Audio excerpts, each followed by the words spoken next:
In certain extreme situations, the law is inadequate. In order to shame its inadequacy, it is necessary to act outside the law, to pursue natural justice. This is not vengeance. Revenge is not a valid motive, it's an emotional response. No, not vengeance. Punishment. Tonight we have a chance to say, yeah, you're right. We're too extreme, we're too wild, we're too out of control, we're too full of our own shit. Or we have a chance to say, hey, fuck you, you're wrong.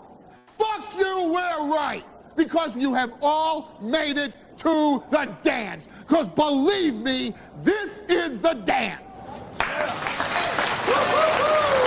Start the show.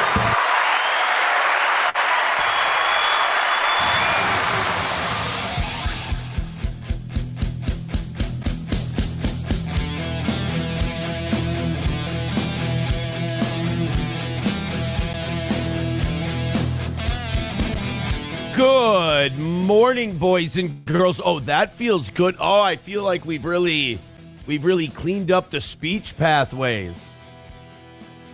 Good morning. How are you?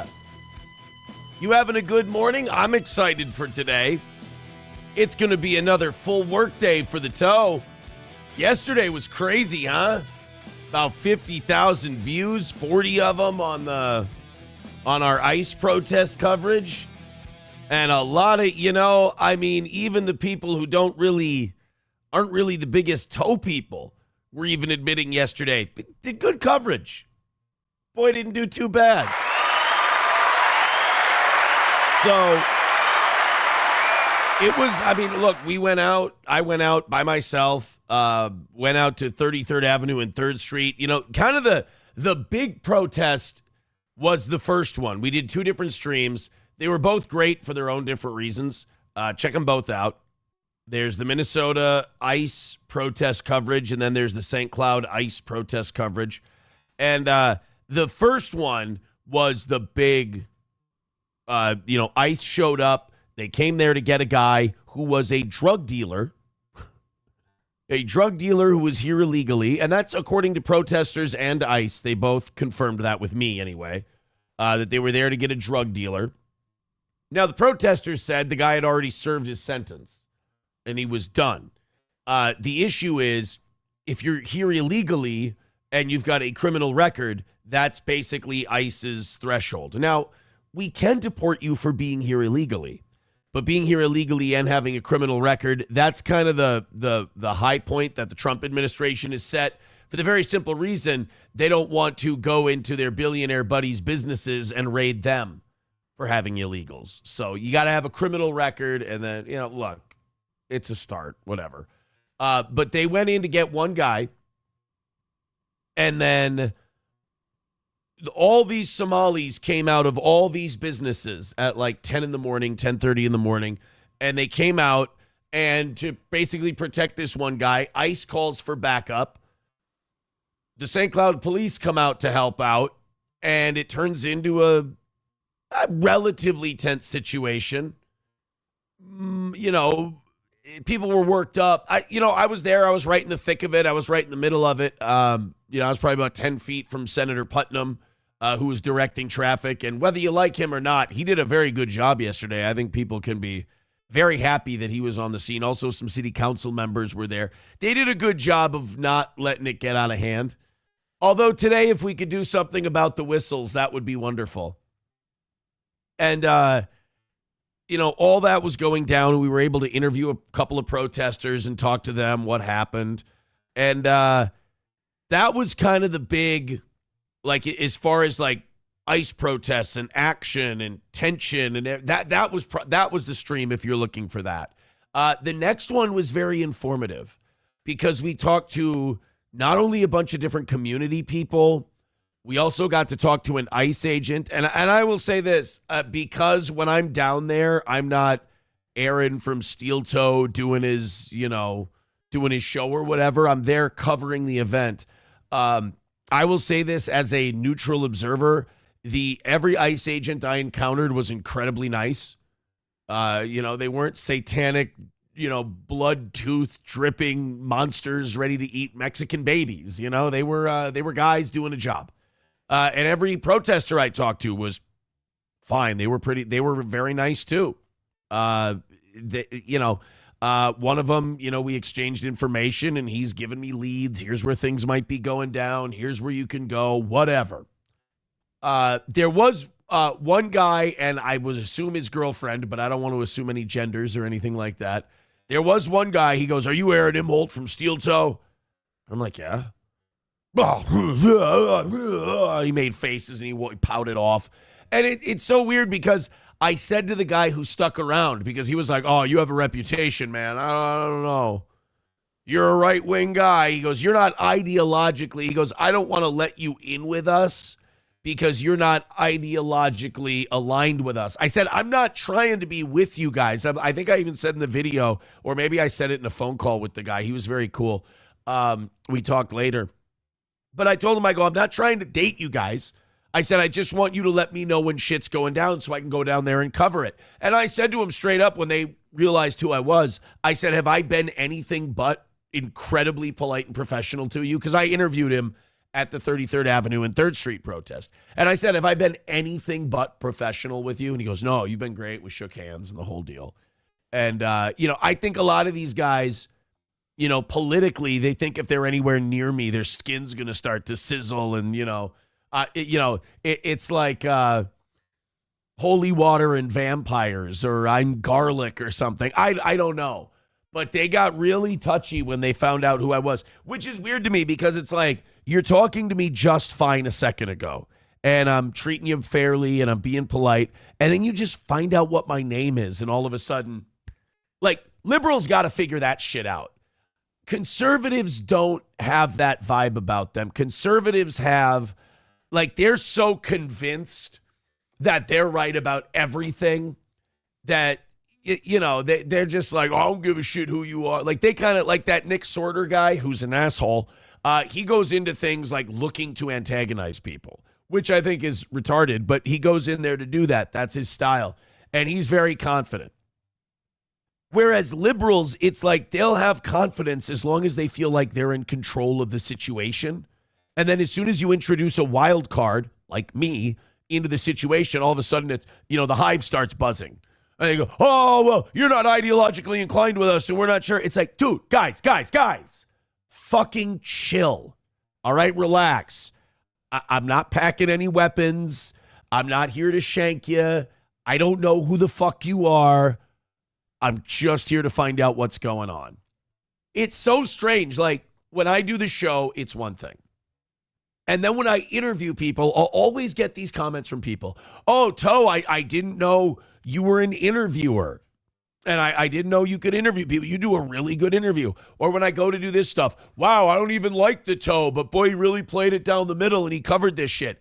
I don't know how many times I have to say this. You guys listen to such retards sometimes on YouTube and whatnot that are so jealous of my very limited ability because all they can do is watch clips and comment. You guys watch these guys and they get you gassed up, and no offense, but we've always thought that you guys sound retarded. Like, when I tell you guys I'm a professional who's trained in this shit and made my living at this shit for 20 years, I know how to turn it on and turn it off. I know the guys you watch don't, and I'm only talking to Alan on this one. I know the guys you like don't know how to do that, but you don't know they don't know how to do that. You don't kind of understand the dynamic. So I'm not mad at you. I'm just saying, stop being surprised when you find out I'm really fucking good at this stuff. All right? Because it's not something I feel like I need to say every 6 minutes, but I don't know how many times I got to prove it.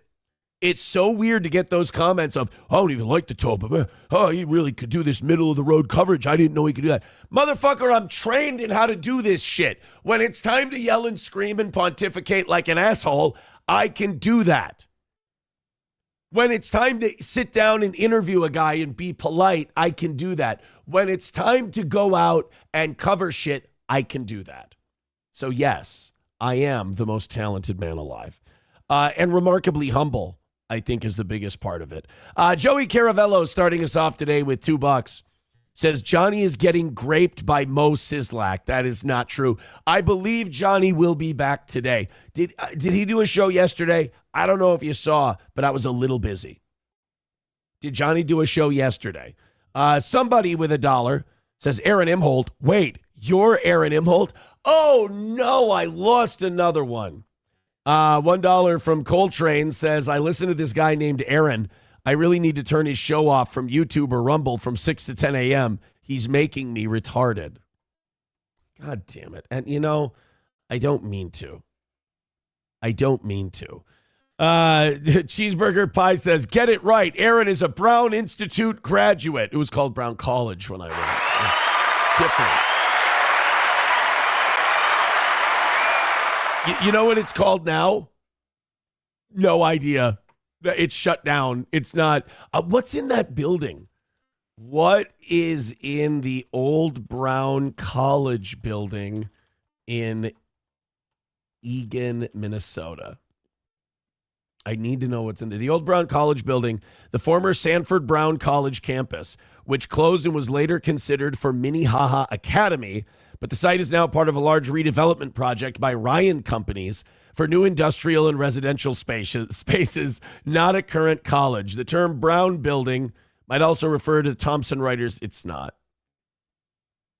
So now Ryan Companies is redeveloping the large property into a multi-use site featuring new industrial buildings, townhouses, parks. So they're like just tearing it all down and just rebuild. Oh, shit. That's a hell of a legacy. God damn. You Need Me More says, I think Alan is one of your biggest fans. I mean, he is in the chat a lot and is obviously obsessed with you and your life. Yeah, I don't want him to be associated with me because I don't want to be associated with guys who have a BBW fetish and are chubby chasers. That would be really, I don't need to be associated with what he is. Look, I have a reputation to maintain, and bottom feeders with brown teeth and a BBW fetish and felony records, I can't be associated with people like that. Dude, Alan's getting roasted regularly on this show, and I feel like it's unfair. He's trying to do the lol cow thing and own it. It ain't working. It ain't working, bro. But I think we should leave Alan alone. I do. I mean, by God, I'm a professional journalist now. Ryan the Garbage Man says, it's funny how good you are at interviewing people, but still haven't mastered the whole eye contact thing. Which one is that? Is that ADHD or autism? I'm trying to self-diagnose. I think it's probably Asperger's, isn't it? Asperger's eye contact. Eye contact is often challenging for people with Asperger's because it can cause sensory overload, be distracting, feel intense and unnatural, or create vulnerability not due to disinterest. That's the hardest part to explain to people. They're like, why aren't you looking at me? It's like, I'm totally listening to everything you say, and I'm totally wrapped up in what you're saying, and I'm 100% hearing you. I do find it, of all those things listed, I would say sensory overload, not really. It is distracting. It does feel unnatural. I don't really feel vulnerable when I'm making eye contact. Mostly it's distracting and it feels unnatural. Like I'm staring. I don't like staring at people. And so when I'm looking them in the eye, I feel like I'm staring at them. And then as I'm looking them in the eye, I'm like, make sure you're looking them in the eye. Okay, eyes are weird. That's what I like. If I'm looking at you right now, if I'm making eye contact, even when I look at a lens, I'm like, that lens looks weird. It's fucking silly how there's a big circle thing, but then there's a little circle thing inside of it. And now I'm focusing on the camera. I'm thinking about the camera. And whatever I'm trying to say to you, whatever point I'm trying to make, I can't make it because I'm distracted by the physics of the camera. Yeah, if you're wondering, like, Aaron, that sounds like a mental condition. It probably is. See, like when I look at the table or I'm looking off that way out the window or I'm just kind of staring at whatever, I feel like I can focus and I can say what I need to say. But when I look right there into that camera, it's really smart that I picked streaming for a living. Papa Shab says autism. You have autism. Yes. Sanford's son needs a membership. Guys, Sanford's son gave us $80 last night. I think we can throw him a membership. For God's sake. Sanford Sud says, hey, Alan, what exactly did you steal? Now, I asked him that yesterday. He's sensitive about it. He's sensitive about his teeth. He's sensitive about his felony. He's sensitive about all of it. It's unfortunate, but he doesn't want to share with us. He doesn't feel comfortable. Los Federales says, Aaron doesn't have Asperger's. He's just on the spectrum and goes nonverbal if there are more than 3 people in the room. That's not true. I'm the goddamn life of the party. Numero Uno says SP has a BWH fetish, big white homo. Joey Caravello, I can't say that. Alan Daniels says, I pulled a locked door on a Minnesota radio guy with a big mouth. Faggot. Shut up, bitch. Stop it. Alan, stop it. The only thing worse than being owned by the radio guy is the radio guy kicking your fucking ass. That's the only thing more embarrassing. Don't do that to yourself, buddy. Come on. Think of your felony record. All right, guys, we got a lot to talk about today. Stop. I'm going to say this. I'm going to be nice to Alan. Stop picking on Alan. I mean it. He's a felon with a BBW fetish and rotting teeth. And one of those things I empathize with him on. Just so it's not left open, it's the teeth part. Hit like, hit subscribe, hit follow. I am going back out today. I'm going to head back out wherever the protests are. I can't guarantee anything as good as yesterday. It's really hard to nail down. Like, ICE gets in and out of these places really quick. I heard people talking about how at one of the Walmarts, something went down. But yet when I was getting reports of shit going down at Walmart, I'm never more than like 7 minutes away from any one of these places. Like the furthest drive I had yesterday from spot to spot was 8 minutes. And I went to both Walmarts back and forth, nothing going on. So sometimes these things, I mean, the 29th and 2nd Street and 33rd and 3rd Street, both of those hit. Everything else, ICE was gone. There was one thing by North Middle School that people were reporting in. I got there. Nothing was going on. So there's no, follow the channel. Turn on your notifications. I think I might try going live on Rumble Studios so we can go YouTube, Rumble, Twitter, Facebook, all at the same time. But there's no guarantee that we're going to find fireworks quite like yesterday. We're just going to go to where the coverage is, where the events are, and we'll see what's going on. Will today be the last day? I'm not sure. It kind of depends. If it starts to get repetitive, if it starts to be the same thing over and over again, I'll probably just kill it. Last night, there was a report that there was going to be a protest at the Holiday Inn in St. Cloud because that's where ICE was staying. I drove by the Holiday Inn after the evening show last night. There were hardly any cars in the parking lot. So I don't think a large ICE contingent was staying there. Plus, after what happened in Minneapolis, I wouldn't be surprised if a lot of these ICE guys are just scattered throughout different hotels in the area to avoid that sort of thing. Protesters were all very cool yesterday. ICE was very cool yesterday. Everybody was chill. It didn't seem like it was going to escalate. We'll see what happens today. There were a few people who were there. They were like, we're ICE supporters. And they looked kind of how you thought they would. And then a lot of people were like, get out of our city. This is wrong. I went and interviewed an ICE agent, and he was really nice. And one lady came out of her house, some old white lady. The whites are the worst at these protests. The whites really are unbearable at these things. But an older white lady came out and she looked at me. She goes, you're on the wrong side.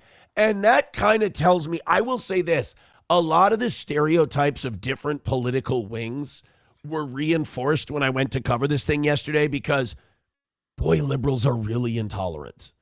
Like they are, and you know, not racially or anything like that, but just like they are so afraid or nervous or whatever you want to call it about a differing opinion. It is, I've never seen anything like it in my life. Like I kind of grew up with friends and family where you could argue about stuff, you could talk about stuff. It was fun. You know, it kind of starts with sports and then eventually you move on to politics and shit like that. And you kind of master the art growing up. But there's something about really activist progressives where they're worried that it's like a virus and that if you talk to somebody with a different idea, they're going to infect you and you're going to catch it. And then if you catch it and you talk to them, then you might infect them. Like, it's such an insecurity in your beliefs, in my opinion. There's this insecurity in your beliefs. I thought that as someone who was going down there to cover what was going on, I had just spent 10, 15 minutes talking to a protester and getting their position on all this stuff. So it only made sense and it only felt fair that when those ICE guys, they said hi to me as I was live streaming. I said, oh, hi. I thought they would be like really on high alert and kind of standoffish or whatever. But these two guys were very nice guys. And they go, hi, how are you doing there? I go, oh, good. How are you guys? We struck up a conversation. So I went over, asked them if I could film them. They said, sure. We started talking, and that liberal lady comes out, and she goes, you're on the wrong side. And I just wheeled around, and I went, I'm not on any side. I'm just talking to the guy. Well, I just don't want you giving the wrong opinion or picture. It was something like that. It sounded very Orwellian, the way she put it. You can go back and watch it. She goes, I just don't want you giving people the wrong idea. And I'm like, I just talked to protesters over on 33rd and 3rd. I'm just talking to this guy now to give a complete picture. And she goes, oh, well, okay. Like she was the fucking warden or something. She was the only one who really bothered me because it's that gatekeeping. It's that, the ideological, you got to, pitch it this way. Lady, start your own fucking stream. You tell people what you want. I'm here to cover the thing. Then there was a really nice white liberal lady, and she wasn't really that activist. I think she was just in the neighborhood. And I was telling her, I'm like, look, the ICE guys were really nice. They were polite. They gave me some information. I appreciated it. The protesters have all been very nice. And when I told her the protesters had been very nice, she goes, yeah, absolutely. When I told her the ICE agents had been nice, and this lady was really nice. I liked her. But it was very odd. She said, people kind of give away their biases. She goes, well, do you think that's because you're a white man? And I told her, I go, maybe. I said it also could be that I was very polite to them and I was very nice and I wasn't confrontational. It didn't take a lot. But also the two guys I was talking to, I think they were either both Latino or one was Latino and one was Asian. They're wearing facial cover-ups so they don't get doxxed and their families hurt. Which again, like if you want to call these guys the bad guys, that's fine. I don't see it that way. But like if they have to wear face coverings because they're worried you guys will threaten their families, that's fucked up, right? I mean, that doesn't really paint you in the best light. And they say, well, we're the resistance. It's like, yeah, well, I talk to these guys. They're Americans too who are working a job, getting a paycheck. I mean, let's not lose sight of that. But I talked to those guys, and that lady was like, do you think it's because you're a white man? And that made me think, that she instantly went to that. It made me think, boy, white women, a lot of white women have been brainwashed. But I said, no, but I thought to myself, number two, I really chewed on that for a minute. And I went, well, what does that say then? Let's say there's a Latino guy and an Asian guy, and they see a white guy, and they feel safe to talk openly. Why have white men been made to feel bad about that? I mean, if you're any other race or background, and you get this reputation that people find you easy to talk to, and they feel safe communicating with you, I'm not going to feel bad about that. Okay, good. That means white men are, for the most part, behaving in these situations. Oh, there's a white man. I feel safe talking to him. Like, I don't think I've ever just struck up a conversation with someone and just not felt safe. That's kind of weird. But this idea that, like, this paranoia that, like, no, it can't be that the ICE guys are decent human beings. Again, they can't humanize them. It has to be that this guy's white, so they're just nicer to him. I mean, correct me if I'm wrong. That kind of strikes me as that white lady is going, that Asian guy and that Latino guy going, yes, massa. Oh, here's a white boy, massa. We going to be very nice to the white man. Absolutely. It's kind of like all of that liberal looking out for different races stuff at some point starts looking almost condescending in a way. Numero uno Josh Denny fan says, you should have let that lady know, actually, I'm a well-known LGBTQ person. Ask anyone on the internet. I'm okay. I'm good. I don't. Rummage Sale says, I watched it. Rummage Sale's having a hard time with the fact that outdid all his favorite streamers. He says, I watched the videos and then watched your recap of it. You are insane. Holy crap, do you lie? You have the biggest imagination I've ever seen. Go watch the goddamn streams and tell me when I'm telling lies. I'm sorry, Rummage Sale, dealing with you type of guys sometimes. It really is like going through the looking glass and staring at mental illness right in the face. You guys, no offense, and I think you've been proven wrong over the years, and it's starting to hurt you. It's really unhealthy, dude. You have this idea of me, and then when it gets shattered, you just retreat to it like it's a nookie blankie, like it's a security blanket. It's really strange. It really is odd. It like that whole world that they're in the internet, as I watch like Misery Loves Clips and Stalin and stuff, it is wild to see up is down, down is up. These poor unfortunate souls have lived in a world where reality doesn't exist. Because you'll see someone make a great point about someone. You'll be like, wow, that is a normal human thing to say. And the entire chat and everybody in all the comment section will be against that person. And you'll be like, oh, these people have completely lost touch with reality. Oh, okay. So like in that world, being in the minority is usually a good thing for them. Rummage Sale goes, you are mentally ill. Ooh, pot meat kettle, ladies and gentlemen. Wow. What do you guys say Steel Toe's making him feel? Attaboy, guys. Keep it up. You make me look better every day. All right, let's hit the like button. Let's get moving. Hit like, hit subscribe, hit follow. Pushing 500 already this morning before 6:30. We want 800 today. That's where we want to be. Oh, my daughter already has a request for me today. She wants me to get her more Circle T cartridges. She literally, before school this morning, here, I'm just going to write her back. I'm guessing you are out and want more. I got her one of those, Circle water bottles. I don't know if you've ever seen these, but they're water bottles that have, you put flavor cartridges in them, and then you fill up the water, and for like 4 fill-ups, it flavors your water. And I got her one of those for Christmas, and literally before school today, she just shot me a link, and she goes, she's letting me know there's a great deal on Circle T cartridges. So I'm guessing after the show, I should probably click that link and get her some Circle cartridges. That's my cue, if you will.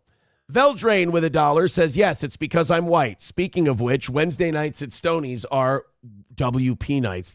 Look, I am going to let, what's his name? I'm going to let Cheetos confirm whether or not that's true. I'm going to go ahead and say that's not accurate. Now, if he contradicts me, that's up to him. All right, let's go nuts. We did end up making up during those live streams. We did making up for our $50 shortfall yesterday, which is great. Crushed it last night, so it was a perfect day for the toe. I mean, more than perfect. It was a really big win for the toe. It was awesome.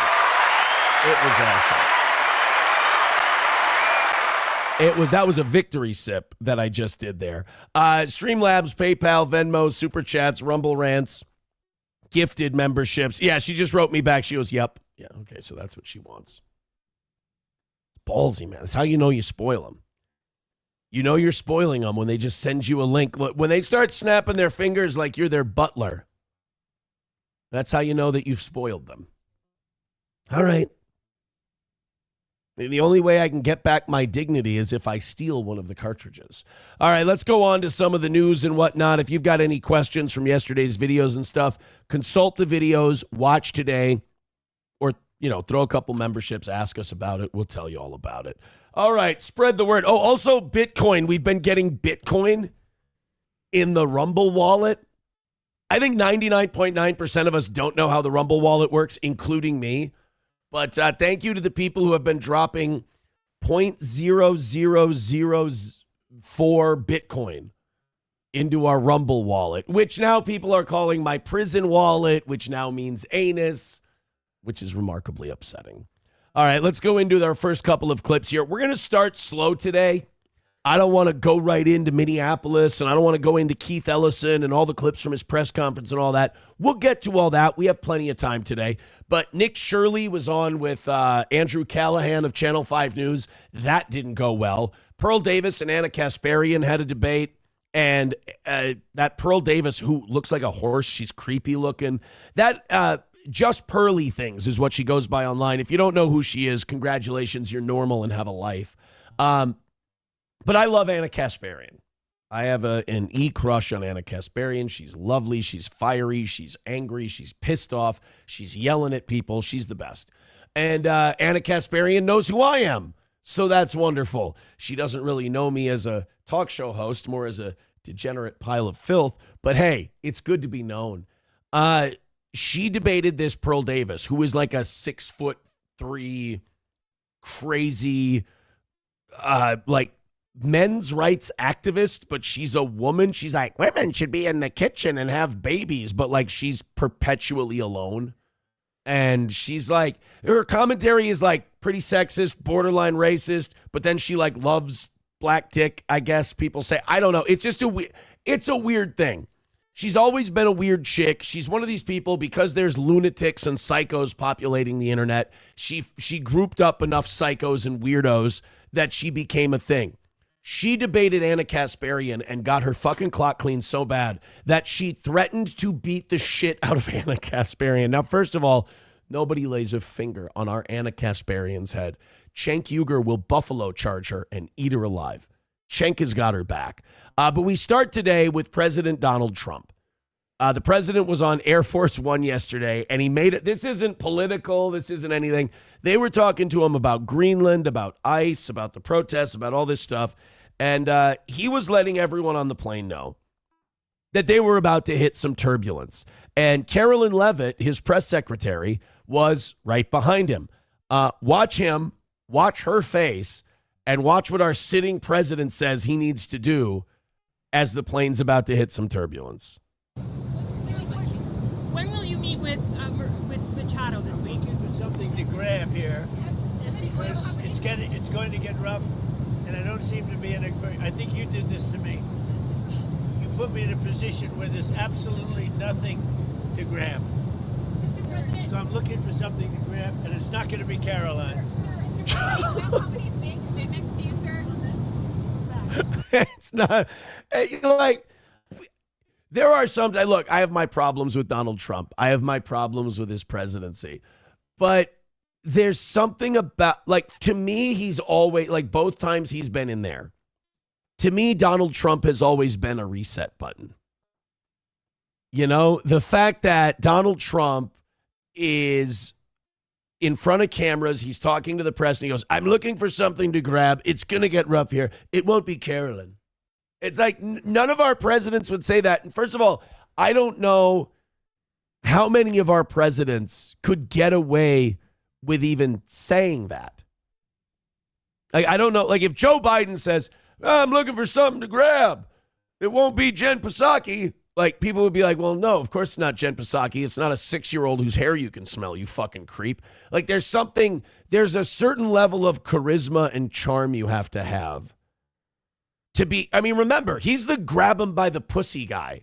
And now he's making jokes about not grabbing his 20-something press secretary. He's the guy who fucked a porn star and then paid her $250,000 to keep her mouth shut, which, hey, wouldn't you know, whores aren't loyal. Wow, that's amazing. And now he's making jokes about grabbing his press secretary. It's just, he's different. You know, and I don't like his foreign policy. I don't like his stance on H-1B visas. I don't like that. I mean, you know, I'm going to go out there and cover it, and I'm going to play it down the middle. But as commentator, show host guy, I don't think he's been aggressive enough on deportations. I agree with Tom Homan on that. There's a lot of things that I think he's missing on. And I think there's a lot of masters that he's serving that are not the Make America Great Again type. But it's like having somebody, it's like having a parent and they just hit you with metal chairs every day, but they're really, really funny. And like you get clocked in the head by a chair like a pro wrestler. Like, why'd you do that to me? And then he starts dancing and does funny jokes. You're like, oh, I love you. You're fantastic. Aaron, so what you're saying is you're in a father-son abusive relationship with your leader. Yeah, that's like the most accurate way I can explain my relationship with the president of the United States. It's abusive, but he's so funny. And really, it's my fault he lashed out anyway. You know, I was talking in a way that was really disrespectful, and sometimes I need to know my place and know where I stand. Papa Shab says, all that to say he's Jewish. I did tell somebody in the chat that it was Jew-free. He said, is it Jew-free Tuesday? I said, I don't think I have anything Jewish today. I really don't. So definitely, if you're tired of hearing about the Jews, throw the toe money because we're not talking about the Jews. That's fantastic. So, yeah, it's as far as, he also said something yesterday about like if America invaded Greenland, which is a fantastic thing to talk about. He's like, if America invaded Greenland, their defense would be dog sleds. And Carolyn thought that was really funny. So Carolyn thinks her pop is hilarious. Carolyn really likes her pop. I do have some sad news before we move on today. I always thought this guy was a little, not cringe, but I thought he was a little aggressive with his turn to the right wing. I think he's one of those guys who started getting more hits and started becoming culturally relevant again when he went to the right. So he kind of leaned into it. Scott Adams, the creator of Dilbert. It's so weird that like the guy who wrote the most mundane Office cartoon is like, yeah, you know, whites are the only people you should be living around. It's like, what the fuck? It's like when people used to put all the Seinfeld music, like with Kramer's racist rant. It's like Dilbert's this mundane Office guy, but like in one comic, he's just going to turn around and yell 1488 and see, like, to have Scott Adams as this like racially provocative political commentator, it's so perfect for the time we live in, I think. It's like the Beetle Bailey guy becoming a neo-Nazi. Who sees it coming? Well, I guess there are fascist overtones with Beetle. But Scott Adams, if you don't know, has had cancer for a while now. And he was basically given a death sentence of this summer. He's outlived it by quite a while, actually. But it does look like it's the end of the line for Scott. He is being moved into hospice care, which hospice care is, you know, life's Roach Motel. You know, you check in, you don't check out. I had a grandmother that went into hospice care. That was no fun.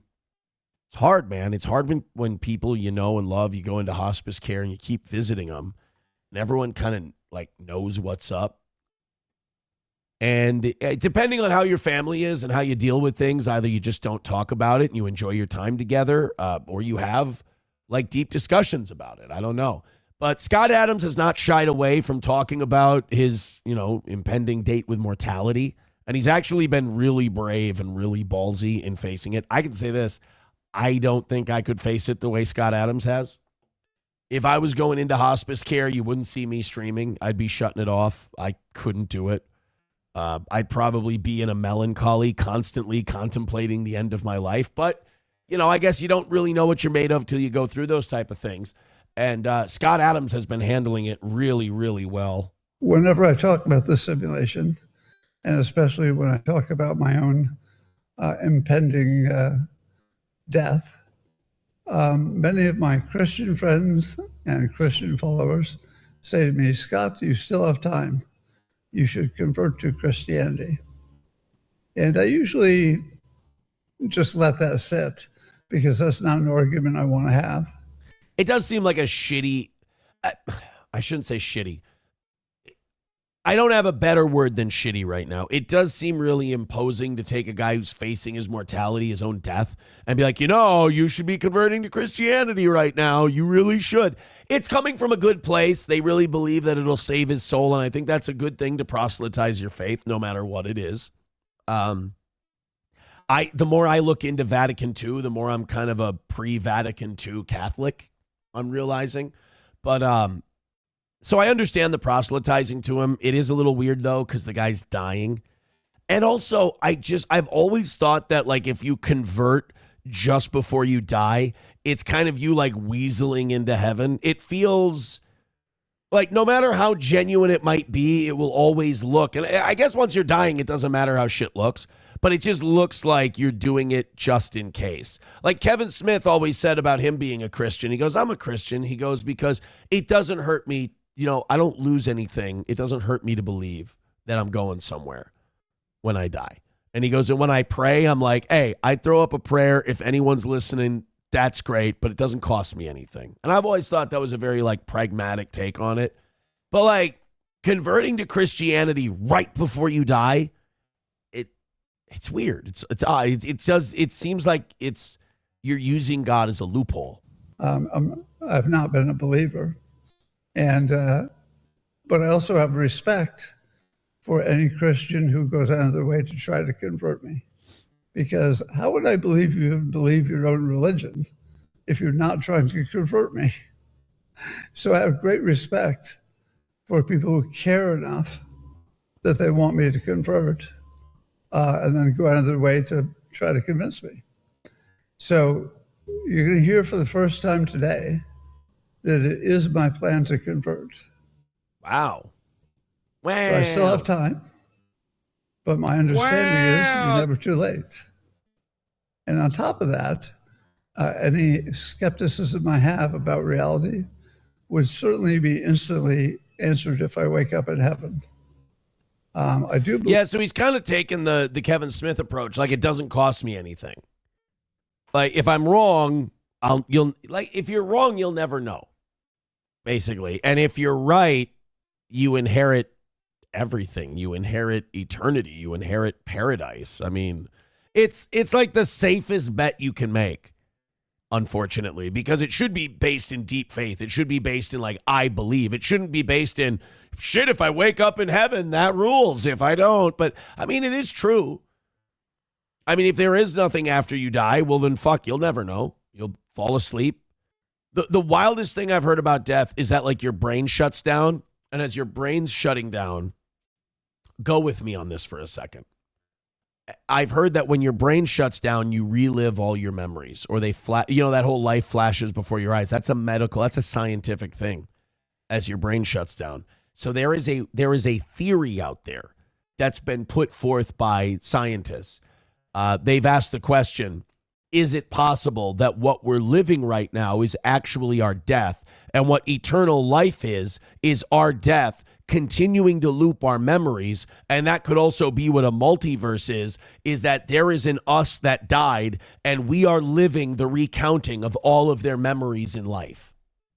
Right? And so a parallel universe would be another you reliving your death another time in a fucking crazy, right? Do I believe that? Absolutely not. But it is so awesome to think that that might be the case. It does take away, though, like the free will thing, because it's like, oh, you're reliving your dead memories. So obviously whatever's going to happen is going to happen, and there's nothing you can really do about it. What you're about to do, you think you're making that choice, but it's already been predetermined, which I guess isn't the worst thing in the world if I don't know it. I'm about to go cross-eyed, really. But I've always loved that theory that the moment we're living right now is actually us dying, and it's our memories winding back. Fucked up, right? I believe that the dominant Christian theory is that I would wake up in heaven if I have a good life. Yeah, I don't necessarily have to, just state something in advance. And so, to my Christian friends, yes, it's coming. So you don't need to talk me into it. I am now convinced that the risk reward is completely smart. Now, see, I don't want to criticize a dying man. That's shitty. As a person who's rekindled and rediscovered my own Catholicism, Christianity, faith, whatever you want to call it, that seems shitty. Well, the risk reward, then you don't believe it. It's you don't convert to a religion because you're like, well, I analyze the risk reward. You analyze it because you believe it. And for me, it just became too overwhelming For me, it was like, why would a guy go through all of that? Why would a guy go through what Christ went through if he wasn't sure that he was my savior? Like, Patrice O'Neill once said, I wouldn't take a hard pinch for the human race. And this guy took the ultimate ass whooping, the most brutal death, the most remarkably evil persecution. And he did it willingly. He did it like voluntarily. He was like, he didn't fight it. And to do that, you either have to believe that Jesus Christ was an insane schizophrenic, which I do not believe, or that he was mankind's savior. I got to go that way. I mean, a normal guy doesn't do that on a lark. So when he goes, well, the risk reward is thus, it's like, well, then you don't believe. You're hedging your bets. That's different. Me saying I believe the Vikings are going to beat the Packers by 3.5 is different than me saying I'll take the Vikings to cover with the points. But then I'll take the Packers on the money line, and that I'm hedging my bets. If it turns out that there's nothing there, I've lost nothing. But I've respected your wishes, and I like doing that. If it turns out there is something there, and the Christian model is the closest to it, I win. See, and that to me that's not how you get rewarded with the kingdom of heaven. Is not by it almost seems like you're using people's legitimate spiritual beliefs against them. And there's something nasty about them. But at any rate, Scott Adams is being moved into hospice care. It's very, very sad. He's faced his death, though. I do believe he's faced his death with a lot of bravery. I do. I think Scott Adams has handled it better than I ever could. We have a lot of people that are chiming in on this one. I'm scrolling. I'm just looking for something good. You'll Be Fine says, I died for 18 minutes and didn't see a cloud or angel or anything. I better get my shit together. Yeah, dude, you're fucked. You were dead for 18 minutes and you didn't see anything. Well, I mean, you didn't go to hell. That's a plus. Joey Caravello says, after your theory, Joe Rogan wants to make out with you. I didn't say it was my theory. I said it was somebody else's. Juanhead says, Pascal's low-risk wager, right? Veldrain with $1 says, in a parallel dimension, this show has 100,000 viewers and no G word. Thank you. I didn't get to be the lucky Aaron. In a parallel dimension, we're nationally syndicated right now, and we also have a YouTube and Rumble presence, and we don't have to worry about any of that shit. But you know what? They put me in this dimension because they knew I was the strong one that could handle it. You know what I can't handle? We need some memberships and some Rumble rants and some Super Chats, some PayPals and some Venmos. We've gotten off to a really good start this week, and I don't want lack of donos or anything to cloud the incredible success we've had so far. Nader P with $1 says, I thought mankind's savior was Dude Love. I thought it was Cactus Jack personally. I'm more of a Cactus Jack guy if we're talking Three Faces of Foley, but I don't think Christianity is based on Mick Foley. Although, wait a minute. Father, Son, Holy Ghost, Mankind, Dude Love, Cactus Jack, Mick Foley. Whoa, holy shit. Right? Chips and Diff says, in another dimension, Aaron has only been married once. Yes, and in another dimension, Aaron's only been married once, and it's to a dude. And by the way, if you want to do more parallel dimension Aarons, that sounds like a perfect thing to put in a Rumble rant or Super Chat. $1 from Veldrain says, Scott Adams lives by the chorus of the song 9 Inch Nails' Heresy. Yeah, it doesn't seem right to be able to go, well, I've hedged my bets and I'm going with this one. He's got to get baptized. He's got to get anointed, the whole deal. Anointing of the sick. They don't do that. That's a Catholic thing. They don't do that in Protestant churches. You guys got rid of all that shit, didn't you? The anointing of the sick and all that, preparing the soul for heaven. Fucking Protestants, just fucking weak. Just Martin Luther, a weak guy who didn't want to play by all the rules. But all the corruption in the church. Oh yeah, Martin? Well, guess what? Now your church lets a bunch of trans people be pastors. Congratulations. The freaks come out at night. Here's my 99 problems with the church. Go fuck yourself. Go talk to your priest and work on it. Yeah, I'm going to nail it right to the wall. You attention whore. Fuck Martin Luther and his ass. Remember I said, not Martin Luther King Jr. He's fine. Don't get me in trouble. Martin Luther is a shit-stirring cunt. How about that? Remember I said that. He sucks ass. Catholic Church pre-Vatican II is the true and honest Church of Christ. $5 from Red Fox Mad says, Lane Church information in the St. Cloud area. Thank you, Red Fox Mad. Look at that guy. That's our first $5 today, and we're 50 minutes in. I'm doing a fun show for everybody.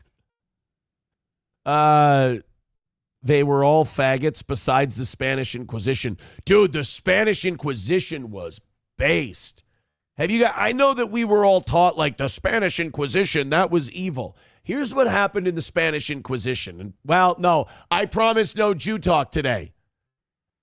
Oh, there was a certain group of people that were fucking around and undermining Christians and just constantly dicking with them, just like, behind the scenes. They also threw open the gates to different Spanish cities and allowed the Moors in.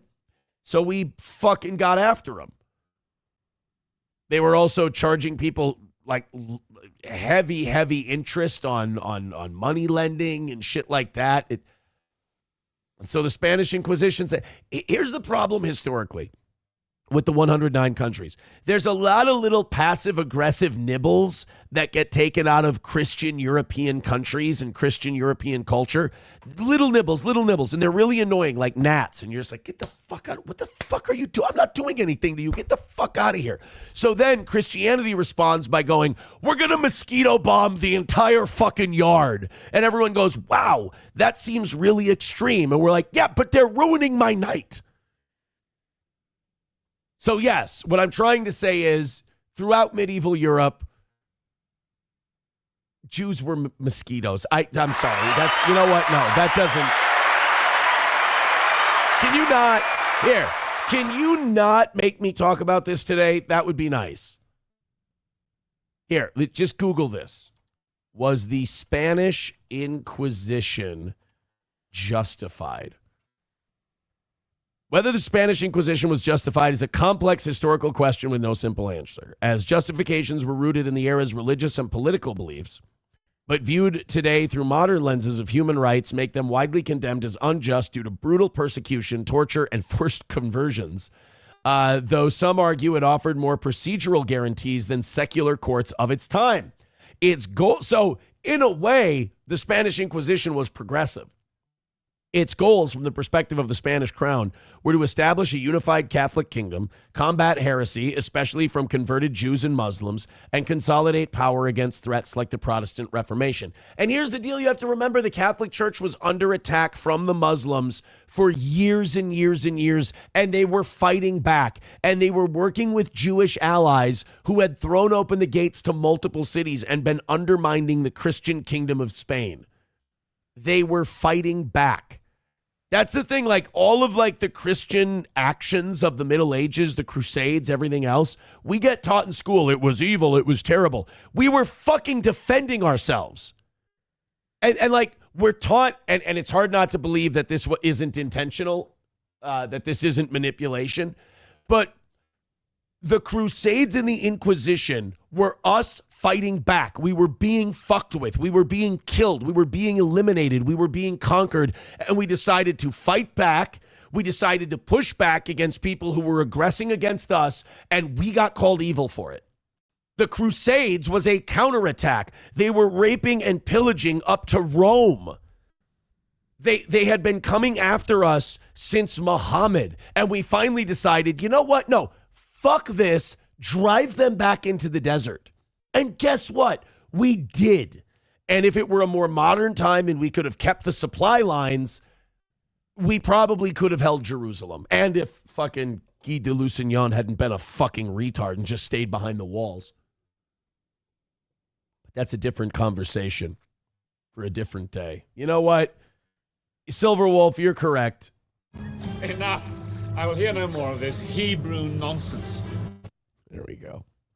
TDR Shit Show with $2 says, dies, gets to the gates, 72 virgins on the other side, but no access because radical Islam was the true religion. Wouldn't that be a bitch? Silver Wolf with $1 says, Coltrane with $1 says, remember, guys, Brown College. He's trained from a school that went out of business. Shit.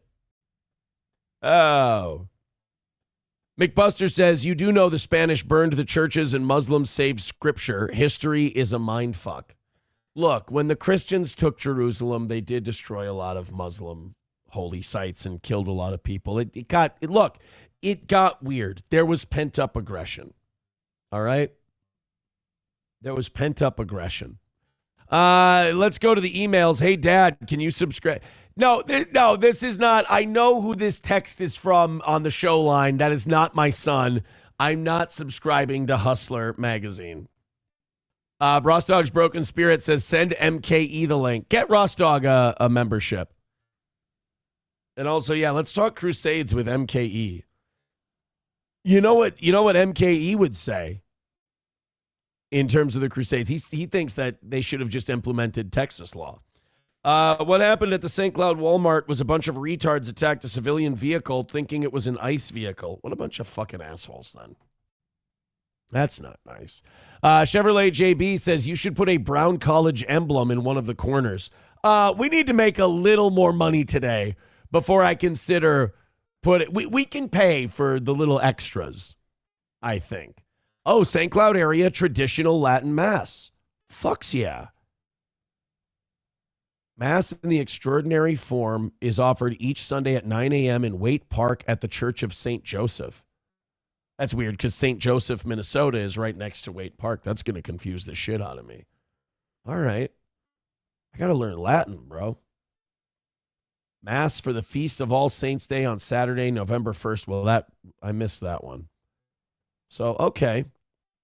Latin Mass is at St. Joseph's in Waite Park. That's interesting. Is it cheating if I want subtitles for it? Or do I have to legit learn Latin? And God bless the priest who's willing to do Latin Mass. That's awesome that they educate themselves to do that. But do we get subtitles? Because I would go to that then. Veldrain with $1 says, presentism is my least favorite ism pushed by activists. Presentism.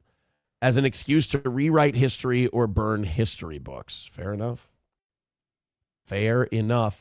98 memberships away from 500. If you guys get within 30, I will gift the rest. I think that's only fair. 98 memberships away. Should we bring him in? Is he here? Let's There he is. Johnny is here, and I've got my... Good morning, sir. You sound like you're underwater. What? Oh, now really? Now you're good. You must have been off mic. Yeah, I leaned over a little bit. Sorry. That's okay. This thing is scary, scary fickle. It said it speaks straight into it. Literally go to a little bit to the side, and it mutes out almost entirely. Do you have your new computer all set up? New computer's been set up since last week. Yeah, we've been great with the new computer. Oh, that's right. Fabulous. I'm off. That's why I've got a little slight white glow. Only complaint I have about the new computer, the sleep system works different on this. I wake this up and the lights are flashing and I have to fucking reset them every time to the static color. I'm not going to lie. If you're not right on top of that mic, it sucks ass. Yeah, it does. Yeah. That whole thing you just did there, that sucked. Where I leaned in a little bit like this? That sucks. If you're not on that sumbitch, that's rough, man. $2 from Matthew Q. He says learning Latin is probably one of the best things you can do because it makes you seem really intelligent and you get used to the basis of Latin off many other languages. I will admit, like in Braveheart, where he speaks Latin, you're like, that guy knows his shit. Even though William Wallace, in reality, like, go through the actual history of William Wallace. Dude was a savage. Barely even human. William Wallace was legit a fucking terrorist. Yeah. Like, terrorist. And again, He did some fucked up shit. the difference between a terrorist and a patriot is terrorists lose and patriots win. Like, if you're a terrorist and you win, you become a patriot. If Right. you're a terrorist and you lose, you're a terrorist. But William Wallace was a cut your balls off and stuff them in your mouth fucking terror. Like, he was, many in England thought he was a holy terror. Like, he was a demon, William Wallace. And, like, people are like, oh, my God, England gave him such a vile, brutal death. It's like, dude, he fucking earned that death. Like, he was... Yeah, it's kind of like the Spanish Inquisition you talked about before. It didn't start on its own. They were fucking around for a while. Yeah, like, William Wallace fucked around a lot. And he found out. Like, he sacked York and invaded England. Like, it was supposed to be a war for Scotland's independence. And they win one battle. They win the Battle of Stirling Bridge. And William Wallace goes, now let's invade the fuckers and kill them all. And everyone in Scotland's like, dude, will you chill? Maybe we can negotiate. We got what we wanted, homie. Yeah, we can talk with the king. I mean, he doesn't want to send a bunch of people up here to just keep dying and shit. We've got our advantage. We can run up into the mountains. We can do it the Highland way, do like a guerrilla war. And he's like, no, let's go fucking chop their balls off and shove them in their fucking mouths. And they're like, William, fucking calm down, buddy. I'm going to go talk to the French king. He's going to help us out. And we're going to fuck all these guys in the asses. And they're like, or we could negotiate. So William Wallace, like the drawing and the quartering and the cutting his guts open and the hanging them and then like basically autoerotic asphyxiation, like they waited till he was almost dead and then they cut him down and then they cut his heart out and then cut his head off. Like they only saved that for people who really fucking pissed him off. Yeah, they didn't just come up with that on a whim. Dude, and William Wallace, they cut off his head and then they cut off other body parts. Like they quartered him and sent it to different parts of Scotland. Different parts of England. England, yeah, I'm sorry. But then, you know what's crazy about the Scots? They didn't stop fucking around. That wasn't that. You'd think if he was as bad as you say, like, I mean, not that they were approved, but like the Scottish people would even be like, well, glad that's over. Like, Robert the Bruce and I think John Balliol, but I could be wrong. They kept fighting. And at the Battle of Bannockburn, they won their independence from the English. So they that part of Braveheart was true. Yes, that part was true. The rest of it, yeah, huge. A lot of Braveheart is, ironically, you know, at the beginning, the Robert the Bruce character says history is written by men who have hanged heroes.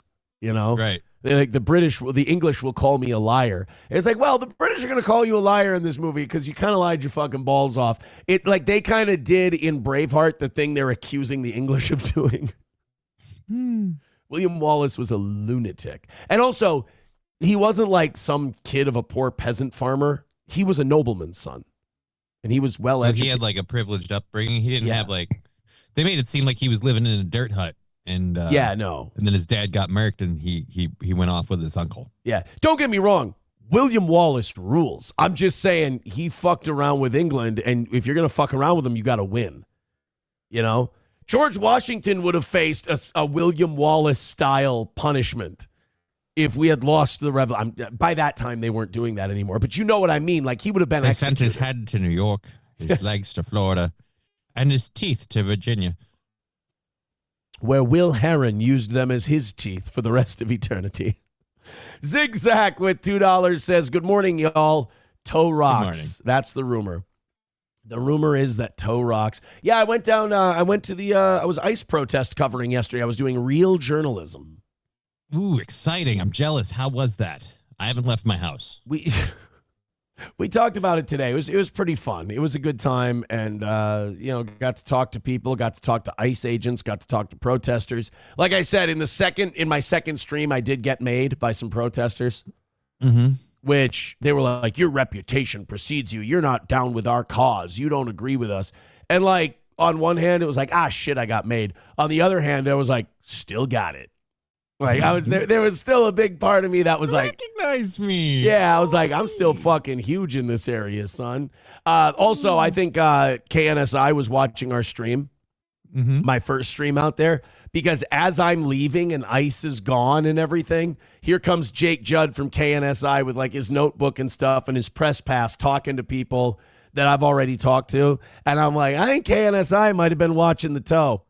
I think they might have been like, seeing it's time to get down there and get some answers. All right. I mean, we were peaking at like 1,000 people watching. I mean, it's got like 20-some thousand views now. So, like, I think they might have been checking it out because it took them about the amount of time it would take to drive from the Radio City Music Mall to 33rd and 3rd while watching my stream. That's not a good look, guys. No, I was fine with it. I even told them, I said, use whatever you want out of my stuff. Out of your content? Yeah, I sent one of the latent people the link, and I said, have at it, go nuts. Well, how charitable of you. I have a good relationship with those guys. I like those guys over at Latent Broadcasting. And if I can smooch enough ass and it means I get the guest host for Ox once in a while, you know. You'll take it. Yeah, I'll do it. Well, remember, I think like 2 years ago when Unite Cloud went under, and we have they had you on. Yeah, we have a Natalie update today too. She made it famous. She made it on Libs of TikTok. Oh boy. It is so funny that Natalie, now it's Copeland, Natalie is now facing the same thing she tried to do to so many other people. Kenneth's demon daughter. It's really great. Joey Caravello at $2 says, Johnny, should we pay for you to move to Canada? Give us a reason why. Are you going to Canada? I mean, like, the healthcare there might be pretty swanky in terms of my MS. I've heard it's shit. No, you shouldn't pay for me to move to Canada. If you're willing to, though, thank you so much. Let me get on one knee and say you're the greatest. Thank you. Get down on both knees, you ungrateful fuck. What? Get down on both knees. Well, that's going to be harder for me to get up, but okay, deal. I mean, well, they're paying for you to go to Canada. I think you can get down on both knees. Jesus Christ. I'll get down on one knee. You're going to have to do better than that. Oh, shit, man. We got a lot we're going into today. We got, I don't know if you saw Nick Shirley being interviewed by Andrew Callaghan of Channel 5 News. I did not. I was saying this like a day or two after all the Somali daycare videos that Nick Shirley did came out. I said, listen to Prosecutor Joe. Joe, I think it's Thompson. I always fuck up his last name. Watch Prosecutor Joe and what he comes up with. And, you know, the investigators here in Minnesota that are digging up bones on all this fraud and shit. But Nick Shirley is a shill. Nick Shirley is a plant. Nick Shirley is a brain-dead dipshit retard. Do not, like, he's a charlatan. He went head-to-head with Channel 5's Andrew Callaghan, who liberal, he's one of those guys like liberal guy, but goddamn, I respect him. I like that guy. I like Andrew Callaghan. If for nothing else, his interview with Chet Hanks, where he speaks patois, I think it's fantastic. That's just fun. Yeah. He interviewed Nick Shirley. Nick Shirley is fucking brain dead, dude. Like, I've seen him in interviews with like friendly conservative leaning podcasts where they press him just a little bit on his Somali daycare stuff and he falls the fuck apart. Oh, great. He's really a dumb guy. He's a young guy, but he's basically a Fox News conservative. You know, like the days of like Hannity and Combs where like all their takes were like surface level, simple shit that boomers could just repeat to their friends. Mm-hmm. That's Nick Shirley. There's not a lot of depth to that guy. We'll talk about him. There was still a market for those things. They make them still. Oh, I thought they were discontinued. Yeah, no, they're still around. The more Nick Fuentes's start to become more popular, the right feels like they need to fund Nick Shirley's to like counterbalance it and bring people to the middle. You know, because the last thing the establishment American right wants is there to actually be an American right wing. Right. Like as long as it's name only, we're good. But if you guys start actually believing the rhetoric and the pamphlets, we got a problem. They all want Dan Bongino. They don't want Nick Fuentes. They want like mildly right of center, like not too much further right than Hillary Clinton. That's what the American right wants, the money of the American right. If you actually have a right wing, they're like, no, we can't. These guys are fucking too independent. We can't deal with them. Next thing you're going to start saying is they want to be fiscally conservative. What the fuck is that? Yeah, and how are we going to be able to work with that? So we're going to get to that a little bit later, but first we have this Pearl Davis, Ana Kasparian debate, and God, I love this so much. How's our girl doing? I love Ana Kasparian. She's my absolute favorite. Oh, by the way, 580 so far today. We're lagging a little bit. We're all, I can tell, because we're also missing... We're missing on the donos and all of that stuff. So let's pick it up. Let's hit like. Let's hit subscribe. Let's hit follow. Let's not let all that momentum of yesterday go to shit, especially since we've been talking about some really interesting things today. So this Pearl Davis, who is like a giant ogre lady, squared off against our beautiful princess, straight-talking Ana Kasparian in a debate. If you don't know who Pearl Davis is, she's like this angry, I think traumatized woman. I think she needs therapy badly. I think she needs to exercise some kind of childhood trauma, because she's like this clickbaity, hashtag searching men's rights activist, but she's a 6'2" creepy looking lady. Women should and it's all like hot take, surface level bullshit. Like, women shouldn't be allowed to vote. Women should be staying home. Women should just be having babies. And it's like, she does it in such a disingenuous way. Like, you can tell when some people are making a point to make an argument and really they have a philosophy behind them.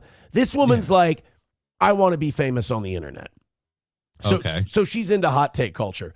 I don't know why she ever does debates. She always looks bad in them, because whenever you go anything further than skin deep with this Pearl Davis, she's got nothing. She falls apart. So she was in there with Ana Kasparian, and she was trying on her channel to clip out enough of a sizzle reel from this debate to make herself look good. It didn't work out. And then afterwards, she goes on her stream to say that, and this is never a good look after you have a debate with someone, that she was getting so frustrated, she was going to beat the shit out of Ana Kasparian. It's a debate. You could just say you lost. I feel like that's the same thing. Right? I've never felt like I've held my own in a debate and then went, I should have fucking DDT'd that guy. It's like, no, that's not what we're here to do. I kicked their ass so bad in the debate, now I feel like I should beat them physically. Like, that's not really how it works. Nobody does that. Yeah. This is Pearl Davis. This is what I mean. Look at her. This is fucking Jokic in a wig. It's just, and then there's nothing negative any of us are going to say about Ana. She looks like a 10. She looks fantastic. It's the lady from that 70s show, all grown up in that outfit over there. She's our girl.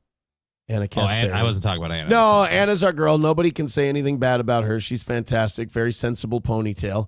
Whereas Pearl looks like a I don't know. She just needs those big shoulder pads, and she can look like an 80s clerical worker. But here we go. This is 1 minute of the debate between Ana Kasparian and Pearl Davis. Why this Pearl Davis even has an audience anymore, I don't know. Are you just making things up? No.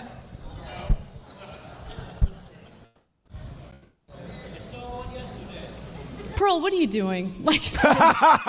Okay, that when there's a debate, it's never good to have the other side go, are you just making things up? And then the other person goes silent, and then they go, what are you doing? What are you doing? It's never good when your opponent takes pity on you. You know? Right. It's like, I'll take pity on people in our chat, and it's like, it's never a good look for them. Ana Kasparian is doing the same thing to Pearl in this. No. She's just going, Pearl, what are you doing? Ana Kasparian feels like she's beating up a retard. And she's just she feels guilty. Yeah, she's like, why are you here? Why don't you bring me Andrew Tate or someone who can defend themselves? Bring me somebody who can fight back. Ana Kasparian is literally starting to feel bad for kicking the shit out of Pearl Davis. Obviously. Next question. Dude, are we witnessing a silent crash out? Because even the moderator's staring at Pearl are you going to do anything? Are you going to fight back or say something. Yeah. You speak English. It's That'd be a good thing. It's the poking the horse with a stick meme. Just, hey, do something. Come on, what are we doing? Is she gonna talk? How many women die every year during childbirth? Not many. This country has the highest maternal mortality rate of any developed country. So a lot of women do die as a result of pregnancy and childbirth, yes. Oops. This is bizarre. Did someone pay her to do this and like she didn't study and now she's just like, well, I took the money. I've never seen this in a debate. I've seen people get mad and crash out during it. I've never seen a silent crash out before. Like this is both someone crashing out and being silent at the same time. I've never witnessed it. We watched Joe Biden shut down and reboot live on air. This is a new one. That's a good point. Like Joe Biden has even stuttered and stammered and like stumbled across the finish line of a point. Mm-hmm. Pearl can't even make words. I mean, Fetterman right after the stroke would probably defeat her in this debate because he was always like, the thing about taxes is good morning. And we know from George Washington that grilled cheese sandwiches, apple juice, pears, apricots. I think I'm hungry because I can't, when I want to do like Fetterman impression, all I'm thinking you of just is go foods. to food. Yeah, but healthy foods. So I think that's a plus. Well, that's a good sign. Yeah. Her mic isn't working. Pearl isn't saying anything. What? You got this, Pearl. Dude, is she pulling an Eminem in 8 Mile? Is she choke? Someone in the audience is cheering out like, you got this. Any minute now. It's in your hand. Put it up by your mouth and say stuff. But like I went out today, like I saw that clip is being shared everywhere. I can't find, like that's the clip that's out there. I'm looking for more clips of this debate, and all I'm seeing is the 1 minute of, Stefan Molyneux is back on Twitter. I didn't know that. He was tweeting about it. Yay. I can't find any. I type in Ana Kasparian Pearl, and I got nothing. That's the only clip I have is the 1 minute where here's another one. Yep, 1 minute clip. There's another 1 minute clip. That's the only one that's circulating out there of these two. Jeez, so this happened January 10th. So this happened on Saturday, I believe. Ana challenges Pearl's views on pregnancy risks, citing high mortality rates. And yeah, You don't think holy shit. This was part of a 7-hour and 55-minute debate. Oh, there were multiple. Okay, I feel a little bit better now. Maybe she got tired. Oh, there were multiple debaters. So it was like a debate card. Is that Colin Quinn? I think what we ought I can't do a Colin Quinn. A lot of people. Oh, never mind. Fuck. Oh my God. I'm doing a Pearl Davis. I'm choking on a Colin Quinn impression. You have to say, and you have to defer to things. That's a Colin Quinn impression. I've seen him live a couple of times. I should be able to do it. The Indians, they saw the ships coming. They see them, they're out there. They're in the water. A lot of people think they can't see them because they're not used to seeing things that big. Like, is that really happening? I don't know. You should go talk to them because I'm not going to. I got a thing. I got an appointment. But you should go see if they're going to be okay. Offer them some corn, It's a terrible call. Groundswell in the now I'm worried I was going to hit play and that was actually going to be Colin Quinn. Okay, so they had multiple like fruity looking guys debating shit. Here's an Italian mobster, apparently, threatening someone. Oh, Gavin McInnes was on. Jesus. Like, what was Gavin doing? Simping for Israel? That seems to be. Oh, here we go. Here's our girls. Can you cite some actual studies that look at these statistics and back up what you say in regard to the outcomes of marriage and divorce in America? Oh, shit. I want Ana Kasparian to be our first female president. Okay. Why is that? I just want to simp really hard for Ana. I'm going to clip this out later, and I want to simp really hard for Ana Kasparian and just rage bait people. Okay. That's all I'm doing. I love Ana Kasparian. I really do. I think she's feisty and fiery, and I love her spirit. But, yeah, I don't want her unstable ass anywhere near the halls of power. But I'm very entertained, and I love her. But you want her to run for the gig, not get it. Just go for it. Yes. Percent of 109 rape cases reported to police in a Midwestern city were admitted to be false by complainants. In one Midwestern city? And which Midwestern city was that? You know, you can go from your ivory tower. She's not ivory tower. She's asking you to back up your bullshit. She's asking for facts. You said Midwestern city. You've got by the way, you have this one city like that. Yeah. That's very that's not proof of a correlation, my friend. That's just one example. And she just wants to know where the example was. Maybe she wants to avoid it or go there. Actually, Anna, in Platinum Springs, Nebraska, there were 2 rape cases, and one of them was a chick who was mad at her ex. So you're full of shit. And by the way, here's the weirdest thing about people like Pearl. The internet has done this. It's made people so stupid. There are probably a lot of concepts and ideas that I might agree with a Pearl Davis on, but she's so fucking retarded and purposely inflammatory and just a damaged human being that the way she makes those points, I'm like, I'll be liberal on this one, thanks. Like I'll side with the liberal on this one just because of the presentation of their argument. Because if I go with the way you're presenting your argument, I sound retarded, and I don't want to sound retarded. I don't mind if my cousin or a family member is talking to me like Pearl at say a family gathering. Like that's the level of informed you need to be for that particular setting. If you're going to come up on this stage and debate somebody else, I feel like, I don't know, maybe have a few facts at hand. Can I ask you a question? Yeah. Why is Pearl Davis dressed like Mrs. Doubtfire? Because she has a huge cock, just like Robin Williams. Oh, God. You know what? Maybe she'll end the same way as he did. I'm not saying I would like that. I'm just saying there's a chance. This was embarrassing. I'm not in an ivory tower. I'm on this debate stage interrogating your assertions, and you've only provided an anecdote. Right. Because if you look at the data, which I did, of course, you'll find you're that a bad bitch. Women are twice as likely to fall into poverty after divorce. Right, because they can't Alimony stop is spending. paid out in 10% of divorces. That's the other thing. Like, I don't mean to talk as someone who's experienced in divorce. How dare I? I've only had 2. Name one time that you've done it. Here's the thing. Like, in most cases, alimony doesn't exist. People have this 1960s view of how divorce works. Like, Aaron, how much alimony do you pay? None. You don't pay alimony in Minnesota unless there's 2 different cases. One, the woman left the workforce to support the family and now will have to retrain. You'll have to play. And they don't call it alimony. They call it spousal support.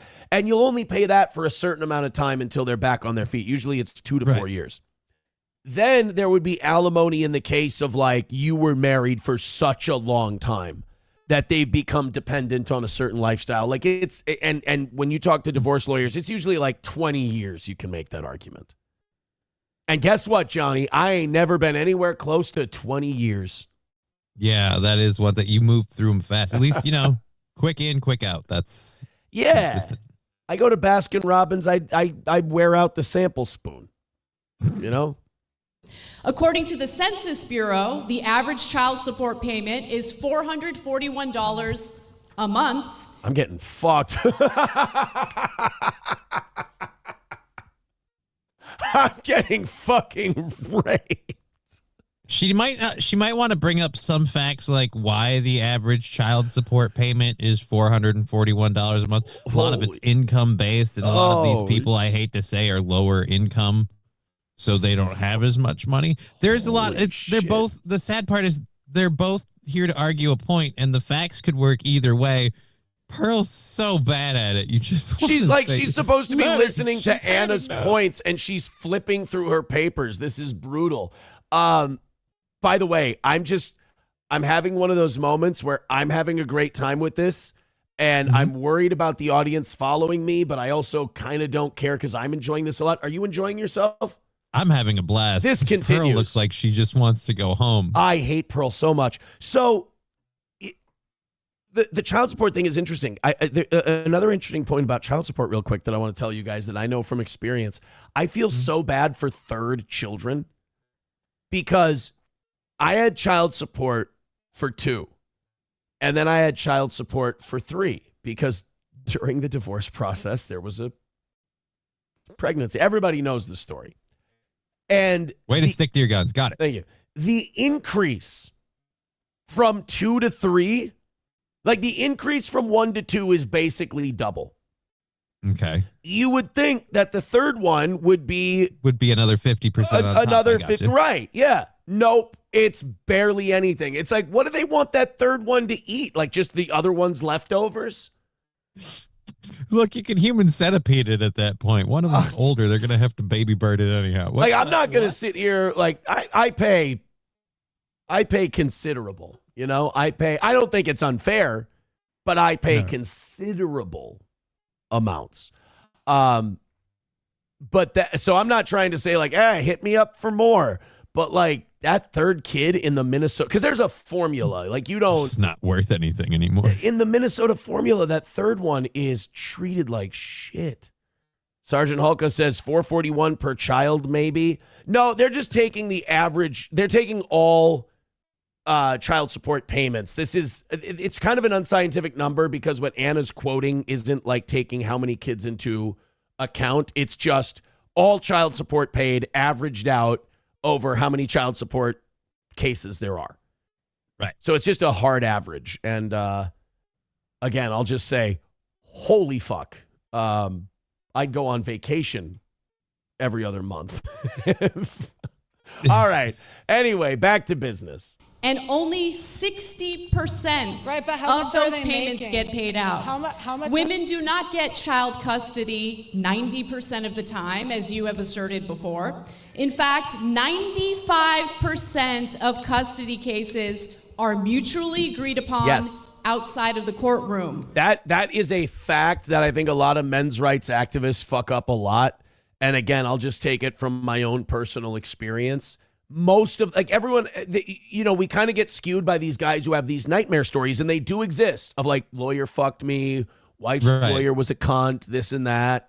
Kevin Costner's set up, right? Yeah. Most of these are the two parties get together, and if you have a good lawyer, they will tell you, like, if you have a lawyer with a conscience, I should say, they'll tell you, we prefer that you guys settle this without knowing It's the better court. for you and the kid. It's better for you. It's better for your family. And luckily, I have that kind of, my divorce lawyer. Again, if you ever need a divorce lawyer, Casey Kobe at Kelman Reuter, 1,000%. I mean, he kicked everyone's ass. I mean, he rules. He's the man who beat Nick Ricada in a divorce thing. But in all seriousness, his advice, and I think my first wife's representation's advice was, why don't you guys figure something out and come back to us? Like, we would really prefer you guys figure this out. It would be best for everyone involved. And we did. And we figured something out. Well, if you're not a piece of, you can figure out with your former significant other on how both of you can spend the most time with the kid. And again, the idea for this is what's best for the kid. If you're not a piece of shit and both of you are looking at that, it's pretty easy to work out a mutual agreement. When her and I are both able to be with the children, every moment of free time I have with them, which is wonderful. I love that. When they all hit school age, it becomes difficult for both parents because neither of you really get to see them a whole lot of time. Yeah, I mean they're at school, and then for they're what, doing 6, shit 7 when they're not in school. Yeah, exactly. So weekends are fucking sacrosanct. Those are amazing. But a couple days during the week and then a couple days during the weekend. Those 50-50 splits are really, really nice. I recommend them if you can get them. But I feel bad because so many people, like, both parents work the same hours. So like you have a 9-to-5 job, you have kids going to school. There's so little time for the two parents to split. Right? You know? It's almost like the whole system works better if one of the parents has the time to really focus on the kids and one of them has the time to really focus on bringing in the dough. You know what? Kind of like swap when they have their spare time. You know what the best thing is? Honestly, I'll tell you what the best thing is. Don't be a fuck up in your marriages and, have two parents for your children in the same home. That would probably be best. I've always told people, use me as a great example of what not to do. Learn from me. Learn from me. Women get full custody 40% of the time. Men do get full custody 20% of the time. And 40% of the time, it's shared custody, which I think is the ideal situation, assuming that neither spouse is abusive. And Pearl, excuse me, before you... Dude, Pearl is having a hard fucking... she's flipping through. No, this isn't good. Like, if you just go... I'll quote these clavicular fans who want everyone mogging everybody. If you just want to go by pure looks on this one, Anna just standing there at the podium having her shit together versus Pearl literally. You never want to be in a debate with someone in front of a live audience and flipping. And you've got to flip through your notes while they just sit there and tell you stuff. I mean, it kind of looks like you don't know what you're talking about, and they do. Right. You look like the My Cousin Vinny. You look like the stuttering lawyer. You know. Like Pearl ought to be going, ladies and gentlemen of the jury. Spawn, if you could take your microphone out and hold it, it would be easier to hear you. Because you're a giant. Like the moderator's like, look, Shaq, we need you to fucking hold that thing up to your mouth, all right?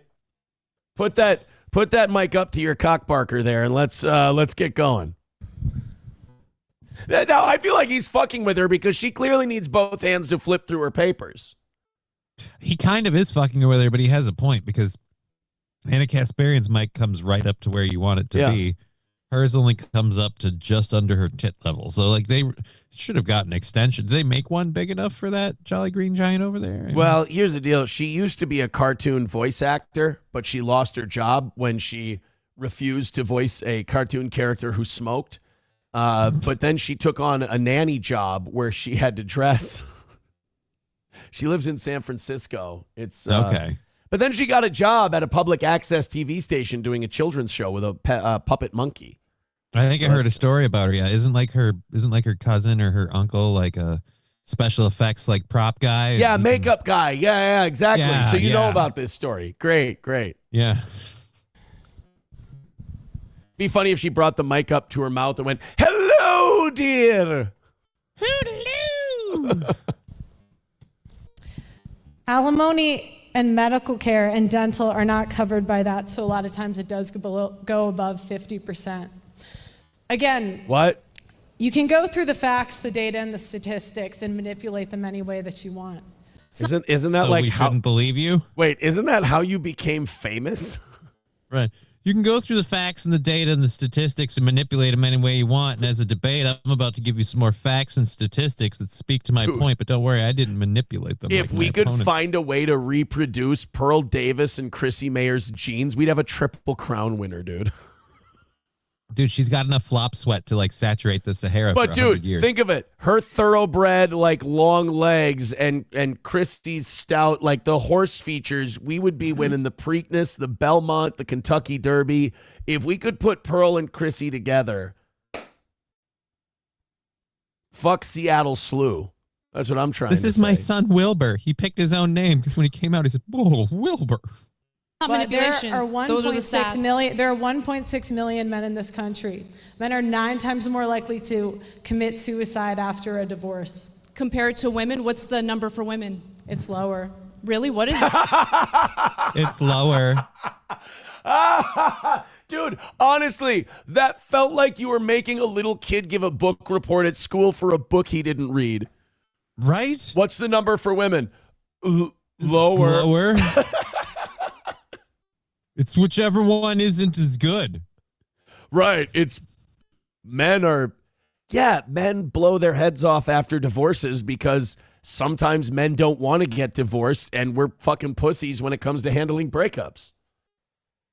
Sorry. Some men love to get divorced because otherwise them cigarettes and milk be a calling. Like, so. Well, by the way, if I may, how is that a woman problem?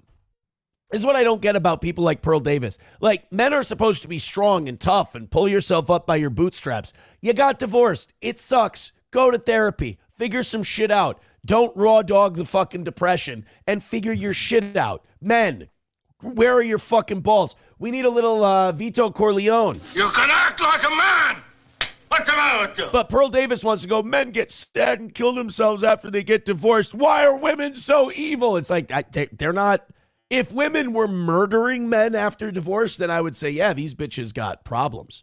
We got to do There's a something better about way, this. guys. Go meet a younger chick who introduces you to new stuff and see where life brings But you. I would not recommend that at all there, Johnny. I would actually say that that's a terrible idea, and you should find someone age appropriate who has similar experiences and that you can share lives together.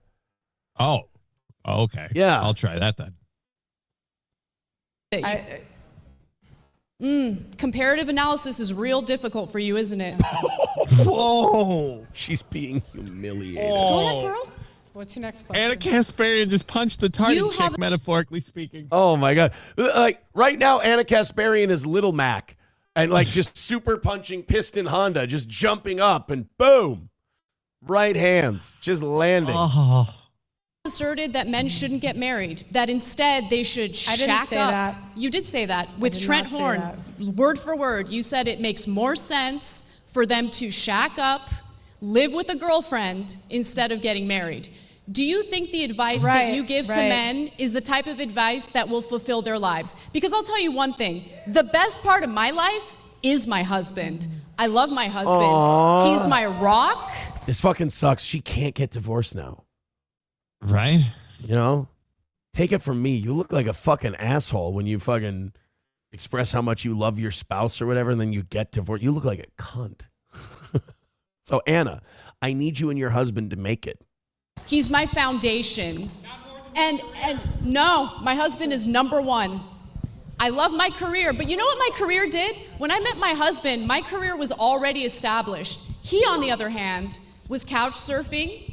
He was in debt and didn't know what he wanted to do with his life. Don't shit on the guy. I mean, come on, Anna. She's, I'm just saying, before the Jews, America wouldn't have existed. She's pulling a whole, like, I made him great again thing. Anna's like, Anna pegs her husband, I think, is what we're learning in this debate. If she wants to, she doesn't have to. If the scenario she's painting is true, then I'm going to say I don't know that I would pay that debt, but I can understand why somebody would. Whereas, so when Anna met her husband, he was couch surfing, which after Pearl met Hannah, she will be couch surfing.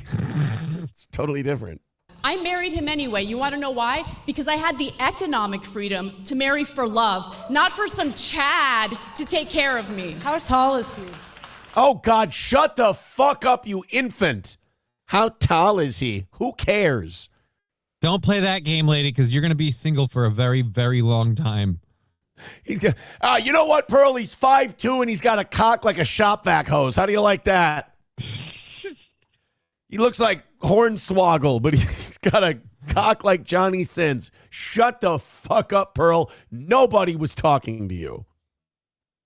Oh, he's 6'1", about your height. Get him. Oh, boom. Ana Kasparian with another right hand, and Davis is on wobbly legs. If I may quote Jim Lampley, stop it, Frank. You can stop it any time. Davis is out on her feet. Oh.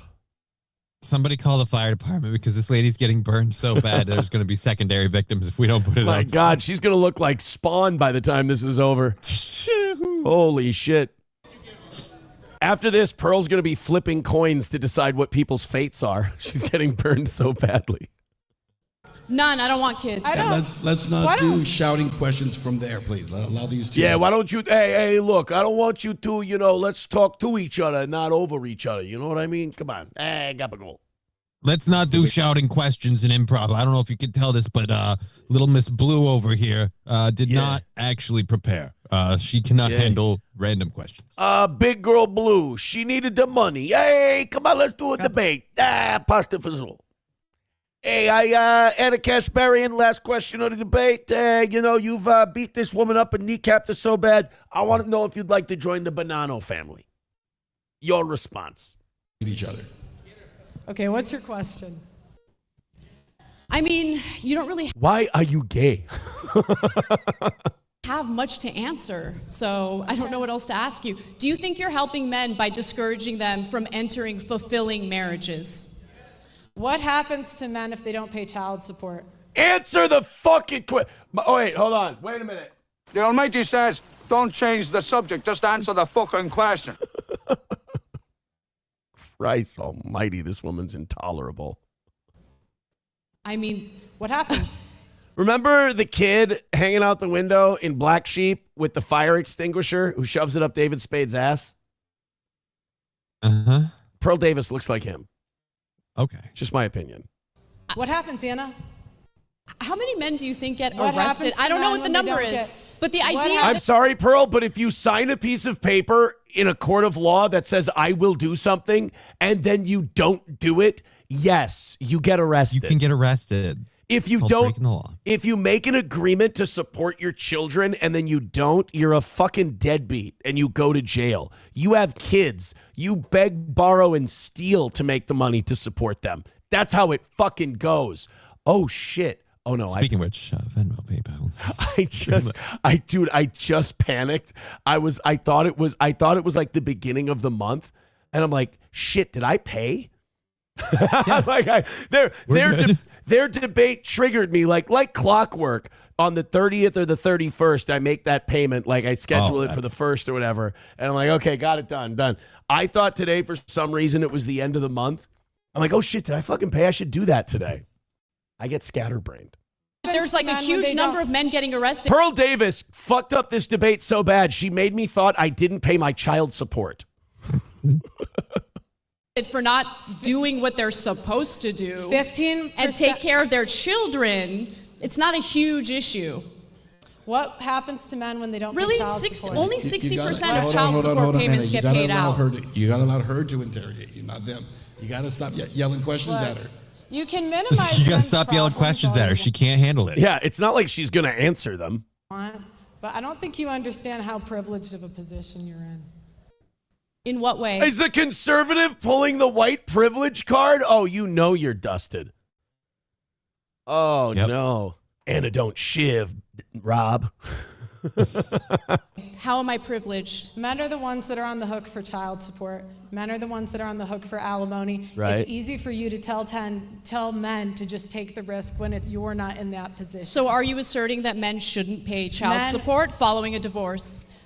Do you believe that women should be financially responsible 100% after a divorce? Feminists wanted to be equal. So I say be equal. If you guys want equality, 50-50 custody, no child support, no alimony, no special privileges.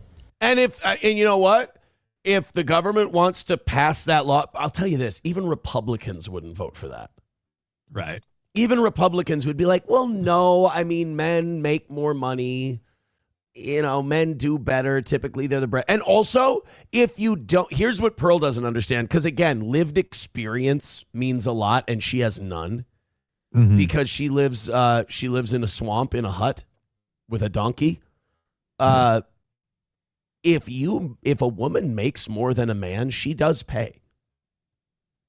It just doesn't very much happen. It doesn't happen very often. And when it does happen, it's so negligible that everything ends up being 50-50, essentially. Alimony is paid out in 10% It doesn't of matter if divorces. you're part of the It does matter. 10%. It does matter because you make it seem like It does matter because in order for alimony to be paid, the woman had to have left the workforce, agreed with her husband that she would leave the workforce to take care of the home. In those cases, she is going to need money to retrain herself for the workforce. That is fair. Or she was with him for 20 or 30 years and they developed so many mutual assets that you can't distinguish between what's his and what's hers. Part of the 10%. All I'm saying is if you guys just got married, maybe don't just start popping out kids if you're not sure it's going to work. This weird, so you shouldn't meet someone, have a fulfilling relationship, and have kids. Well, no, if you think you're going to get divorced, I feel like maybe you shouldn't. But if it happens. Look, some of us can't handle radio fame right away, okay? Shut the fuck up. When it's the tender only years 10%. doctrine is a sexist law against men. That's sexist. How is it sexist if a woman decided to forego a career, decided to be a stay-at-home mother, and the marriage doesn't work out, she has no job, she has no income, so you think it's unfair to get support from her ex-husband so she can raise the kids. 60%, so she can pay. 60% of kids under 5 have daycare. Daycare is an option now. You wanted to be men. Do you know how much daycare you wanted. Yeah, daycare is fucking expensive. And if even if you're divorced, that daycare is watching your kids. And also, you don't need daycare if the dad can take them. If the dad can't take them, guess what? He needs daycare too. Like, you both need daycare. You should be at least splitting that. I'm starting to just get a little weirded out because forgive me if I'm wrong, but aren't both these bitches not with child? Neither of them have kids. That's the you're like, right. No That's offense, like thing. you guys have a very, very limited scope of knowing anything about what you're talking about. In the case of daycare, that stuff is murder. It's one reason I'm so pissed about what's going on in Minnesota. Prices are bad enough without half of them being fake.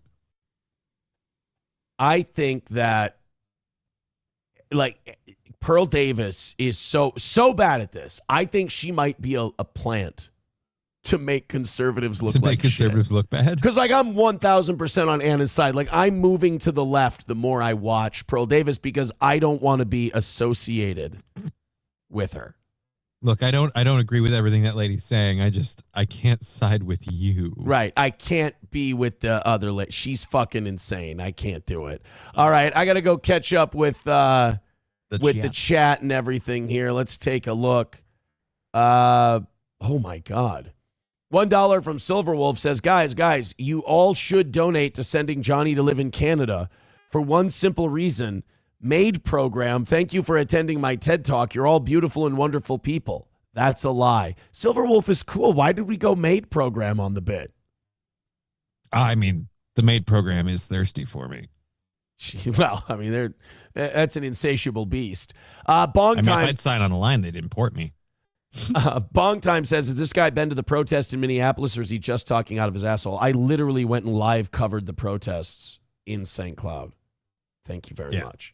$2 from Joey Caravello says, factually, Colin Quinn and Jim Norton went to tranny escorts together. Fact. Well, I mean, friends do fun things together. What do you want? Veldrain with $1 says, I loved Just Pearly Things in the Addams Family. All she did was grunt and carry luggage. No, that was Lurch. That was totally different. Although she was the one with the long hair. She's grown since then. I will say this. She was great as the judge in My Cousin Vinny. Did you say Utes? I apologize to Fred Gwynn. He didn't deserve that. Rest in peace, Fred. You're the man. I've got more here. Here we go. $1 from Hulkamasha Baby says, Anna could get divorced if he cheated. You did the extra fucking, so that's why you looked like an asshole. Am I debating that? I thought that's what all my jokes were. But you were saying that, like, Anna was on a precarious perch because she said that, you know, her husband is her rock and a big part of her world, and her marriage is like number one to her. And you said when you say that, it means it has to work. Yeah. So he was pointing out that she wouldn't be a piece of shit if it doesn't work because her husband turns out to be a piece of shit later. Oh, There is a redeeming way out where she is both single and still not a liar. Okay. All right. Fair enough. You know what? I got confused that my first marriage would have worked, but they told me I had to be a rock. And I was like, well, a Rolling Stone is a rock. As soon as they said I had to be a rock, I jumped in front of somebody and said, can you smell? You know, I was like, jabroni beaten, pie eaten, blah, blah, blah. I didn't know that you couldn't be that kind of a rock. You can't do that. By the way, rock to Rolling Stone, turn of phrase. I am so undervalued and I am so underappreciated in my time. The world will come to respect and appreciate me at some point. Guys, we're making two things on today's show. Jack and shit. Oh no. Rumble. I just went to Cockily, check my phone, for the different contributions that were coming in. And I'm like, all right, we had the great protest coverage yesterday, killing it, crushing it, knocking it out. Let's see how much they were, nothing. Oh shit. Nothing. So how about some gifted memberships? How about some Rumble rants and everything else? Please tell me we're in the 600s. 630. Oh, we're way down on Rumble today. We're down on YouTube too, but we're like 100 down on Rumble. We're only like 40, 50 down on YouTube, but we're like 100 down on Rumble. Ooh, boy, it's brutal, guys. It's brutal. Go ahead and hit like, hit subscribe, and hit follow. We need your guys' help on today's program. So we have one more quick clip. I hate this part of the show. I really do hate this when I get on something. It's really good. It's fucking classic. It's fantastic. I'm into it. You're into it. Mm-hmm. And the people aren't. I hate that. That's really demoralizing. I hate that part of the show. You're right. I should be used to it after 20 years. It comes in waves. It's up, right. It's down, it's up. You never stay up and you never stay down. But like after yesterday and then after that segment, I was like, there is no down anymore. It's down. This was Pearl's response to the debate. First of all, before we play this 38-second clip with no interruption, here's the visual. Oh, no. Oh. That's the lady who got dumped by her friends that night, and the guy she was going after told her he thought she was a lesbian. That lady is hurting. Doesn't that just look like Simon and Garfunkel should be playing? I mean, that's a brutal look right there. This is Pearl Davis's response to the Ana Kasparian thing. We're both going to shut up and just play this whole thing and respond after. I thought about it. I'm like, she's crying. You can talk like this to men, but I'm bigger than you. I could body you. Do you know what I mean? I'm like,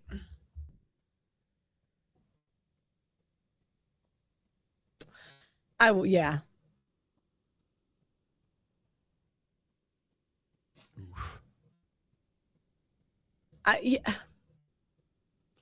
I know, but I have this fear in me of the police. I never want to get in trouble in that way. But I'm getting older, and have you noticed the older you get, I'm like, do you know what? I could catch a charge.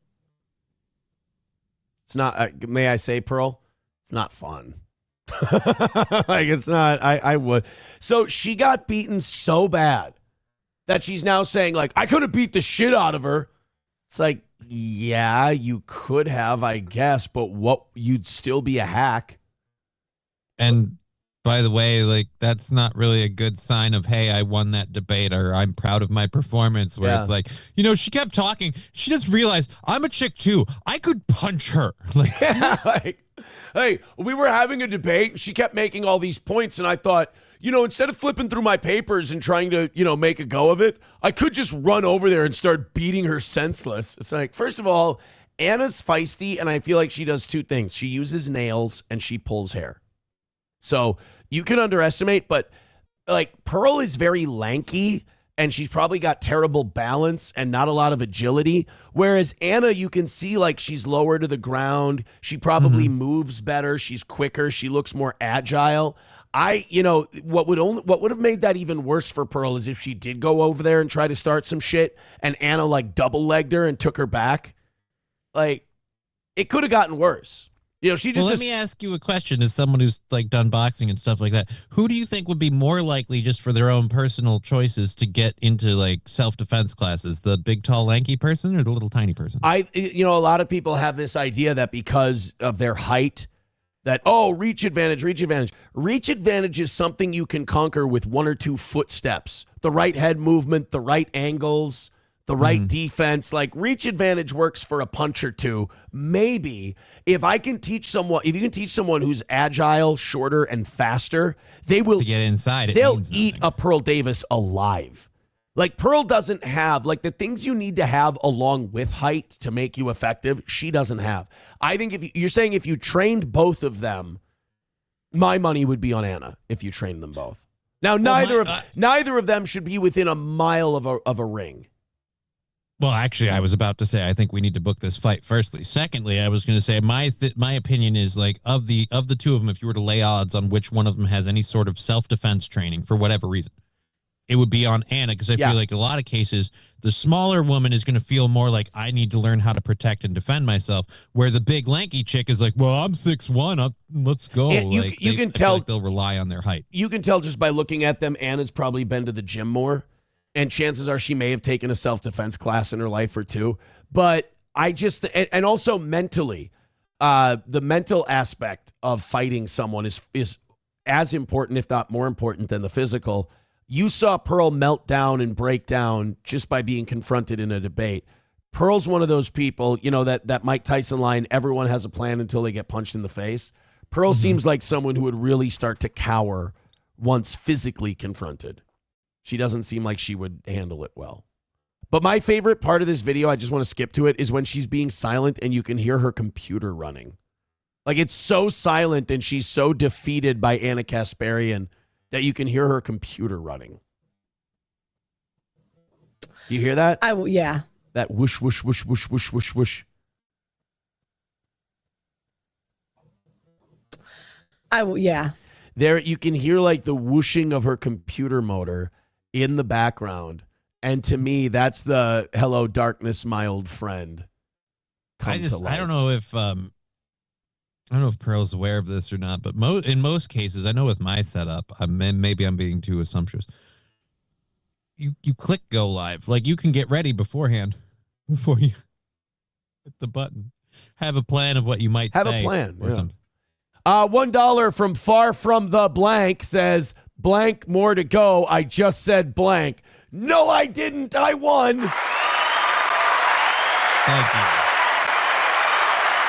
By the way, I didn't win because we're fucking not. We're doing the exact polar opposite of crushing today. Hit like, hit subscribe, hit follow, and for God's sake, throw something at the toe. We'd appreciate it. We're going to continue doing a show. We'll come back to the chat later. Hopefully everything works itself out. Thank you, YouTube, for hitting thumbs up. You guys are going up a little bit, and we appreciate that. We're pushing 700 today.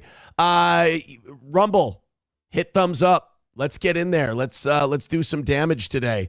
Sergeant Hulka with $2 says she's white KJP with a binder. Good point. Little Corinne Jean-Pierre. That's a name I haven't heard for a while. Right? I haven't even thought about that lady. A while. All right, we got now let's get into the Minnesota ICE updates. Okay. We've got a lot to talk about on Minnesota. Keith Ellison and Jacob Fry and a bunch of other people held a press conference yesterday. I don't believe Tim Walz was at this press conference, and that's telling to me. I don't know if he's like seen as a pariah or he's seen as like bad juju or like they don't want to be affiliated with him. But at this press conference were a bunch of state leaders, including Keith Ellison, Jacob Fry, and others. I did not see Tim Walz at this thing. Now we got one clip from the press conference. They're suing the federal government. Minnesota is suing the feds, saying that this is an invasion and occupation of the state of Minnesota. Here's the problem with that.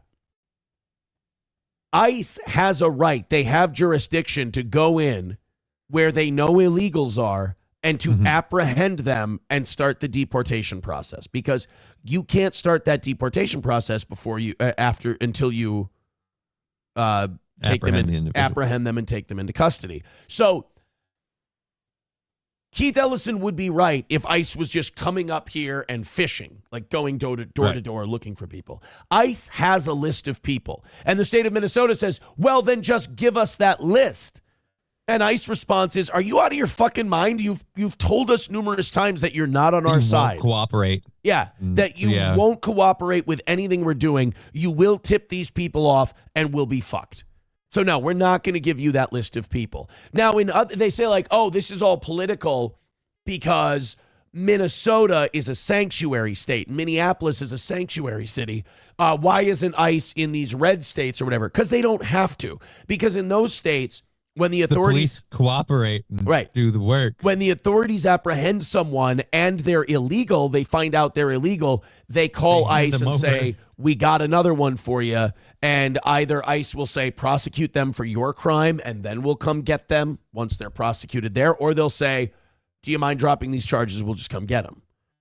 Either way, they cooperate. ICE comes and gets them. It's easy. When you're a sanctuary city and you've openly said, we're going to be obstinate to ICE, we're going to be combative, we're going to take an adversarial position against ICE.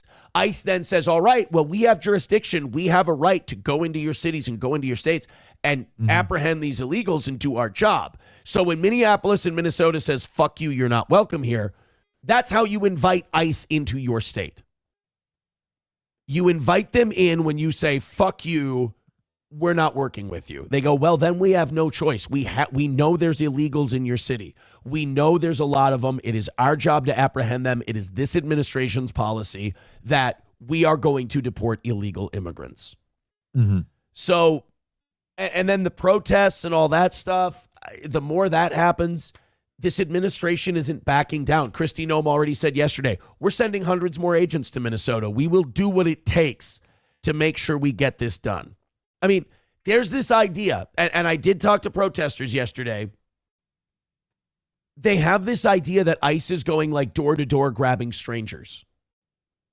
Yeah, that's because that's what their echo chambers tell them, is that this is just that's why people that have zero reason to be worried about it are like, oh, I'm worried to go outside today. And it's like, well, if you avoid the protests and you avoid that stuff, you should be fine. You're a white lady. Now, like, and I know that sounds bad, but it's true.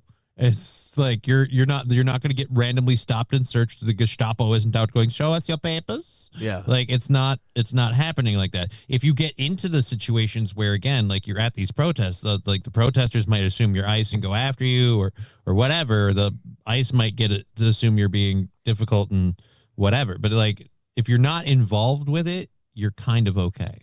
Sam Show says ICE does keep arresting citizens, and that's probably what going to be what fucks them. We got to be careful the way we use words. They've detained citizens.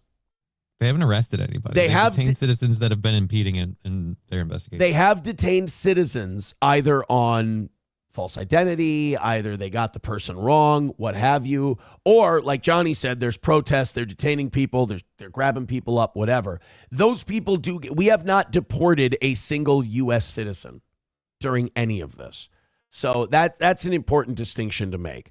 But as far as, this being an ICE invasion and the state of Minnesota suing the federal government, unfortunately, you don't really have a leg to stand on that, because ICE, literally all ICE is doing is their job. And the only way you're going to make this easier is if you cooperate with ICE. I mean, why would you want to, first of all, if your authorities arrest someone for a crime and they're here illegally, why wouldn't you want to turn them in?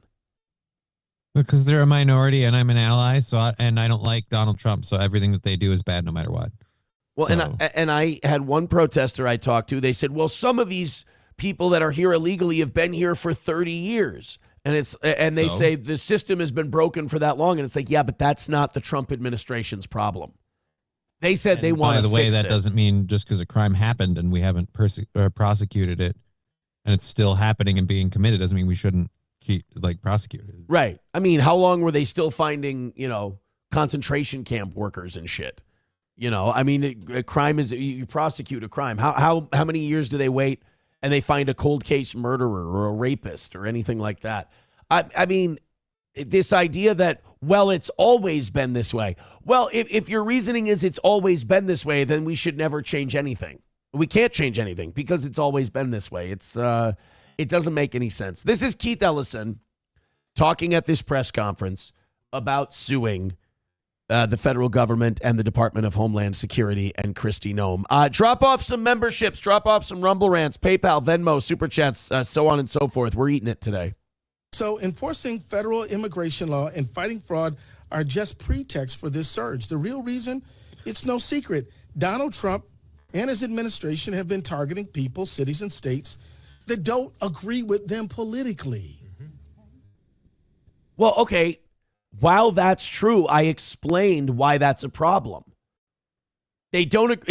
And by the way, it's not just that you disagree with them politically. That would be totally fine. ICE wouldn't be coming in. You're preventing them from doing their jobs. Right. You are not cooperating. You are not following the chain of command for immigration crimes. You're literally not. You're the authorities, and you're not reporting illegals to ICE. It would see. I knew this last week when this stuff got. They're lumping in the fraud in this too. He said at the beginning, the reason they're doing this ICE and this fraud investigation. It's like, yep. Now the reason the fraud thing is happening is because we don't agree with you politically, which might be part of it. But let's not forget the other part yeah. where the rampant fraud is happening. And in my personal opinion, Ellison and people in that chain have probably personally profited off of it. Are Republicans having an easier time using this fraud thing as a political football because it's Somalis? Yeah, of course, 100%. But that doesn't mean still real. That doesn't mean the fraud isn't happening. And it doesn't mean that we shouldn't prosecute it. Like, two things can be true at the same time. Republicans are making hay of it because of the demographic, but it's also something we should absolutely be looking into and prosecuting.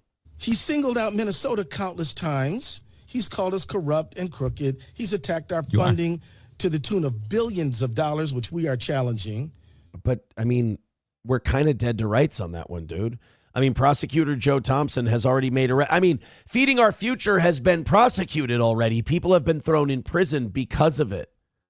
And we have stories and evidence of this stuff happening in 2015, in 2017, 2013. I mean, in this state, the news agencies of this state have covered this as a local story multiple times, well before this administration was even running for election. So it's not like it only came up the minute Donald Trump. No. You guys kept burying it under the rug. Well, and until this point. It's also troubling that your attorney general is denying the breaking of the law. I mean, and again, all of it because of politics. And we fought back, of course. He's attacked programs that Minnesotans rely on and tried to shut them down and pay taxes for. And he's attacked Minnesotans with despicable, racist, xenophobic language. The truth is, Donald Trump doesn't seem to like our state very much. Okay, bro, I'm going to be honest. I ain't exactly digging our state right now. I'm literally looking into moving to Canada. Yeah, I mean, I like it here despite all the politics. Like, I like it here despite all that. My family's here. My children are here. Everybody I love is here. Like, I love it for the fact that I have deep roots planted in Minnesota. And I love the Vikings and the Gophers. But, I mean, you guys, I ain't going to take a hard pinch for any of you guys. You guys are all rotten and dirty and corrupt. But what's that about? He What's doesn't that like our best in the nation, safe and secure elections. And some best in the nation, safe and secure elections. Let me point something out for those of you who hear that a lot. The only reason we have best in the nation, safe and secure elections is because the unsafe and insecure things that are policy here in Minnesota, you can't possibly check. You can't check vouching. Because once you vouch for someone, they get a ballot, they vote, they turn it in, boom.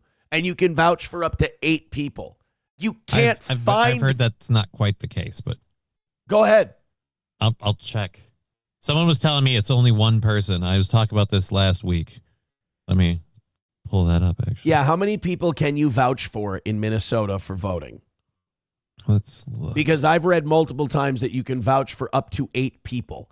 Not 8 times. If I said 8 times, I apologize. But you can vouch for up to 8 people, which I guess would also be 8 times. But the vouching system in general, though, is a very insecure, unsafe way to do elections. Sometimes he doesn't like who we choose in them. Just last week, Trump claimed that he won Minnesota 3 times, when in fact, he's never won Minnesota. He doesn't like how we take care of each other or how we make sure our kids have enough to eat. He doesn't like that? Wow, what a fucking monster this Trump guy is.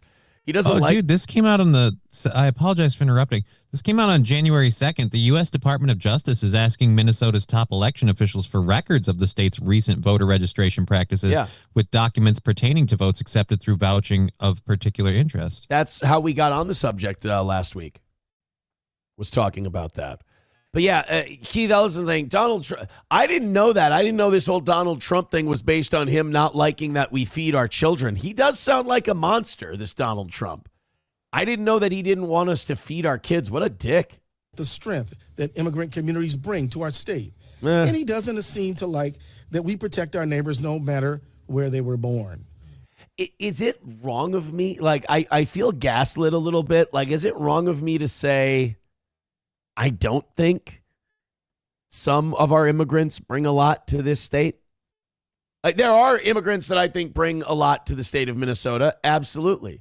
I see them every summer building roofs, and I'm like, I ain't fucking doing it. Good for those guys. You're busting their ass. But is it, like, I don't think every immigrant brings a lot to this state. I don't think a lot of them really belong in this state. I feel like this state runs at a speed that some immigrant groups can't keep up with. So, like, am I a bad guy? Like, it's like if you don't agree with these premises, you're a piece of shit. But it's like, I have data. I can back shit up. And I don't believe what you believe. In short, I have the facts. Hold on 1 second. The Trump administration's decision to target Minnesota and Twin Cities is motivated by a desire to retaliate against Trump's perceived political opponents, who are the people of the state of Minnesota and Twin Cities. Oh, the people. Rather than any good faith concerns about immigration enforcement, public safety, or law enforcement. Well, then if that's the case, they shouldn't find any illegal immigrants and they shouldn't detain any illegal immigrants and they'll be gone. Oh man, the bullshit is difficult to climb through with all these guys. All right, what's your data there? I was looking at that. It says that you have to sign an oath that person is a resident in front of an election law judge under penalty of perjury. Right. So are those usually at the polling places, like the election law judges? How do you find out that they didn't know they were telling the truth? Like, how do you know they didn't vouch for that person? Well, they both put in like their name and their address. Here's what you have to trust but verify. Here's my question after everything we've covered in this state. Are they verifying though? Probably not. Do we verify these people every time we have? Probably not, but I don't even know if you could prosecute that, because if you're the person vouching and then they come to you and say, we found out that this person actually doesn't live here, you could be like, oh, shoot, I thought they did. Like, how do you prove that they were lying or had malicious intent and they weren't just wrong? I don't know. I feel like know we if don't. You're like penalty of perjury. I guess that means you're supposedly saying you're not lying and you're telling the truth. I suppose. So. But how much? How much do we look into that? That's a good question. How much do we verify? Because as far as verification, the only thing I have is anecdotal stories of like, well, people know because they're making an oath under penalty of perjury, they're going to get busted and they get caught if they lie. And I haven't really seen any evidence of that as an issue. Like that, those aren't facts, though. Hulkamasha Baby with $1 says, how much of the country's problem are because we have 50 leaders that don't want to answer to the federal government and it creates conflict? I hate big government. Just a random thought. Well, I mean, you can hate big government. Do you hate big government enough where you feel like we shouldn't have immigration enforcement? Because it doesn't matter how big or small government is. You're always, if you want borders and you want to enforce immigration policy, you're going to need an apparatus who can do that, and that's ICE in this case. So I don't know how you can get small government and also, I don't know how you can have a government that's so small but also has a border. It's right, because then every border is going to have to be locked down like its own nation, because otherwise you have the situation that we already have where someone comes to California as an illegal immigrant, gets a CDL in California, drives to Tennessee and hits people. The policies in Tennessee might not allow that to happen, but the ones in California did. So those things are going to happen unless you cover each border. Avocados with $1.99 saying to Keith Ellison, this ain't going to go how you think it's going to go, Nickel. Nickel. I didn't know that was his nickname. That must have been something when he was growing up. Did not know. They must have called him Nickel. I like today's show. I'm enjoying today's show. I hit like, hit subscribe, hit follow. I appreciate all of you being here. If you feel like being generous, God damn what I appreciate it. Holy shit. 651 is the number right now. Hit like, hit subscribe, hit follow. I'll try to spice it up for you. I'll try to dance or do something. We've made a whopping 20. In about 2 hours. We need some help, guys. Let's get moving. Thank you. We've had a good week, but this show runs mostly, well, not mostly. It runs 50-50 on your donations. We need you to throw a couple at the toe. We appreciate it. Let me go to somebody who is going to pay us, because we do need to pay the bills. Let's talk about our friends at Emerald Med. I want to share a quick story about a family supporting this channel. Their father had a rare form of cognitive decline due to his military service that made him unable to work. Their mother had to stop working too so she could care for him. Their sons discovered new U.S. Library of Medicine studies on various mushroom blends that could significantly support cognitive function. So they began creating a complex mushroom supplement based on that research, not just to help their own family, but to help others. They nearly quit after multiple setbacks and having their first big batch stolen. Fast forward, now they speak at medical conventions nationwide. Their company is called Emerald Med, and their product massively supports brain, immune, blood, and heart function. Your cognitive function optimizes everything you do. You can get knees, heart, and kidneys replaced, but you can't get a new brain. So investing in the only brain you'll have for the rest of your life matters. If you want to support a company that supports our channel, which is huge, and free speech also big, with their marketing, and you want to try a strong mushroom supplement, they're running a New Year's deal. Just click the link below and use the code for 30% off today. It's currently the most concentrated mushroom gummy in the U.S. It has up to 400 compounds and is rich in vitamins and minerals. With 6 formulas in one, it's like getting 6 supplements for the price of one. You can click the link below to try Emerald Med's mushroom gummies 30% off today. That's Emerald Med. Thank you so much, Emerald Med, for supporting our show. That is fucking huge. Thank you also, Camo Girl, for $9.99 over on YouTube, and Wildcard for gifting a membership. Thank you. Thank you guys so much. Anybody throwing a couple bucks at the toe today certainly is a friend. I appreciate it. I'm trying to crack the code of what it is exactly you guys want. I think today's been, every show, we're pretty consistent. Every show is just packed wall to wall with just thick with fucking content. And it's amazing. And you ask for No Jew Tuesday. Some days I just don't know how to feed it. I don't know how to feed these people. Memberships, Rumble Rants, Venmo, PayPal, Streamlabs. Let's get going and let's, the last 2 months we haven't been mentioning the word, and it's been going relatively well, but holy shit. Dan Vicious with $10 says, for Johnny's trampoline lessons. Thank you. Thank you very much. FFG, he's trying to troll, but he's just kind of coming off angry. He says, so you read fake advertisements, but not paid for rants. Got it. Oh, he's pouting because I haven't gotten to his rant yet about you. I apologize, FFG. Johnny can't afford, he gave $1 for this one, by the way. Oh. Johnny can't afford to move down the street. Now he's speaking of Canada. How about those? Oh, he's also pretending he contributed to your GoFundMe. Can we get our money back since that was a scam, apparently? Johnny FFG's very upset with you. This has nothing to do with me or my show, but go ahead. As for getting the money back, I guess you'd have to get in touch with me and let me know which donation you are, and I could go chase it down. That money's been sitting in a savings account, really only been used on expenses for the moving.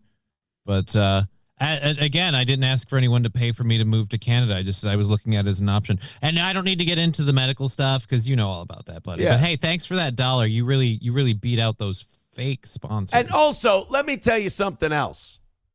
Go to Johnny's fucking show and ask Johnny questions. Don't come to my fucking show and bother me about Johnny. Go to Just Kidding LLC and donate money to his show. Go do that. I don't give a fuck. $2 from Rexstart parody account says, can you play the Hans Zimmer song? Dude, if you haven't watched the Stalin 19 video of Mr. Kill Everything talking to Whitney Cummings' sister and just drunkenly hitting on her and saying things like, oh, you being a cute little weirdo right now, honey? It's one of the funniest fucking things. I'll have to check it out. It's so goddamn funny. Thank you guys for that little rally you just did. I appreciate it. You guys are fantastic. Keep it going. Now let's keep that vibe rolling. All right? Let's keep it going. Let's get memberships. Let's go PayPal. Let's go Venmo. Let's go Streamlabs. So we've done YouTube. We've done Rumble today. We haven't done Rumble Wallet, Venmo, PayPal, or Streamlabs. So let's get a little representation in all of that, and then I won't be so fucking obnoxious today. How's that? Because I won't mention the G word, but I'll mention when we're eating a fat dick in terms of our success today. And like I said, I'm riding a high from the protest coverage, and it is not translating into good numbers today. That's for sure. You guys did get over the 6 mark, and YouTube has picked it up big time. It's Rumble that's down today. So hit like, hit subscribe, and hit follow, and make us a little more comfortable as we continue to give you fucking wall-to-wall content and not just watching other people. Bloomington hotel employee has been fired after doxing ICE guests. This is happening a lot in Minnesota. We've obviously got the Hilton that ICE agents were not allowed. They had their rooms canceled, so they booked rooms, and then employees were canceling them. And Hilton responded by taking that hotel's franchise away from it.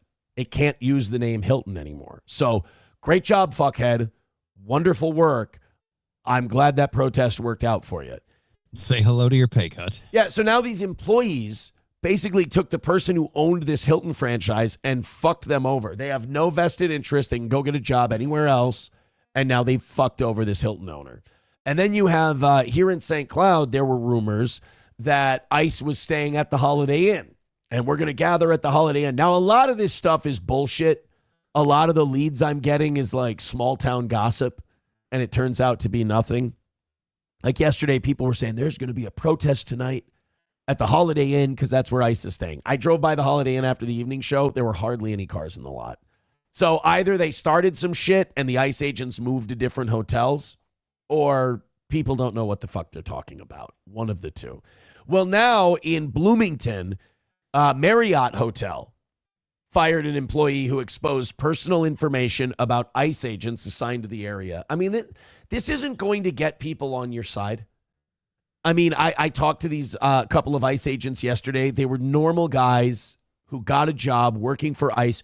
People seem to think they're like these Blackwater, Delta Force, secret agent men guys. They're literally federal cops.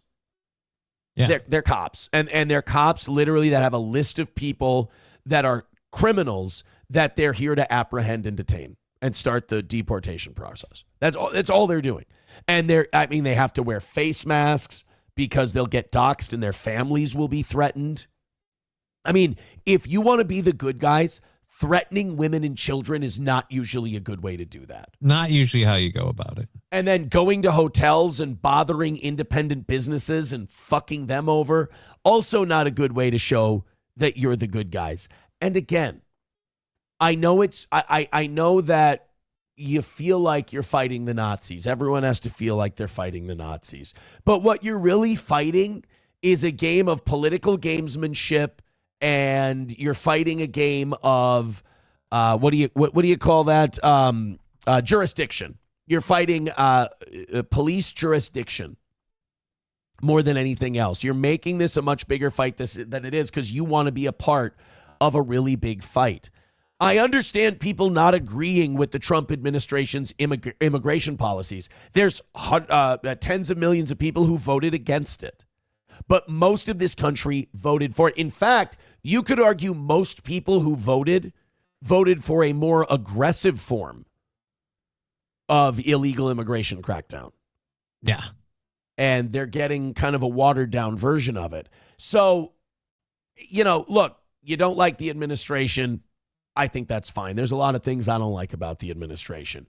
But to go after these ICE officers and go after the hotels and go after families and shit like that, it's just shitty. ICE publicly acknowledged the action on its social media channel, saying it is glad that the independently owned Marriott took immediate action to fire the employee responsible for doxing the ICE personnel. Can I say another thing that I think is not good for these ICE agents? Is the Department of Homeland Security having like Instagram and Twitter and Facebook reels that are like bragging and doing music videos and trying to create viral clips. I don't think that's good for the guys on the street. It's not helping them at all. But and the fun part for me is just that a lot of the laws that the federal agents are using are ones we put in place for COVID. So it's funny how it's like now these are jackbooted thugs. Right. Rummage sale. God, he's coping with everything I say. He goes, we saw your entire interview. How do you know their military history? In general, people who are hired as ICE agents they're not guys who are like special forces that then go. They're guys who are hired to do a job. They apply at ICE. ICE expanded under Trump, and they just had guys applying for jobs. Right. There were sign-on bonuses. They're not. This isn't a crack paramilitary. Like I said, do you think if they were like crack special forces operating in Black Ops style, that they would be getting stuck in all these parking lots with shitloads of people around them? Right. No. This is a special forces Army Ranger Navy SEAL who got detained by a mom in her minivan. Yeah. So rummage sale, I'm sorry. And I apologize. I know you don't like me, and that's where this is coming from. Respectfully, being as nice as I can to you, buddy, you don't know what the fuck you're talking about. And I'm sorry I did well yesterday with the live coverage. That shouldn't bother you. Just be happy today that we're making no money and that the viewership is down today. You should be very thrilled about those things. Oh, we're about to crack 700. We're at 699. Oh, shit. Hit like, hit subscribe, hit follow. Well, hey, rummage sale, we're not making any money. How's that? That should be good for you, right? 699. Hit like, hit subscribe, hit follow, push the algorithm. I want to watch it hit 700, but I don't. They always do this. 698. Hit like, push that thumbs up button like it's going up an asshole. 702, where my girls at from the front to back. If you're feeling that, put one hand up. All right.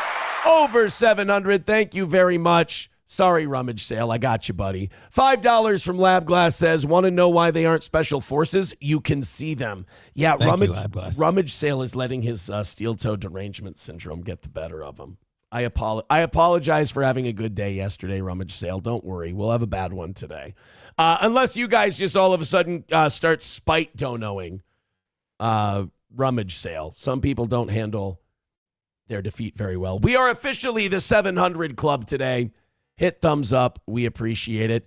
Doxing ICE officers and agents puts them and their families at enormous risk, especially now as they face a 1,300% increase in assaults, a 32% increase in car attacks, and an 8,000% increase in death threats, ICE said in a statement about the doxing. So, yeah, employees of the Marriott have been fired. Oh, yeah, look, they were posting it online. They were posting pictures and sending out their information, because obviously you give your information when you book the room. Right. So these Marriott employees were posting the addresses, there you see right there, and the faces of people who they thought worked with ICE.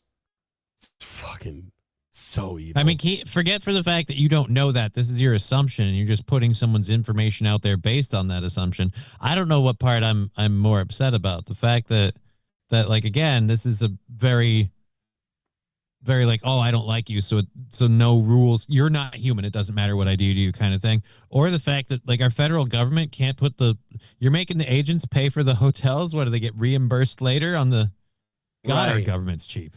Well, and also, like, it's the fatal flaw all these protests have, whether it's right or left.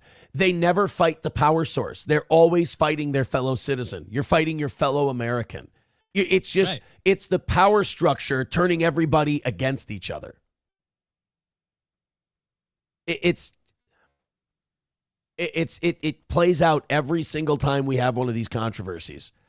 Because when you're a protester, it's easy to throw shit at an ICE agent. What's really difficult is to try and hold the power structure accountable and keep that unified protest together into a voting booth or into, going to Washington, D.C. and going to the Department of Homeland Security building and protesting there. Well, it's also really hard to do that to the opposing team, but then come right back around and do it to your own team. So, like, since nobody holds their own side to account either, they always open the door for the other people to come in. Like in the case of Minnesota, by not doing this stuff, by not working with people, they open the door for all these ICE agents to come in. But as soon as it happens, it's because of Donald Trump and the administration. Yeah. Jeff Jordan says, ICE showed up to my job site. Pedro and one other guy got cuffed and brought in. Hour later, Pedro is back already. Not a big deal. That's it. People say, oh, they're detaining citizens. They're saying arresting citizens. They're not arresting citizens. They have been detaining citizens. All they do is they run the background check, shows you're here legally, back to work. Sorry. And they're not picking them out based on color swatches. They have people that they suspect, and they verify. Yeah. Shuli Madoff with $5. Thank you, Shuli Madoff. Thank you to everybody who's throwing any amount of money at the toe today. We are lagging a lot. Yes, thank you, Shuli. He says, do me a favor, Toe. After the show, sit down and watch that Daily Show episode last night. I will check it out. I am going to be heading out to the protest. Maybe I'll turn it on my phone while I'm driving around and check it out that way. And also, if you guys do have any tips or any leads, send me DMs today, and I'll head over to those spots, and we'll go and we'll get live streams started for you. Right now, I want like, I want subscribe, I want follow, but goddamn, do I want some contributions, man. We are fucking toasted so far. 2 hours in, $45. Oh, killing the game on a show that this is so like Toe. This is so perfect for the show. On a day where I'm like, we're rolling. Like, we're killing it right now. We got there's no such thing as momentum. It doesn't, it's the hot hand fallacy. I'm like, today's going to be a win for the Toe. Fuck. MSO says Johnny has given up. Johnny, don't fucking give up on me. What? I gave up. I can't have you given up. I can go home. I'm already getting my fucking shit pushed in here today, which, you know, I'm not going to list a bunch of things that are going well. But I can't have you giving up on me, goddammit. I didn't even know I gave up. I'm sorry. Get weird, get generous, do it now. I'm feeling vulnerable. So speaking of ICE, the guy who shot Renee Good, he has a GoFundMe that's pushing $500,000. I've been hearing a bunch of weird things. Like I saw the body cam footage. People are saying he jumped into the car. Like he jumped into it. Like she still went at. I don't know where I land on this, but I don't know. Just you don't know where you land on it. On how do you feel about the guy that shot Renee Good? Like, do you feel like he had other options, or do you feel like he's justified? She used her car as a weapon. Like, I think I'm kind of like, you drive at me and I've got a gun. Like that's what I'd do. Yeah. No, I don't think there's any. I think it sucks that it happened. I don't think that woman was some like dangerous axe murderer. Oh yeah, who was like going to kill a bunch of people. But I think she did a really fucked up, stupid thing that could get you shot. And she got shot. There's a lot of people. Where I'm landing. There's a lot of people who are in situations they don't belong in, where bad shit ends up happening to them, and it doesn't mean they deserve it, but they didn't help. They did what it took to have that outcome happen to them. But they probably were not a dangerous person. They just did something really stupid that got them shot. Yeah, I don't think Renee Good is some like great super villain who needed to be stopped. I think Renee Good was an idiot. That's her evil twin. Yeah, who got in over her head and got shot for it. I mean, she parked in the middle of the fucking street to obstruct ICE agents. Stupid move. But if that's going to be your form of protest, when they go to your car, grab the handle, you come out, you get detained, that's your civil disobedience. That's your form of protest. Driving in the direction of an armed ICE agent in your vehicle after you've been told to stop and get out of the car is one of the dumbest fucking ways I think you could possibly handle that situation. I'd agree. So yeah, no, I guess we kind of. All right, I feel better. All right, so yeah, so he's got to GoFundMe for $500,000 now. Well, here's the thing: he's got to GoFundMe for $500,000, and people are pissed off about that. Mostly because this guy's on paid leave; like he's not missing any paychecks.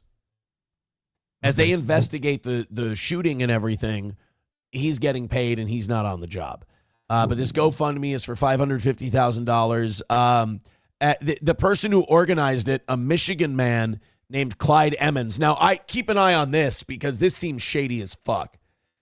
I don't think this Jonathan Ross guy is necessarily backing Gonna get the money. Yeah, I don't know if Jonathan Ross, the ICE agent who shot Renee Good, I don't know if he's even got any part of this. Like, remember last week when they reported that Mickey Rourke had a GoFundMe out there? Yeah, and he told people not to donate to it. It was fake. He didn't set it up. Well, not fake, but he didn't set it up, and he didn't want people supporting him. He told all of his fans, don't give any money if you did get it back. Yeah, Mickey Rourke had nothing to do with that GoFundMe. I think we might have another one of those instances here. The campaign's organizer is a Michigan man named Clyde Emmons. According to the webpage, he wrote he'd set up the GoFundMe, which has the goal of $550,000, quote, after seeing all the media BS about a domestic terrorist, referring to... See, that's the other thing. Like, every side goes way too far. She's not a domestic terrorist. She's some dumb lesbian who panicked in a situation she shouldn't have fucking been in and got herself shot. That's what happened to Paid Renee protester overreacted. Moving on. Not a terrorist. Now but that's the law now. Anyone who uses their vehicle, that's now a terrorist action. Now, she got her own GoFundMe, and she's raked in about $1.5 million in donations, but, I mean, she's not going to be able to. Her partner's going to have a hell of a time. Spend it all on him. Well, I hope her kids get it, not her partner. Because I think she's got 2 baby daddies, I think. And I think at least one of the husbands has custody. And so I hope the kids get the money from the GoFundMe. The campaign's biggest donor was billionaire businessman Bill Don't Lower Credit Card Interest Rates Ackman, who donated a whopping $10,000 to the campaign. He justified his donation in a post on X, writing that he wanted to be equally hated by right-wing and left-wing people. No, he said he wanted to donate the same amount to Good's campaign, which was closed after it received more than $1.5 million. Ackman wrote he's a big believer in playing both sides against each other, so ultimately he can benefit. I'm just kidding. That's not what he said. Ackman wrote he's a big believer in our legal principle that one is innocent until proven guilty, and described the whole situation as a tragedy. Is nobody going to point out that especially this Jonathan Ross GoFundMe campaign doesn't seem to be like organized by Jonathan Ross? It doesn't seem to be organized by Jonathan Ross. Like you said, he's on paid leave, so it doesn't sound like he should even need it. Unless he's got some sort of legal costs, or if he, like, his family's getting death threats and they need to move or something. And even then, like, yeah. Plus, if it was organized by him, and I don't think it is, 500,000 compared to 1.5 million, I feel like he's going to break in, shoot the people on that GoFundMe, and take all of Renee Good's money. There you go. Liberalism Sucks says it's up to 608,000. Okay. Roots Calhoun says Johnny is seething at those GoFundMe numbers. I'd be pissed if I were you. No. God, you just had to get. You want to go with me today to the protest? You get shot by an ICE agent. We can make you some money. I mean, I'm not opposed to it. Yeah, but you got to go get shot. I'm not going to be with you. Yeah. I'm the one who needs the medical care. So, yeah, I have to get shot. You go independently. I'm there as a journalist. I'm just. But I need your help. I can't go as a journalist. I even try to pretend to be a journalist. I'm just going to be some guy on the sidewalk spinning his tires. You're trying to get shot, but God damn it, you just can't wheel up to it, unfortunately. Right. All right, 700 of you checking out the toe. Please hit like, please hit subscribe, please hit follow, and please throw a membership our way if you're feeling like it. Hey, I got to go with the people who pay the bills, my friends. I'm sorry. Help us out a little bit here. They can cancel your accounts. They can freeze your cards, decide what you're allowed to buy, say, or support. Big banks and financial institutions have total control, and they use it. That's why financial independence matters more now than ever. Introducing Rumble Wallet, a non-custodial wallet built for real freedom. With Rumble Wallet, you control your money, not a bank, not a government, not a tech company. Buy digital assets like Tether, Tether Gold, and Bitcoin in one place. No permission, no middlemen, no cancel button. And when you want to support the creators you actually believe in, you can use the Rumble Wallet app to directly tip content creators fast and without insurance. This isn't a credit line they can shut off. It's your wallet permanently. And I don't mean to brag, but I have $8 in Bitcoin contributions in mine. Yours to protect your future.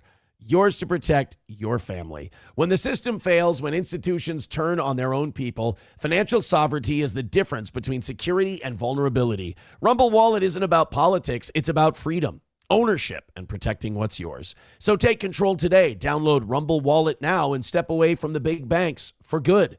True ownership, true protection, true financial freedom. Rumble Wallet. Thank you very much for hitting like, hitting subscribe, and hitting follow, and supporting Steel Toe any way you can. Thank you, Rumble Wallet. Hit like, hit subscribe, hit follow. Around 700 of you checking out the show. We'd love a couple of bucks if you got it. That would be cool today. This is a controversial little human interest piece. There was a woman on Delta Airlines who had a little baby with her. She was traveling with a baby, which I can't fucking imagine. To me, it feels like put the vacations on hold unless the flights are like absolutely mandatory, the death of a loved one. The or kid's whatever. not ready to handle this. The eardrum thing alone is going to drive him nuts. It's a problem for everybody around. You just stay home with the kid. A mother is now slamming Delta Airlines and creating a little debate online after she did not buy a seat for her baby on a full flight and was left sitting on the plane's floor with the baby. Now, I don't know why this is Delta's issue. I don't know why this is Delta's fault. I don't know why Delta even needs to address this. You brought your baby onto a plane. You didn't buy a seat for it. The plane was full. Yeah, there's not going to, you either got to sit there with the baby in your lap on the plane, or you got to figure it out. I don't really see why this is Delta's problem whatsoever. And luckily, this nation is healing because online, comments-wise, that's what people are saying. People are on Delta's side with this whole thing. I'm for it. If you need the extra seat, whether it's a baby or your body fat, like you're paying for it. That's on you. And, oh, God, no. Oh, no. Oh, no. It couldn't get worse. It couldn't get worse. Why? There's got to be some kind of psyop going on right now with Minnesota. Do you know where this woman lives? Minneapolis. The woman that's causing all the problems is from Minnesota. Motherfucker. It's time to admit, we're a fucking scourge. We really are just a scourge on good, decent, honest Americans. We're an invasion. You know, we're saying that ICE is invading Minnesota right now. No, we're the invasion into the brains of decent, hardworking Americans. We're just wiling out and humiliating ourselves on a regular basis for about the last 5 years now. A mother has slammed Delta Airlines over an uncomfortable international flight after she apparently neglected to buy a seat for her infant. Melly Skoglund shared a photo on Threads. Who fucking uses Threads? Ew. International flight? How long was this thing? What a douche to be using Threads. I mean, that's for like Facebook people who want to make a big, long, involved post about something. Like, I'm always getting these advertisements like, put the Threads app on your phone. And I'm like, I'll consider it a personal defeat if I ever do that. Melly Skoglund shared a photo on Threads of herself sitting on the floor in front of 2 economy seats during a long-haul Delta flight. Now, how do you not buy a seat for your child? This is just you being a chiseler. This is you being a cheapskate and trying to get on the plane for cheap, not buy an extra seat for your kid, and then blaming Delta when there's no room on the plane. Well, guess what? International flights especially, they tend to fill up. Right? If they didn't, the plane companies couldn't afford to keep doing them. Right. Delta doesn't want to do overseas international flights of like 25% full planes. It doesn't make any financial sense to do it. The mother of 4, who according to property records lives in Minnesota, crouched down in front of the window and aisle seats as her 2 young children slept. Oh, and by the way, I'm sure she didn't make like a scene out of it or like what. I'm sure she wasn't really performative about the fact that she was a mother sacrificing for her children and sitting on the floor. I'm sure she didn't like sigh really loud so people would notice her. I was about to say, I'm sure she didn't sigh really loud as everyone walked by so someone would talk to her and she'd go, no, I just, it's the kids. You've got to sacrifice anything for the children. Well, this is just the sacrifice you make as a mother. 12 hours flying Delta Airlines back to the U.S. was sold out, so we have no extra room. This is our situation. She captioned in the now viral photo. Again, sorry to quote Bradley Cooper, but learn the difference between we have a problem and you have a problem. You seem like you made this bed, or this bed that you don't have. Now you can lie on the floor. It is unclear whether the 42-year-old Skoglund was flying or if she had a ticket for both children.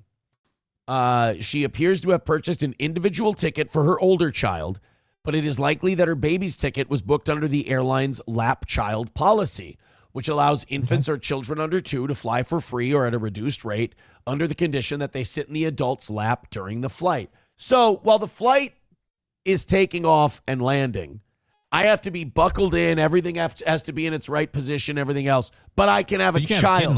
I can have a kid on my lap. All right. Sounds totally reasonable. Skoglund's post was met with widespread criticism online by travelers who argue the airline is not responsible for her alleged, quote, lack of planning. Good. It's nice to see an airline not just chicken shit out of it and go, look, sweetheart, you should have bought more tickets. You knew you were flying with those two. We didn't. Yeah. Others blasted her for assuming that she would be able to commandeer an open seat for free. I mean, that is kind of what she's saying. Yep. By the way. It's what she was planning. There she is. Look, there's me sitting on the ground, and there's my baby. She's well, the baby looks like the baby's chilling. Baby's having a good time. And is this the other kid? The other kid seems like they're chilling too. So you got 2 seats. Well, I don't understand why baby daddy is. Oh.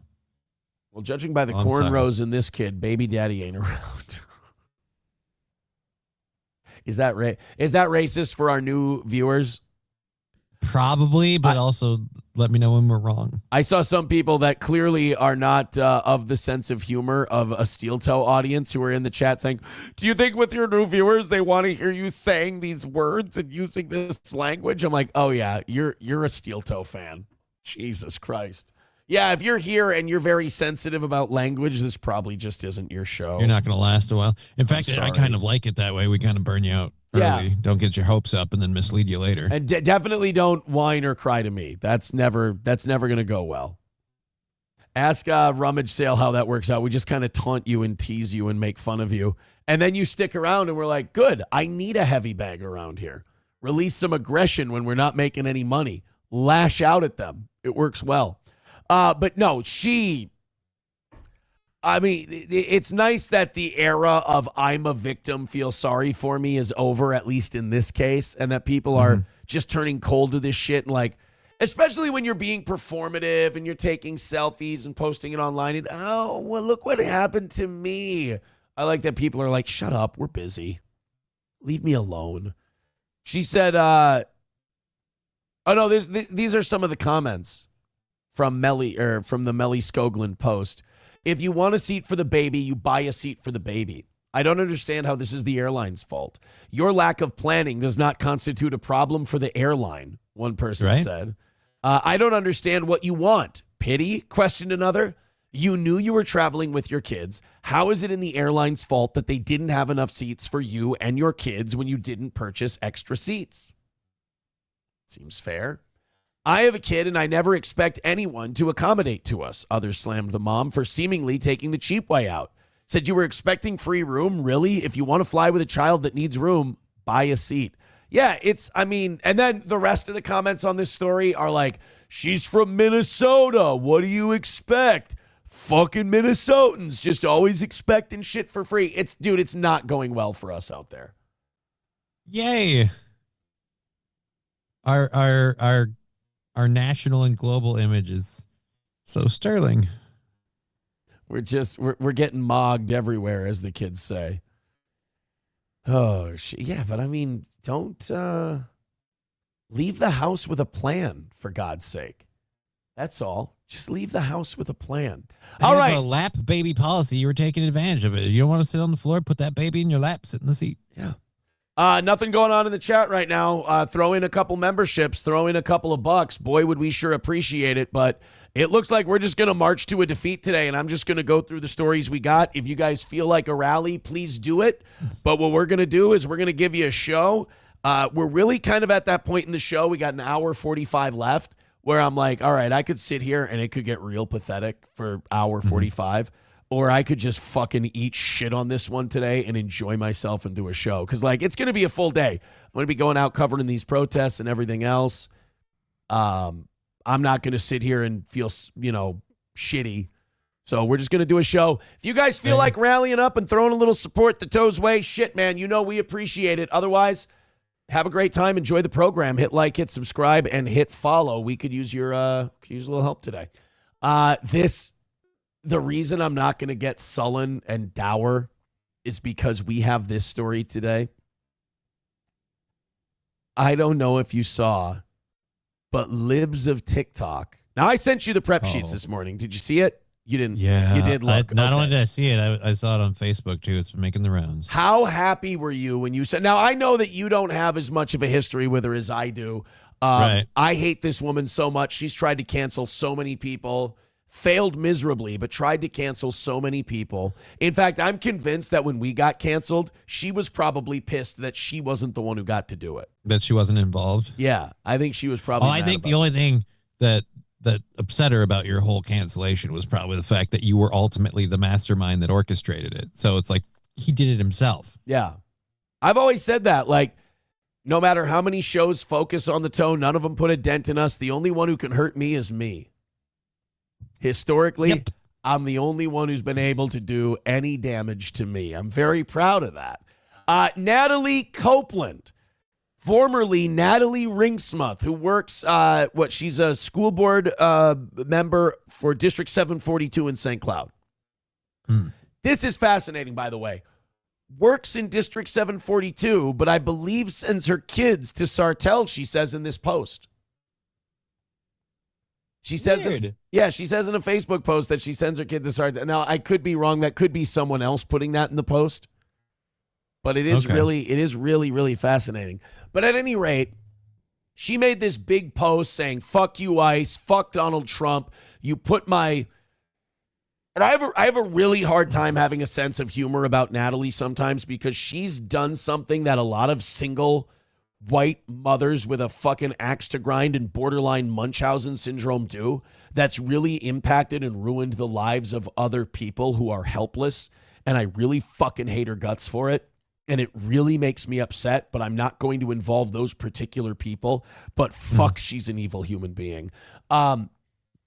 She said in her post that, let's just read it. Libs of TikTok made a post about Natalie.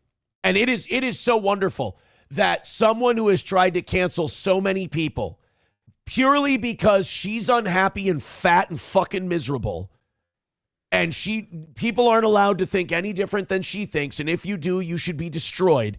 I'm so glad that another fucking smear merchant, shithead bottom feeder like Chaya Raichik, I'm glad that the Natalie Copeland of the right has come for Came her. after the Natalie Copeland of the left. I think this is so beautiful. I hate both of them, but God bless Chaya Raichik and Libs of TikTok for taking this woman down. And I hope that they kick her off the fucking school board because she is so dangerous toward children. She should not be allowed to be shaping education of children. She's fucking weird. She's toxic.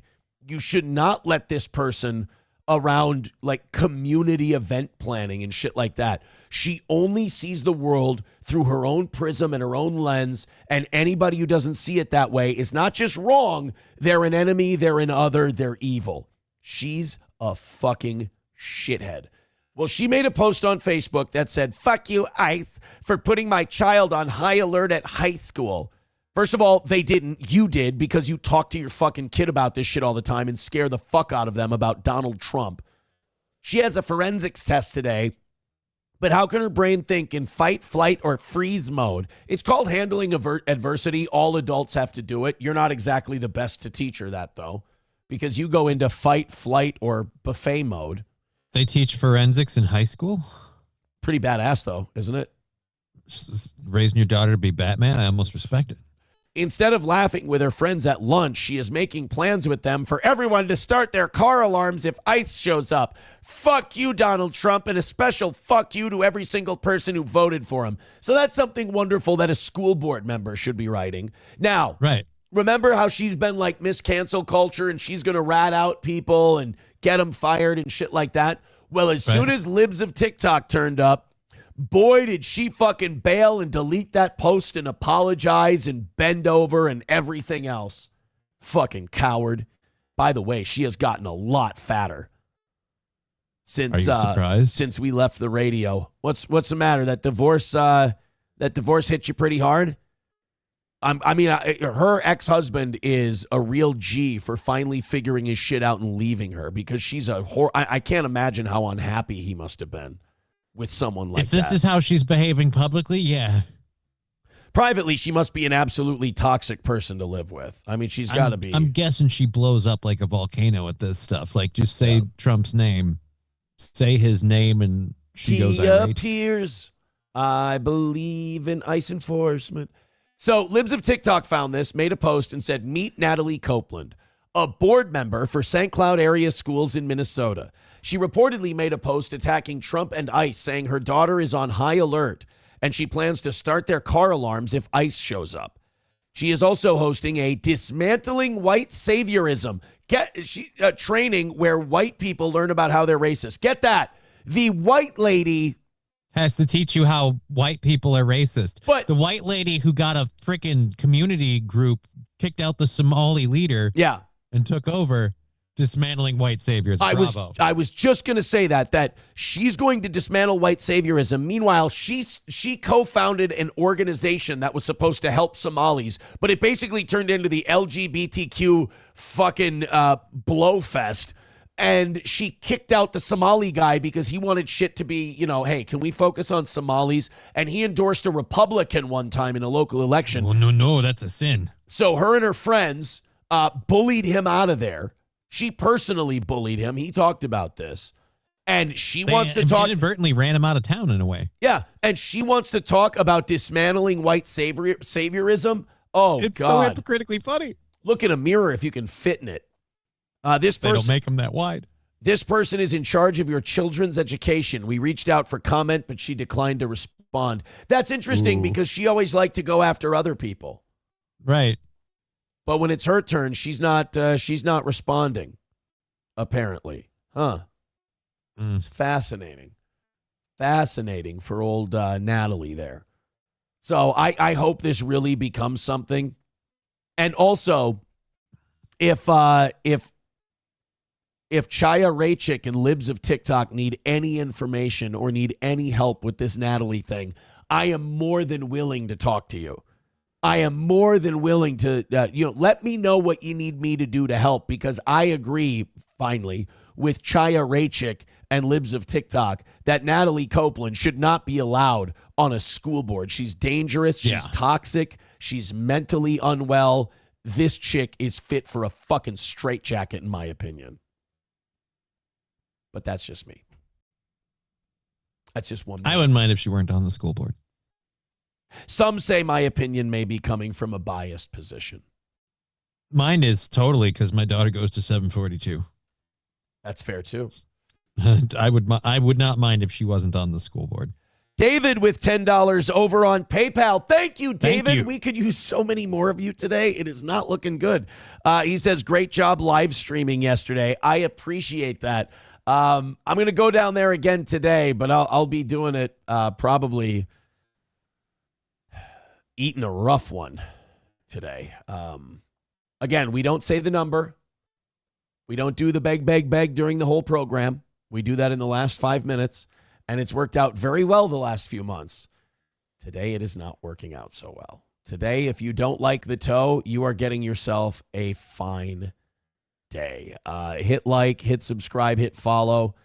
And if you like today's show, throw us a couple of bucks. If you hate today's show, sit back and watch us struggle. This isn't even struggling to stay above water. This is like, this is a record-breaking bad day after a record-breaking amazing day yesterday. Let's talk about the people who are paying us. Let's talk about Stoney's in downtown Rockville, Minnesota. Thank you very much, Cheetos, for helping keep the lights on around here.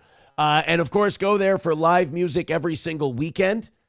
Go check out Stoney's on Thursdays for $2.50 cans. And go check them out on Wednesdays, although, people say there's a certain marketing thing going on. I disagree. Talk to Cheetos about it. Stoney's in downtown Rockville, Minnesota. Midland Armory in downtown Foley, midlandarmory.com. Go check out Midland Armory, where they've got everything you need for home defense, self-defense, carry, hunting, you name it. Ammo, parts and gear, the suppressor process from start to finish. They've got it all.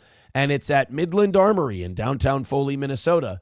midlandarmory.com. And, of course, All Care Towing, 320-253-5203 for All Care Towing of St. Cloud. 320-253-5203. If you go in the ditch, if you need help, go ahead and put that number in your phone and contact them when you need them. That's All Care Towing. Mad Move says your donations have MS today.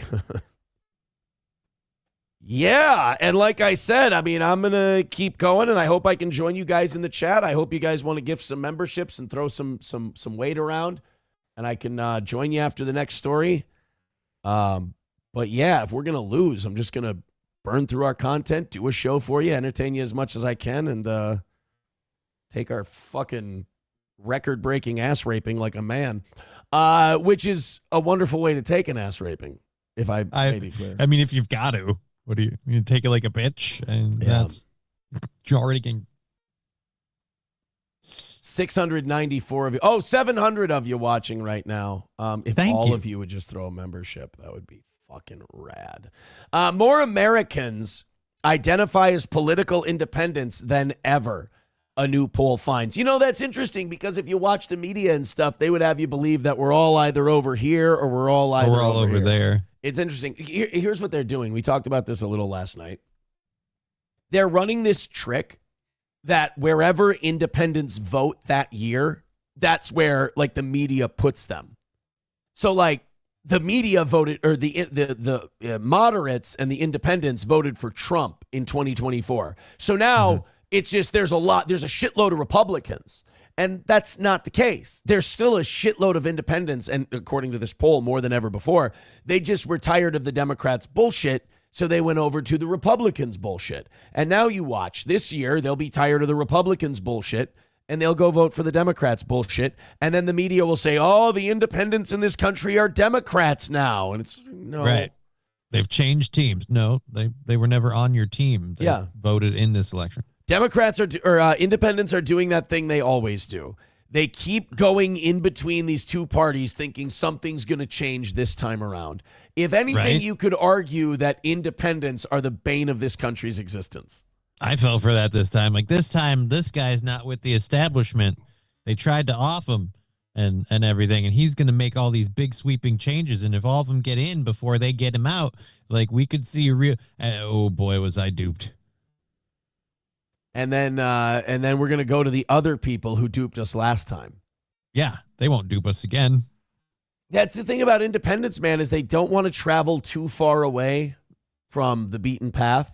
So it's like, hey, you guys want to try like a really radical, like Bernie Sanders or Nick Fuentes type? And they're, well, in fairness, they did try to do a Bernie Sanders type one time, and then Hillary Clinton just ripped his fucking spine out of his back and said, you're going to back me, and I'm going to give you two houses, and you're going to shut the fuck up. And he said, oh, that sounds very great. I was here for the struggle of the average man, but after getting a couple of lakeside villas, the average man can go fuck himself. And Bernie just sold out completely. And they did, like, they robbed him. He was winning against Hillary Clinton. Great. He probably could have gone and won the election. He probably would have beaten Trump. That's just it. He probably would have won. And it would have been interesting to have a Bernie Sanders presidency, but at least it would have been something different. Like, we don't have a right wing or a left wing in this country that's like represented. We have a slightly left of center and a slightly right of center. Like, if you think the Democrats, like Chuck Schumer and them, if you think they're left wing, you're insane. And if you think Lindsey Graham is right wing, dude, a lot of these Republicans are Democrats who like to bomb shit. Like, I would just say their overall political polarization is about as real as Jasmine Crockett's inner city accent. Or her hair. Oh, that's fake too now? Oh, come on. It's got. I wanted to believe. I'm making accusations. I don't want to get sued or anything. SP does that sometimes. She'll tell me, like, we'll be watching a show and she'll be like, oh, that woman's hair extensions look good. And I'll go, those are extensions? She'll be like, can you not tell when people have fake hair? I'm like, no, I can't. No, not most of the time, no. All fake hair looks real to me. She's like, oh, yeah, I can see the seams, like where she puts it in. I'm like, holy shit, you women are good at that. Thank you. Yeah, because I thought they made it out of real hair. They do, but you got to like weave your own. That's why they call it weave. You got to weave your own hair into it. I don't Works on me, man. Yeah. Hey, we got a little bit of a rally going, Johnny. Who we got from? Benjamin with $10 on PayPal, and good old JR with 5 gifted memberships on PayPal. Uh-oh. Wanna fuck? Let's fuck! Do we have a steel toe rally going? We've got $10 from Tired of the Bull. With $10, says somehow my last membership donation was refunded back to me. It was probably me. I fucked up. Hope this and another membership make up for it. Keep doing you, brother. And then Tired of the Bull also gifting a membership. There's so many Somalians in this bitch. Oh my God. Guys, you're giving us a chance. If this continues, you're giving us a chance. You guys are evil. This is how you would do things. Mm-hmm. I sat here 10, 15 minutes ago and I said, I'm accepting my fate. Right. And now I'm back in the chat. I'm hanging out with people because they're throwing it at the old toe. I love the chat now. This is what you guys do. I accept my fate. I say, it's going to be shit. What are you going to do? Days like this will happen. Now you get into a spot where I'm like, if this you can have hope again. If this rally continues, we're having a pretty decent day. This is evil. Mikey Two Milk says, you said 5 gifted memberships on PayPal. Sorry, I was excited. I'm not used to donations today. He's a little out of practice at the moment. The rust will fall off. Just keep going. It'll work. I'm just a little rusty. That's all it is. Thank you, Mikey. Good old JR with 5 gifted memberships on Rumble. 92 memberships away from 500. See, how dare you give me hope? And now I feel like we could have ourselves a day today, and I'm going to go out and cover. Honestly, if we did have a shitty day and then I got to go out and cover the protests, it would have been fine today. I would have been okay. Mm-hmm. But now you guys give me hope. And I'm like, wow, if these memberships keep coming in and these contributions keep coming in on Streamlabs, PayPal, Venmo, we could have a fighting chance at a win today. And now I'm realizing now they're going to shut him down and they're going to go, we've got him smiling again. He's happy. Crickets. And now I feel like this is organized. I feel like Warden Norton right now. I'm like, this is a conspiracy. And everyone's in on it. Even her. And I'm going to throw a rock at a Rita Hayworth poster. Oh, no, it was Raquel Welch at that point. Yeah. Give me hope, Joanna, says Eric Cartman. Atomic Ray says Natalie is making the Dabbleverse fat again. I thought Melton had that covered, but oh well, I suppose. Oh, they'd make a monstrous couple. That would be cute. Anyway, thank you very much. We're 92 memberships away from 500. Nader P says, while covering the protest, be sure to let the public know that they are putting the mRNA vax in your food. I'll say this.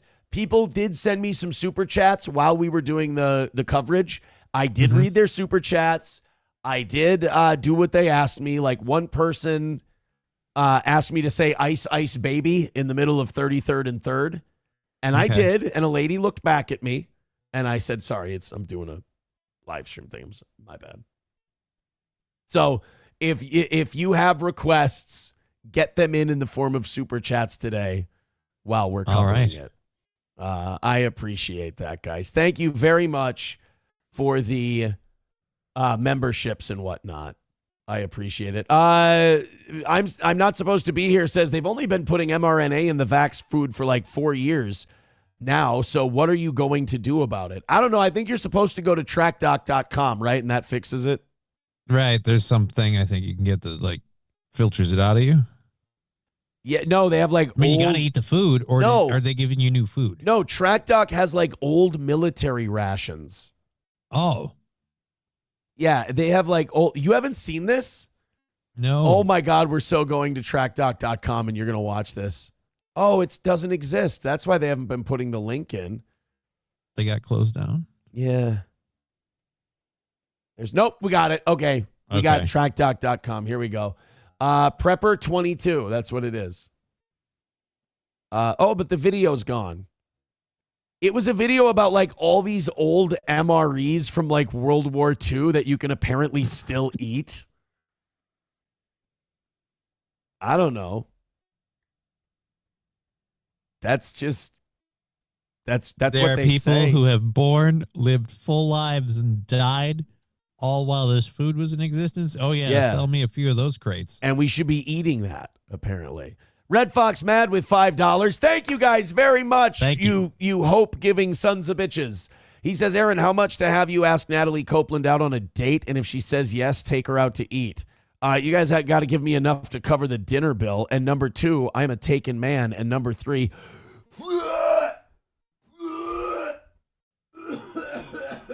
so let me pull up my calculator. So that's about $2.5 million. $2.5 million, yes. And I think even it has to be a number that SP would understand. And I think 2.5 million would be a number that she could understand. Okay. She could understand. Yes. Hey, Johnny, I have a question for you. May have an answer. Why is it that I'm such a prickly pear? I'm never going to be able to do the right-wing griftosphere and get big that way because I just fucking hate so many of these guys. And like, I can't do the left-wing griftosphere because they're all like really fucking angry and hostile and crazy all the time, and I don't agree with a lot of the shit they say. Like, I am bound to be a 700 to 800 viewership streamer for as long as I want to keep doing this, because I just can't do that thing that people do where they climb onto the backs of other people and try to build their brand off that, because I just find so many things to be detestable and dishonest about these people. Like, what is it about you can't get to the top or you can't get really big without like selling your soul and being performative and shitty or providing the lowest level boomer slop to people? Like, we're about to talk about this Nick Shirley guy. Mm-hmm. And when Nick Shirley was just the guy knocking on the daycare centers and the healthcare centers and just showing us things, I liked his documentary. I liked his shit. But then he got in front of the camera and he decided he was going to be a personality. And I'm like, oh, this kid's a goddamn retard. Like, this kid's really fucking stupid. This Nick Shirley. I mean. But he's an investigative journalist who blew the whole lid off the stories we've been seeing on the news since 2013. Bro, he's been doing live streams with people. And some of them are like conservative live streams. And they just give him basic little pushback. And he crumples. He turns into Joe Biden. He's a stuttering, muttering prick. So Nick Shirley went on Channel 5 News with Andrew Callaghan, which I don't care how you feel about his politics or whatever. Callahan's a sharp dude. He does a good show, in my opinion. I like Callaghan because he stood up against the Me Too stuff. I mean, kind of. He like capitulated a little bit, but he survived it. He navigated it, and he survived it. Okay. B. More Lentz says, it is so true. If you talked about the Bible all day, you'd have a bazillion people giving you money. Right. Like when I kind of rediscovered my faith and started getting into Catholicism again, yeah, I guess I could have gone that route and like done the born again Christian thing. But I know that I'm like still working that out, and I'm so remarkably, ridiculously imperfect that I should not be anyone's example of faith. Or religion or anything like that. But I guess I could have grifted it. I could have given this story about how I went the wrong way and I did 6 days in jail and it woke me up and I found the Lord and this and that. I guess that's what it is. Like, you can't get that many, like, most people are really stupid. So in order to appeal to those people, you have to be a stupid, slop-feeding dipshit. And then you can I can't do it. Or like a fence sitter like Tim Pool, who, by the way, Tim Pool's fallen apart. And that's the thing. These guys get really big. I just said it. I could sit here and do this show for 20 more years and we'd have about the same size audience. Right. And I could probably make a go of it for another 20 years. We'd add forums and stuff, you know. We'd add avenues and we'd add streaming sources. But for the most part, keep the same audience. These other guys that flare up and get huge by feeding boomer slop to people of all generations, you notice they blow up for 5, 6, 7 years at most and then fall apart. Because they're even on the way up, they get bought out. So if they blow up and stay up, it's because they're somebody's boy. Like I hate to give him this credit, but the fuck, now I'm spacing on his name. The guy that is crashing as a streamer that had the coffee company, Jeremy from The Quartering. Yes, thank you. Jeremy from the quartering wasn't really anybody's boy. So he went up for a minute and then he just kind of now he just fallen back down. He was Tim Pool and Crowder's boy. Really? Yeah. So they just he would go into their chats and super chat them and beg for their attention. And then he also provided slop where he was like, the libs are attacking and libs owned and destroyed. He was part of that libs owned and destroyed run back in 2016 to 2022 or so. Right. But I was assuming he wasn't completely propped up and owned by the support of somebody else. And then that just kind of failed over time. I didn't know I was wrong on that. I'm sorry. Bapa Shop says, just pull a Scott Adams. Break glass in case of stage 4 cancer. Emergency Bible. Yeah, I thought that was weird when we went through that Scott Adams thing today, that he basically admitted, he's like, yeah, I mean, I got nothing to lose. I'm like, that's kind of a shitty reason to become a Christian, you dick. I feel like if you're an authority of the religion, you should be like, look, you weren't down with this until you had no other option. Yeah. Now, wait a minute. I'm not supposed to be here. Says Jeremy isn't crashing. He's number 1 in his time slot still. Okay. Jeremy never got Tim Pool and Crowder big. So he I think quartering kind of stayed under the radar. He kind of stayed in streamer universe. Not he didn't go mainstream like Crowder, like Pool, like these other guys, like Candace Owens. But I think that, I'm going to say this name and people are going to get mad at me, but I'll watch some Sam Cedar from time to time. And Sam Cedar actually makes a really good point. There isn't one of these conservative talker guys that gets huge that didn't have billionaire backers. Daily Wire had billionaires spending millions on Facebook ads, destroying college student with facts and logic, and all that shit. Crowder had... Oh God, he had PJ Media, and then he had The Blaze. I mean, he's been a conservative billionaire's cum rag. Tim Pool had The Russians. Dave Rubin had the Blaze. He was part of that whole thing. So it's hard to break into that. And if those people give you a shitload of money, you do have to do what they say. I mean, it's only right. If someone gave me millions of dollars to do my show and I didn't have to worry about money ever again, you'd better know that you're not going to be hearing my beliefs. Charlie Kirk, backed by Jewish billionaires. Turning Point It'd be US. really crazy to have a sponsor and then go so far as to regularly, routinely make fun of that sponsor. Maybe say pull his cutout onto the screen and do an impersonation of him, to the point at which that sponsor maybe later watches the show and goes, you know what? These guys. Right. Well, that's the thing about me. I'm my own worst enemy, but I make enough money to do my show the way I want to do it. Right. And I don't compromise that. And even the one shitty thing about our show that we got to, rattle a can, we have fun with it, which is nice. Right. But it's just you can't get huge unless you play the game. Unless you compromise. Yeah, which I get. Which I would, by the way. But I don't think anyone with a shitload of money would trust me enough to throw it out there and see if you compromise. Even when I'm being good, I'll say something fucked up. Right. I can't help it. You can't help yourself. I get feeling myself. My audience gets, a little fresh, and I start vibing with them.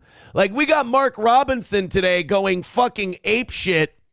$20 from Mark Robinson. Thank you very much. Wanna fuck? Let's fuck! Mark Robinson says $20 for Johnny's effort. And then, Johnny, here you go. Ready for this? Yeah.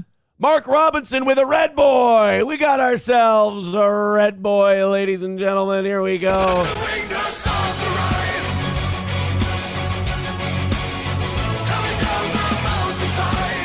A little winged hussars for Mark Robinson with $99.99. Thank you so much, buddy. He says, got money to burn, tough guy.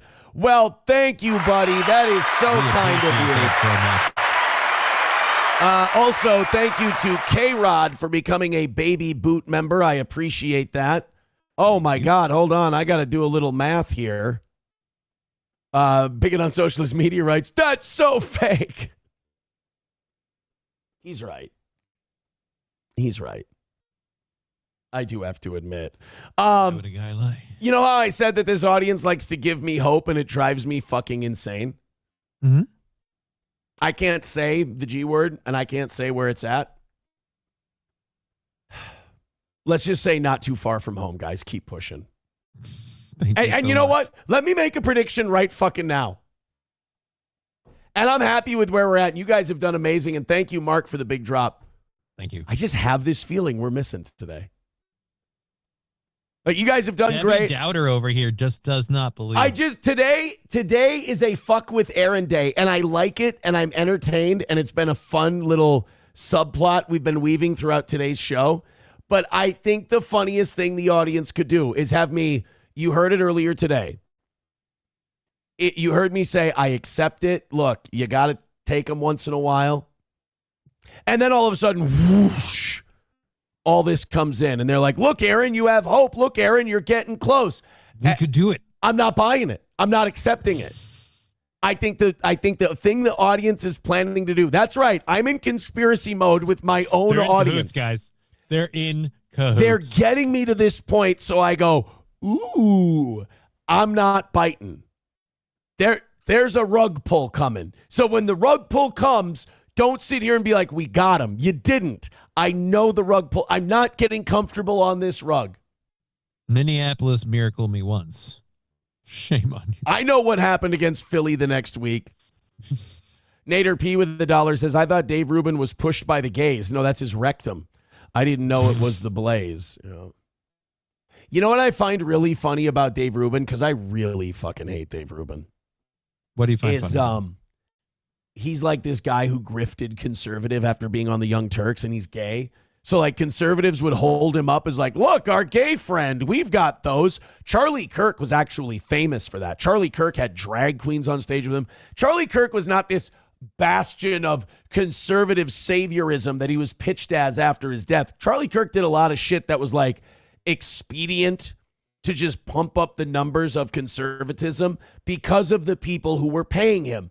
People, and because I promised none of this for Tuesday shows, because of people who like to get involved in movements to kind of subvert them from the inside, he brought in a lot of degenerate shit because he wanted to have a big tent. Well, then it's funny that once Charlie decided, no, you know what? I think I want to be more pure Christian conservative. We want to go in that direction. I want to be able to criticize this Israel thing I've been like preaching. I want to start being. He got shot in the neck, right? He was deciding he wanted to go that route.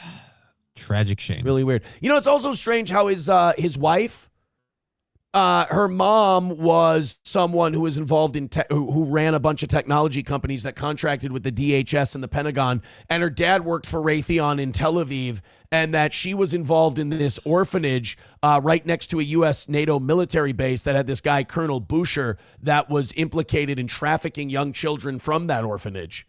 And that Erica Kirk was very good friends with Colonel Boucher and even thanked him in a promotional video. Remember when you woke up and these would be conspiracies? I remember. Just saying Erica Kirk's a piece of shit. That's all I'm saying. It's just this used to be like the crackpot, like the real raw news, like, and this is what they won't tell you. But these are what you just did. You listed actual facts. It's just funny. That's the thing. Like, I can sit here and say these things that are true, and people are like, Aaron, you're all bug-eyed. You sound like a conspiracy theorist. And I go, look it up. Fine. Think I'm full of shit. Think I'm crazy. Go do read a Google it. Search. Go read it, you dirty fuck. This is why, and Patrice O'Neill said this, the belief of crazy. Why Alex Jones and Alan Watt and all these other guys in Farrakhan would never be believed, because they have the conviction of crazy. Because they'll tell you these things, and he's like, Farrakhan will tell you this stuff, and he's weeping, he's crying, because he's giving you this information about things, and you'll go, oh, I don't know, that guy looks crazy. That's over the top. And then they call you crazy for believing that, and then that makes you feel nuts, so you go, fucking look it up. And then you go back and you go, oh shit, I look like a mental patient now, don't I? Right? But it's true. Like Petey Green eating the watermelons, like, but it's good. And I ain't gonna waste no good conspiracy theory by cutting it up and putting gadgets in it, and then they put it back and they got the notion to put liquor in it when all you gotta do is pick it up like this. Pick it up. Have you seen the Charlie Kirk They Live thing, since we're on the subject, and then we'll get to the Nick Shirley deal? No, I have not. I would like to. What's the They Live thing? People are doing these AI remakes of movie scenes where they put other people's faces on them but keep the dialogue in. Oh, yeah, I've seen things like this. Not with Charlie Kirk, but with like they did Arnold Okay, get ready for this. Charlie Kirk as Rowdy Roddy Piper in They Live. This is going to be, guys, I'm going to play this for, I meant to play this towards the end of the show today, but we're getting into the Nick Shirley thing, and I got onto this. We got to do this. I think it's a good time to play it. This is brilliant. By the way, Los Federales with $1 says, Aaron, check your X. I found a pic of you at the protests. Oh, God. Do you think it's really a picture of me at the protests? Or do you think it's going to be a really big fat guy? I would like it to be a picture of you at the protest, but I'm betting it's going to be AI you eating a ton of potatoes. Can't wait. Or are they done doing that? I'm really excited. Well, they were done doing it until you just said that, and now I'm sure. You're welcome. I'm sure Tater Time is coming back.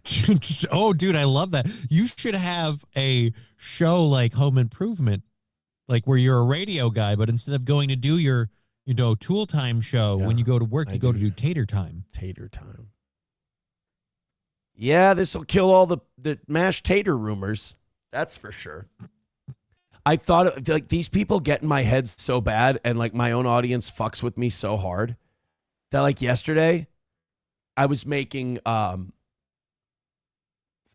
fish fillets, and then in the air fryer, I put some seasoned French fries in there. And I went, oh, God, these are potatoes. If these were mashed potatoes, my audience would be making fun of me. I can't tell people I ate French fries yesterday because French fries are a potato product. These motherfuckers are in my head so bad on the potato thing that when I eat potatoes, I all of a sudden think I'm doing something wrong. I mean, technically, no matter what form it's in, when you chew on it, it becomes a mashed potato. I'm not doing anything wrong. There's nothing wrong with eating a potato product. I'm picturing you at a restaurant now, and someone asks if you want like another side of fries. Like, I'm not doing anything wrong with eating a potato product. Nobody said you. Oh, you poor child. Nobody said you were. I mean, are you hungry? Like, you can have more potatoes. I just don't like that I've cowered. You've let it happen. Yeah. I know. Hey, you'll be fine as some breaking news says. I just Googled the top 50 streamers on Rumble, and Steel Toe is number 24. No bullshit. I screenshotted it and can email it if you'd like, Aaron. Aaron Imholt Radio at gmail.com. Is that for real? Do you not know him? He would love. Top 50 streamers on Rumble. No fucking way. Number 24? Wow, holy shit. Well, there you go. According to Stream Charts. Oh, no, right now we're number 23 on Rumble. Well, goody for us. Yay. It won't let me click more rows, though, unfortunately. In the it's either the podcast or the politics category. We're in the top 10 every single day. Nice. And sometimes we're in the top 5, which is nice. Today, we're a little lower than we usually are. But 715 of you are checking out the show right now, and by God, do we appreciate that. Hit like, hit subscribe, and hit follow. That's fantastic. We're one of the top 25 on Rumble. And I'm sure there's some days we crack the top 20, which is huge. On a down day, we're in the top 25 on Rumble. All right, Johnny, I want to show you this Charlie Kirk thing. Then we'll get to the Nick Shirley stuff. To the rest of you, PayPal, Venmo, Streamlabs, Rumble Rants memberships. We're on a roll right now, and man, I would love if you guys would keep that roll going. You are the absolute best. All right, this is Charlie Kirk. It's already funny. As Rowdy Roddy Piper in They Live. Here we go. He's putting on the So if you know the movie They Live, he has these glasses. Secret aliens run the world, and they've taken human form. And all advertisements are subliminal messages. And if you put on these glasses, you can see what the messages actually are. And you can see which people are the aliens. So the first billboard he looks at says, "Be gay, do crime." What's your problem? There's the JD Vance meme. I said, what's your problem? Try these on. Look, you crazy mother. Put Candace these on. Owens. Hey, stay away from me. I'm telling you, you dumb son of a... You know you boys. Tim Pool is the fucking Uncle Tom sellout guy. And by the way, that guy in They Live, I feel like I recognize, he's like a famous voice actor or something. I'd have to see him to know. I don't. I'll see him. You'll just hear him here. Here we go. But you remember the scene in They Live where they're talking to the Uncle Tom human guy who like gets to, he's kind of like the Cypher from The Matrix, where he's like, fuck it, this steak tastes like steak. It's fine with me. Like we're all going down. You boys really should have dressed for the party. Now you can afford it. No, you got to listen to me. There ain't no countries anymore. No more good guys. They're running the whole show. You can have a little taste of that good life, too. Now, I know you want it. Hell, everybody does. Do it to your own kind. What's the threat? We all sell out every day. Might as well be on the winning team. I'm Claire. Are you? So who do you think the woman holding the gun who kills Keith David in the movie and then confronts Rowdy Roddy Piper at the satellite dish, who do you think they've superimposed onto that woman? I'm going to go with probably his wife.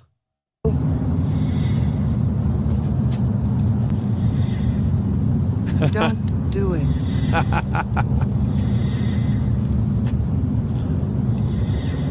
Don't interfere. You can't win.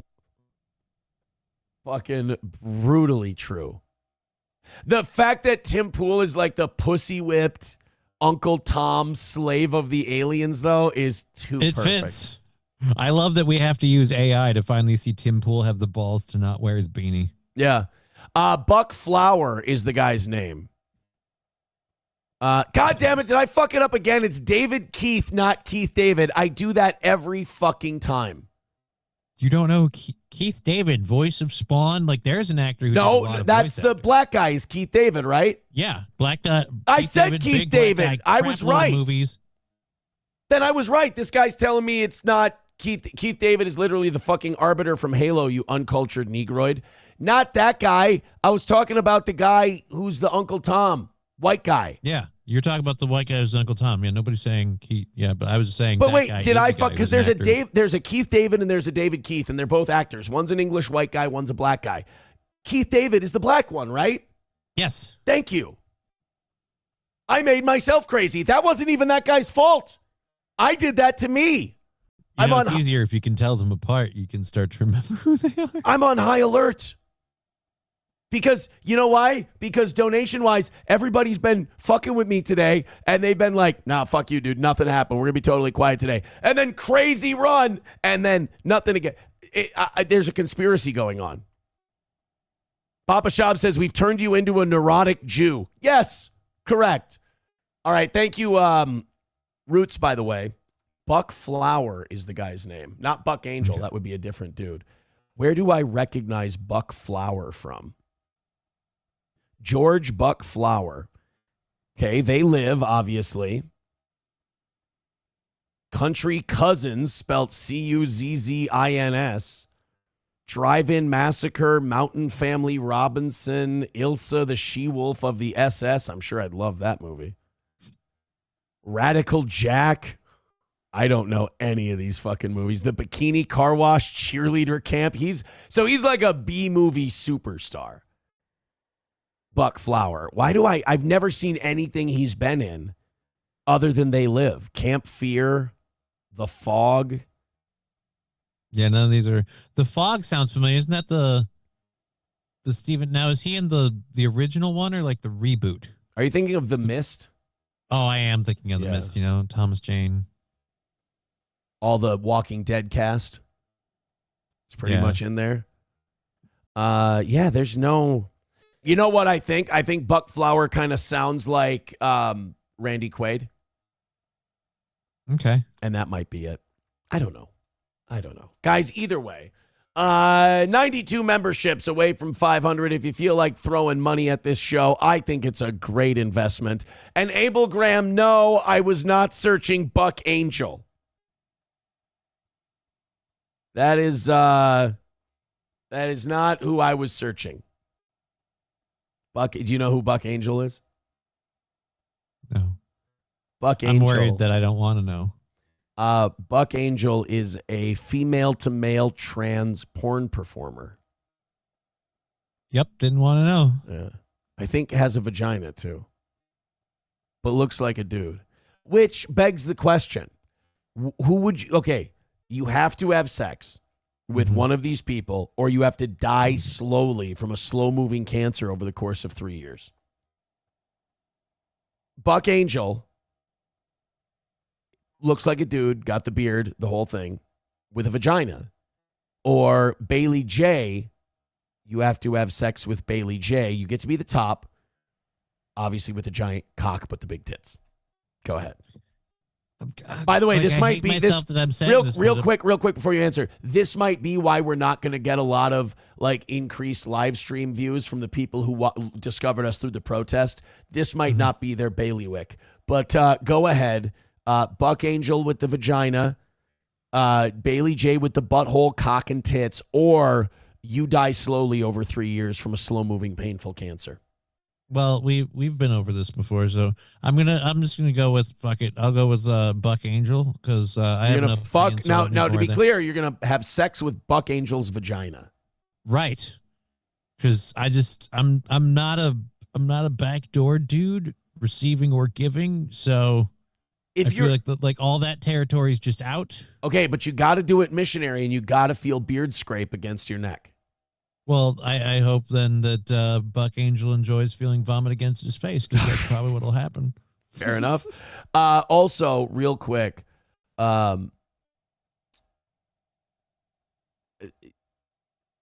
if you're I'm trying to get the terms right. If you're a trans man, do you still have like that hot dude breath?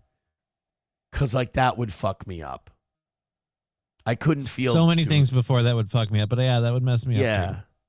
I don't like any of it. I'm just saying, there's gonna be a lot of like windsock on a stale, like calm day for me on this. There's a lot of just deterrent. I don't know. I don't think I could make it happen, but that's where we'd go. I really apologize. I just put everybody on this show in an uncomfortable position, and I didn't need to. That's on me.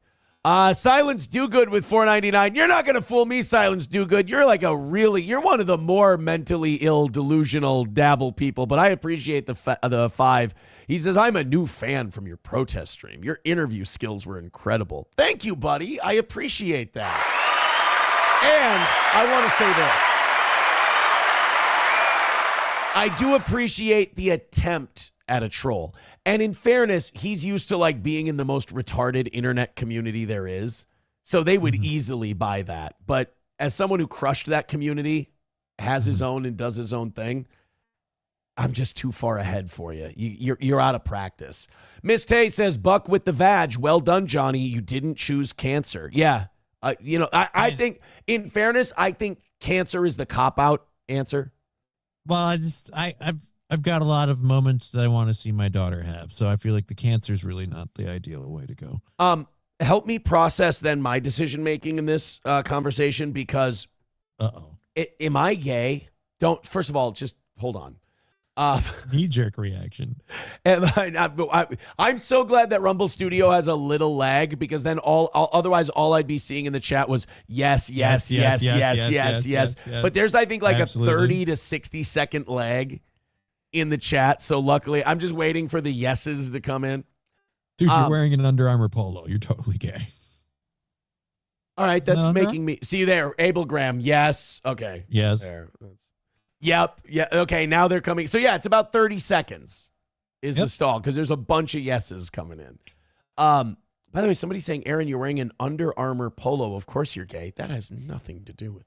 Anyway, tell me if this is gay. My choice would not be cancer, but my choice would be different from yours. It's not surprising at all, and yes, it's totally gay. I would take the butt. And the tits are nice. I just want to stay away from that fucking hammer she's got on her. Like, I'm not interested in it. So my question is that gay, seeing as I only am allowed 3 choices and I have to make one? I don't think that's gay. It's not in and of itself, it's not gay, but like when we pile it up with the other mountain of evidence, it certainly isn't helping your case. Let's put it that way. And first of all, whether it's gay or not, you're not avoiding that hammer. Like this is, again, you avoid that hammer by not being in its vicinity. If I could avoid the hammer, I have no qualms about it. But it's the hammer that bothers me. Number one, hammer is going to make an appearance. Number one, it's bigger than all of ours. Right. Which is probably the worst part. Maybe combined. And there's no getting away from it. It's in another league, pound for pound. We can't contend. Papa Shop says something is wrong with you. Aaron is prison gay from spending a week in jail. It's actually crazy. Cancer sounds sick. I'm not okay with what I just did, but I felt like hard decisions needed to be made. Hot take. I feel like you had this Bailey J opinion well before the whole week. This is not a new thing from my vacation. I don't feel like this developed anytime recently. Yeah. So, fuck you guys. I was gay before. Usually when you ask people no-win questions, you don't answer them. So the fact that I even volunteered that information is mildly mentally ill. All right, boys and bitches. We are 92 memberships away from 500. Let's see how close we can get. Just destroy it. You guys you've gone from me accepting defeat today to you guys are doing a killer fucking job. So thank you very much. Do your worst. I'm getting it's never good when I get oh God, it's not from SP. Thank God. Ryan the Garbage Man says, so you prefer ball sacks slapping together? Okay, gotcha. Okay, I'm going to say another thing in response to that that's going to be questionable. The weirdest, the most fucked up thing about the gay thing to me is not even like, it's before there's the dicks and everything else, right? Before the dicks and the everything else, I don't like the facial hair and the body hair and the rubbing together and the hot dude breath and the kissing. Like, it's so gay.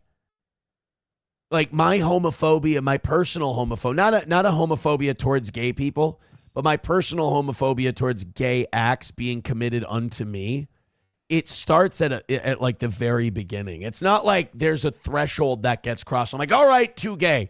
It's like right from Jump Street. Like, if I had to hold hands with a dude, I'd feel violent. Okay. For me, like I said, I know I can't do butt stuff, and I can't find somebody else's, let's say, kickstand in the bike rack. You know what I mean? Like, it's going to be a problem. All right. Hostile Soldier is right. Holy effing shit. Change the topic. You know what? We're not making any money doing this either. I'm doing this for love of the game. You're right. Where was it? 09 Canyon says Aaron doesn't like romance. He wants to get straight to the ass fucking. No. That's... I don't even get to that. You know what? It's time to move on. You want to make fun of Nick Shirley? Yeah, what's happening with Nick Shirley? So how did this interview go with Channel 5 News? I don't think the full interview has come out yet, but there were some clips released yesterday, and Nick Shirley is surely a retard. First of all, you called him a professional investigative journalist earlier. Yeah. Can I show you? Tell me if you think this is douchey, what I'm about to put up on the screen. Yep, that's totally douchey. Like, he's wearing his Leering Center merch. Do they? I don't think they actually have merch. No. I think he went out and made that. No, it's his merch. That's what I mean. I think he sells them. Oh, I could bravo. I could be wrong about that, but I'm pretty sure he made the quality Leering Center merch. So this asshole turns up on the show like, oh, remember me? I'm the Smalley daycare guy. Like, that's not what an investigative journalist does. An investigative journalist hunts down leads and discovers things so the public can be informed about it. Yeah. But this twat is like, oh, guys, Somali fraud guy, that's me. And when you start listening to Nick Shirley talk to a relatively intelligent person like Andrew Callaghan, dude, he sounds like your dumb fuck boomer uncle. Well, Andrew Callaghan has both done investigative journalism and done it with humor, so he's kind of outclassed in a couple of fronts just off the jump. Yeah. So this isn't a good start. I think that Nick Shirley is 100% an industry or government or intelligence services plant of some sort. Not that he belongs to those organizations, but that he's been funded or directed by them to distract all of us. Now, I think we should look into Somali fraud. Here's my problem. Everyone thinks that this guy discovered Somali fraud. Joe Thompson has already discovered billions of dollars of Somali fraud, and the Trump administration was already looking into this. This Nick Shirley thing, because the internet is so hot on the Trump administration's tail on their foreign policy bullshit, they knew that this Nick Shirley thing would distract them all. And when he had them distracted, they went into Venezuela and they kidnapped Maduro. The problem is, I think the system has dropped this kid flat because they're like, okay, we don't need you anymore. So now he's deciding, I'm going to go on all these podcasts and I'm going to go do all these interviews. And now he's exposing himself and looking like a retard. Now, none of these people are going to come and bail him out because they're like, you ran up your usefulness. We don't need you anymore. Yeah, they're done with you. This is him talking to Andrew Callaghan and being way out of his depth. Asking how do you gain credibility and trust? Well, you say a fact for a fact. And the fact is that the first thing I think of when I think of Somalia is And the fact is, what are Somalis known for? Pirating. Well, that's in Somalia. There's no pirates in America. Who's stealing all the money in Minnesota? It's not the same as a pirate. That is piracy. So how? No, that's fraud. That's again. Fraud and theft. Like the guys It's got its own name. These. Oh, dear boy. The guys at Enron and the guys at Morgan Stanley back in the 2000s, they weren't committing piracy. They were committing fraud. That's way different. Piracy, we know what piracy is. It's a defined thing. Fraud is a completely different thing. I'm worried Nick Shirley thinks the people at the daycare are literally like from the movie, like, I run the children now. Yeah. Like, no, that's not how it goes. And like the way he's trying to make it a Somali thing is really douchey to me too. It's like, I want the fraud fixed that everybody's committing. Like, I believe that Somalis are committing shitloads of fraud. Let's get them out of the country. But while we're doing that, look at every one of these fucking programs, because I guarantee you they're pissing away our money at every single level. And if you want, dude, you think there's probably $8 to $12 billion in fraud in Minnesota in these Somali programs. You don't think in our $979 billion defense budget, we wouldn't be able to find that in an hour? Like, you don't think that if we could dig into the Pentagon and find fraud there, we could probably save at least $100 billion.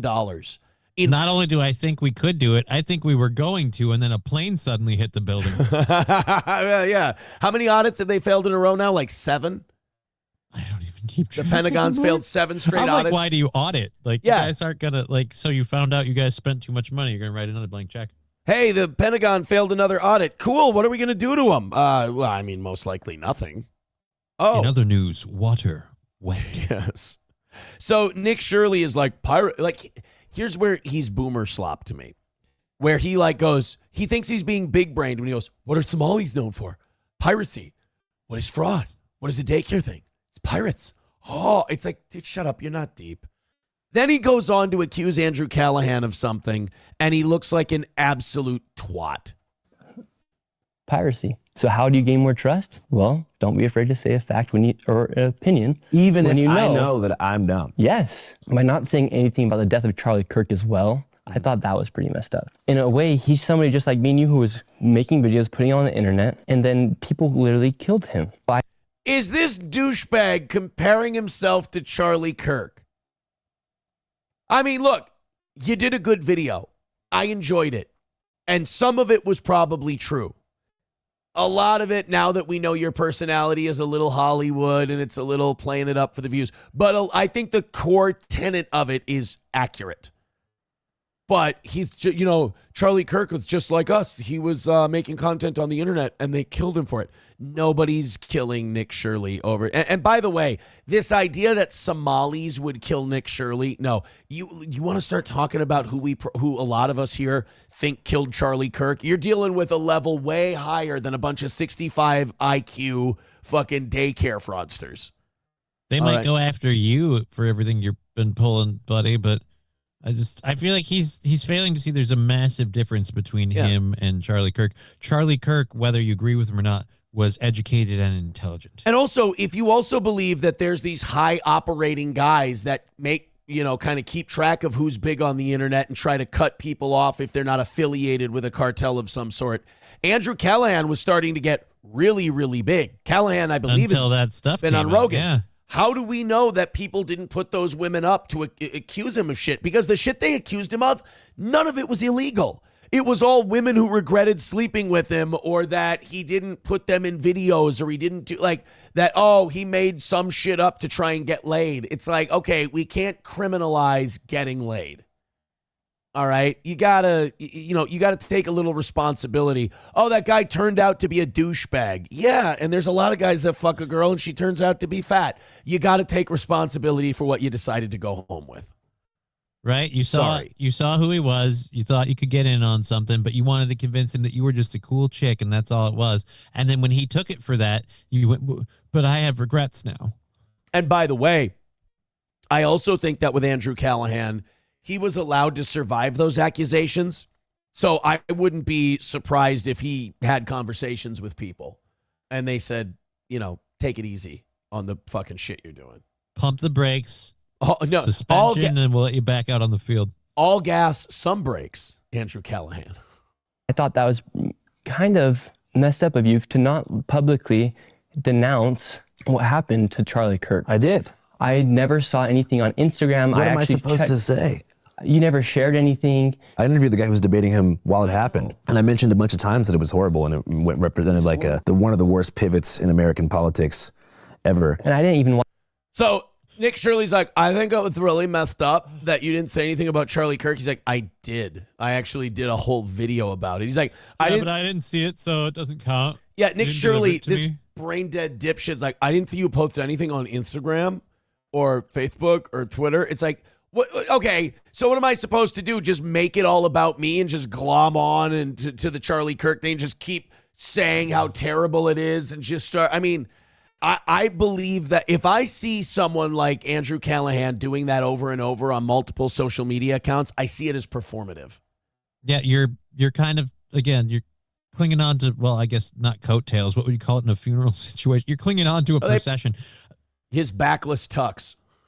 There you go. Yeah. But it's just, with this, again, his whole point he's telling Andrew, you didn't do this. Andrew's like, I did here. I said this while it happened in an interview. Like, you can go look. It literally, his point boils down to, so I'm responsible for you being uninformed. And not only that, Nick Shirley also has this thing where even when you contradict him, he just digs in deeper. He's like, I didn't see you say anything about Charlie Kirk. He's like, yes, I did.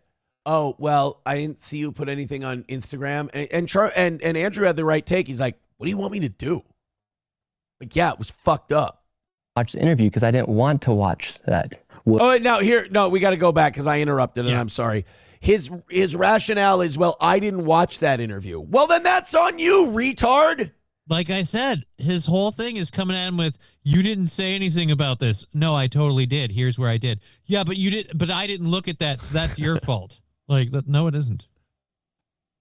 Politics ever. And I didn't even watch the interview because I didn't want to watch that. Well, you should watch it. I don't want to. Why?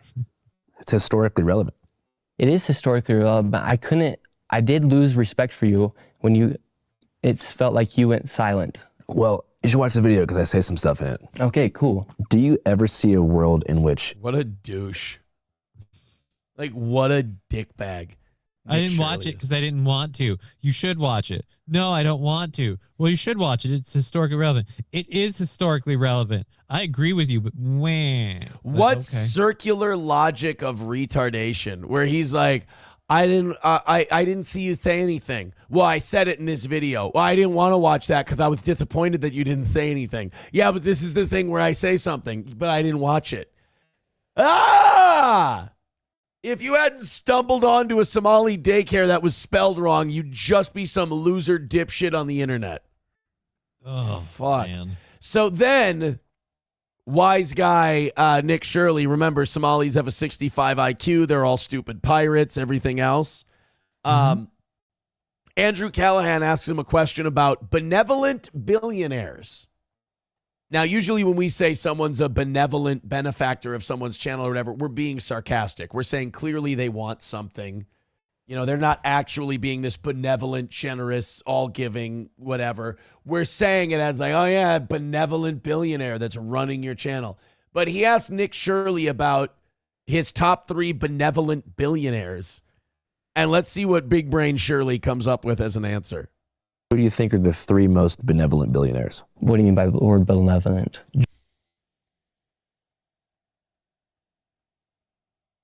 Look, sir, Nick, I'm literally like mentally like paperwork diagnosed retarded. I know what that word means. You're like a Somali, basically.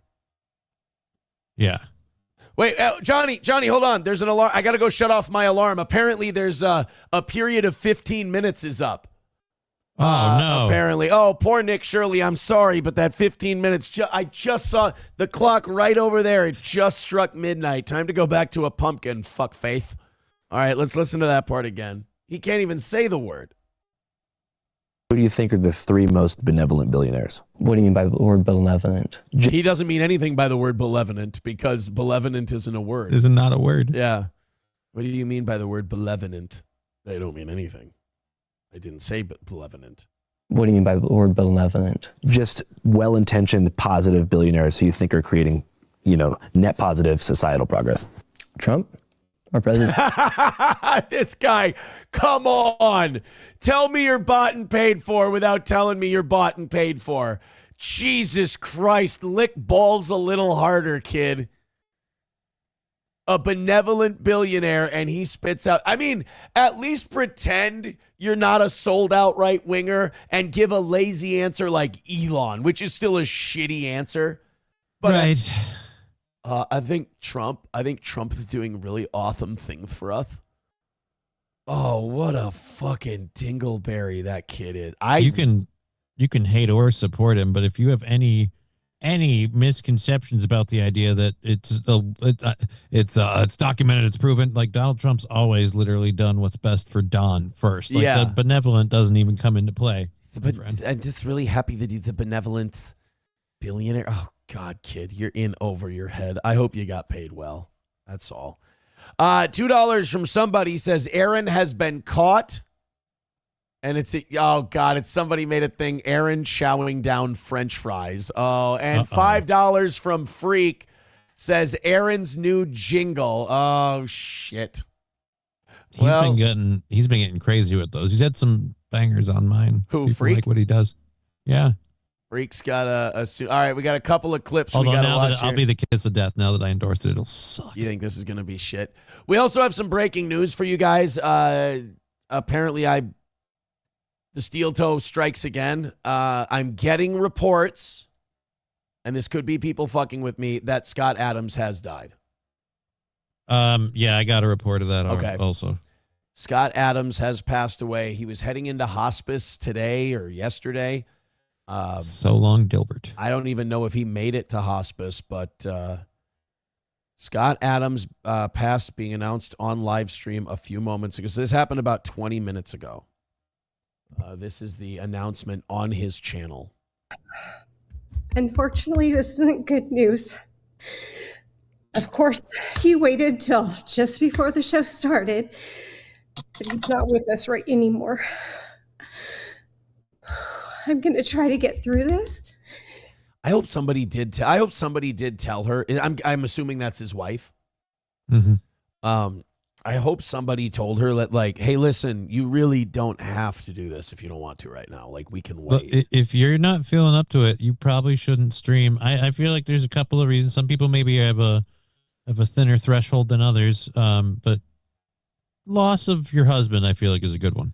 Yeah, I don't want to do that. You know, I hope that someone was like, Mrs. Adams, you don't have to do this if you don't want to. This But can wait. If you'd like to update Scott's fans about his passing, you're allowed to. But we're not going to make you do it. I just hope nobody was like, Scott's shift is starting in a little bit. We got to get somebody on there to make an announcement. I hope this was all of her own choosing. And there's no reason to believe it wasn't. He has a final message that he wanted to say. Dude, if it was just like based in like shitting on his whole audience, that would be so funny. Like, if his final message was like, I hope you all fucking rot. I never liked you. Dilbert was a fucking slog to get through every goddamn day. I despise the audience. I wrote this card. Like, just I'm getting reports this is his first ex-wife, so I'll love it if his message was like, I was right. I was so happy, so much happier without you. Yeah, like Scott Adams goes, he has a message for all of you. The lady who's reading this cunt stinks. And it's like, whoa, Scott. Like, he's just fucking. Not okay. He's fucking around even after his death.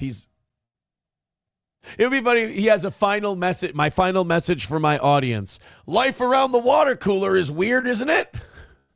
God damn it, Scott. Guess who's not getting those alimony checks anymore? So I'm going to try to read it. And by the way, this is just very sad and uncomfortable. That's why I'm making jokes about Scott just being a fucking asshole when he dies. Trying to be strong. If you are reading this, things did not go well for me. They'll turn around. I have a few things to say before I go. My body failed before my brain. I am of sound mind as I write this January 1st, 2026. Hillary Clinton did this to me. If you wonder about any of my choices for my estate, I don't. This is none of my business. I already feel uncomfortable. Doesn't really concern us. Yeah, I already feel uncomfortable, Scott. You don't need to tell us any of this stuff. I didn't want to count your money while you were alive. I certainly don't want to do it now that you're dead. I'd be so depressed if I found out how much fucking money there was in drawing a shitty cartoon every day. That's why I don't want to count his money. I don't want to know how much. I hope he has lots of money. I hope he's very successful. I just don't need to know how much. I don't want to know how much of my life I've wasted not writing comic strips that are mildly amusing. You could do it, right? Like, I know. No, mine would end up just being like way too fucking black-pilled and shitty. Like, it would be funny, but like not the kind of funny your Sunday morning newspaper reader wants to see. It'd be the kind of funny that gets you canned, like, because the editor looks over the funny pages and finds out you did that. It's a two-page. It's a what do they call it? A 2-panel comic. And it's just, hey, Aaron, let's make America, or hey, Donald, let's make America great again. And Donald says, okay. And then the next page is just Benjamin Netanyahu in a fucking convertible with brain matter all over the place. His Marmaduke goes a very different direction. Right. It's a funny comic. It's just maybe a little dark is all. Anything else. Please know I'm free of any coercion or inappropriate influence of any sort. I promise. Next, many of my Christian friends have asked me to find Jesus before I go. I'm not a believer, but I have to. Oh, shit. Oh, well, then you're done. Sorry, man. That should be the final statement. I'm not a believer. You fucked that up, dude. You could have gone the other way with that. And God damn, man. I got to respect that, though. Even on your deathbed, you're like, no, I'm not going to do it just because I'm dying. Now I went stage 4. Yeah. Now I'm a believer. Like, right. It's a little late for that. I don't like it. As the tumors grow, no doubt in my mind. Admit the risk-reward calculation for doing so looks so attractive to me. So here I go. I consider myself a Christian, a Catholic, and I gotta say, fucking respect to that guy for having the courage of his convictions to stick by it. Enjoy hell. No, I'm just kidding. I'm joking. Scott Adams is a... No, he's not, but trust me, he's actually right. Like, it's a little bit warmer down there. It's nicer. We're going to have a great time. I mean, all the fun people are down there. I didn't mean to mock him, but I mean, there are many, versions of the faith that say if you do not accept Jesus Christ as your personal savior, I mean, it's downstairs. You got to go. Right. No ifs, ands, or buts. I accept Jesus. So that's what I mean. Like, it's a ballsy thing for him to do. Like, he's risking the damnation of his eternal soul. I feel like you're getting yourself a little bit ahead of your skis because of what she's about to say. Oh, okay. Uh-oh. Is he accepting Christ? I accept Jesus Christ as my Lord and Savior. Whoa! What the fuck? Like, he can't do that, can he? Is he end-arounding that shit? Like I said, he's pulling the win stage 4 now. Whoa. Is Scott Adams' last act as a dying man to gaslight Jesus? That's ballsy. Dilbert is gaslighting Christ. Wow. Well, fuck that, Bartleby. I have seen what happens to the proud when they take on the throne. And look forward to spending an eternity with him. But the part about me not being a believer should be quite quickly resolved if I wake up in heaven. Oh, so he's saying I'm not a believer, but I accept. But I'm saying Jesus. the words and I'm doing the stuff, so I get the reward if it's true, right? But if it's not true, haha, I was right. Dude, I hope like Saint. Hey Tim, I didn't know you were still going. I hope Saint Peter. Yeah, this is a very Tim Pool religion take. In fact, I think Tim Pool calls himself an atheist, so even Tim Pool's more decisive on the matter. But I hope St. Peter has like bifocals and he has to look down his nose as Scott Adams when he goes, yeah, Scott Adams. And he looks down and he goes, thought you were pretty fucking cute, didn't you? Yeah, we know. We saw it. We fucking saw it. Yeah, no. You have any idea how much fucking paperwork this caused us this morning? Oh, yeah, I know. Oh, you don't believe. You're not a believer, but you accept my boss as your Lord and Savior. Oh, and that's going to get you in. Look, fucko, we're going to let you in, but let's just say there was a big conversation about it, so fucking tread lightly. I feel like they're going to be like, look, we were going to let you in. We really were. But when we look back at your paperwork here, it seems like you didn't file this thing called a baptism. Ooh, sorry about that. All right. You know what? I'm thinking of what to do here. I know I have ultimate authority on whether to let you in or not. And after consulting with one of my closest advisors on earth, Mr. Nick Fuentes, I've decided that Jews be Jewing, niggas be niggaing. Welcome in, Scott. I won't need any more convincing than that. I hope I'm still qualified for entry. But, like, aren't you kind of, like, challenging Jesus at that point? You're like, well, I guess that seems very presumptuous. Like, I'm playing it your way, guys, so it better pay out. Because, look, I'm believing you because if I'm right, I'll know the minute I get there when nothing happens. Like, This is really, like, he's making this difficult. Ellie Fanning, what? President Redacted said L. Fanning. That's not L. Fanning. No. I don't believe so, no. I don't know who the fuck that is. Bigot on socialist media says, F you, Scott. I mean, he's leaving us in a weird spot because he died just now, so that's very, very sad. But he's really, too soon. He's really fucking with us on this one. Papa Shop says, yes, it's a ballsy thing to do, especially before death. Yeah, like just before you meet Jesus, you're like, I'm not sure. It might be bullshit, but just in case. Here's where I don't agree with that's the way the world works. But if that is the way the world works, I feel like when you get up there, Jesus got to be like, bullshit. I'm sorry. You're like, I'm your Lord and Savior only if all, like, Jesus should react the same way a jilted blind date person should. Like, I was your last, like, it was between this and your hand and you picked me. Ooh, am I fucking amazed and honored, you asshole. Like, no, go ahead and go downstairs. Like St. Peter's got having a first-class escalator ready for you. St. Peter's having a conversation with Scott, and Jesus just busts through the gates. He's like, no, I'll handle this one. Hey, I am not somebody's backup plan. You understand me? All right? You went around my back to try to get into heaven? You know if it wasn't for me, you fuck, that everybody would be taking a piece of your chew ass. Just fucking goes off on him. And Jesus is like, I'm a proud Holy Ghost, and I don't need you. Let me tell you something. I am the triumvirate God. Father, Son, Holy Ghost. The whole 9 yards. And I am not, he's cutting wrestling promos. He's like, listen, I was just learning how to take bumps with the Hulkster. All right? He was teaching me how to work. I've been waiting for this my entire life. Okay? Training for a match with Brutus the Barber Beefcake, who I will be taking shortly. But that's not important.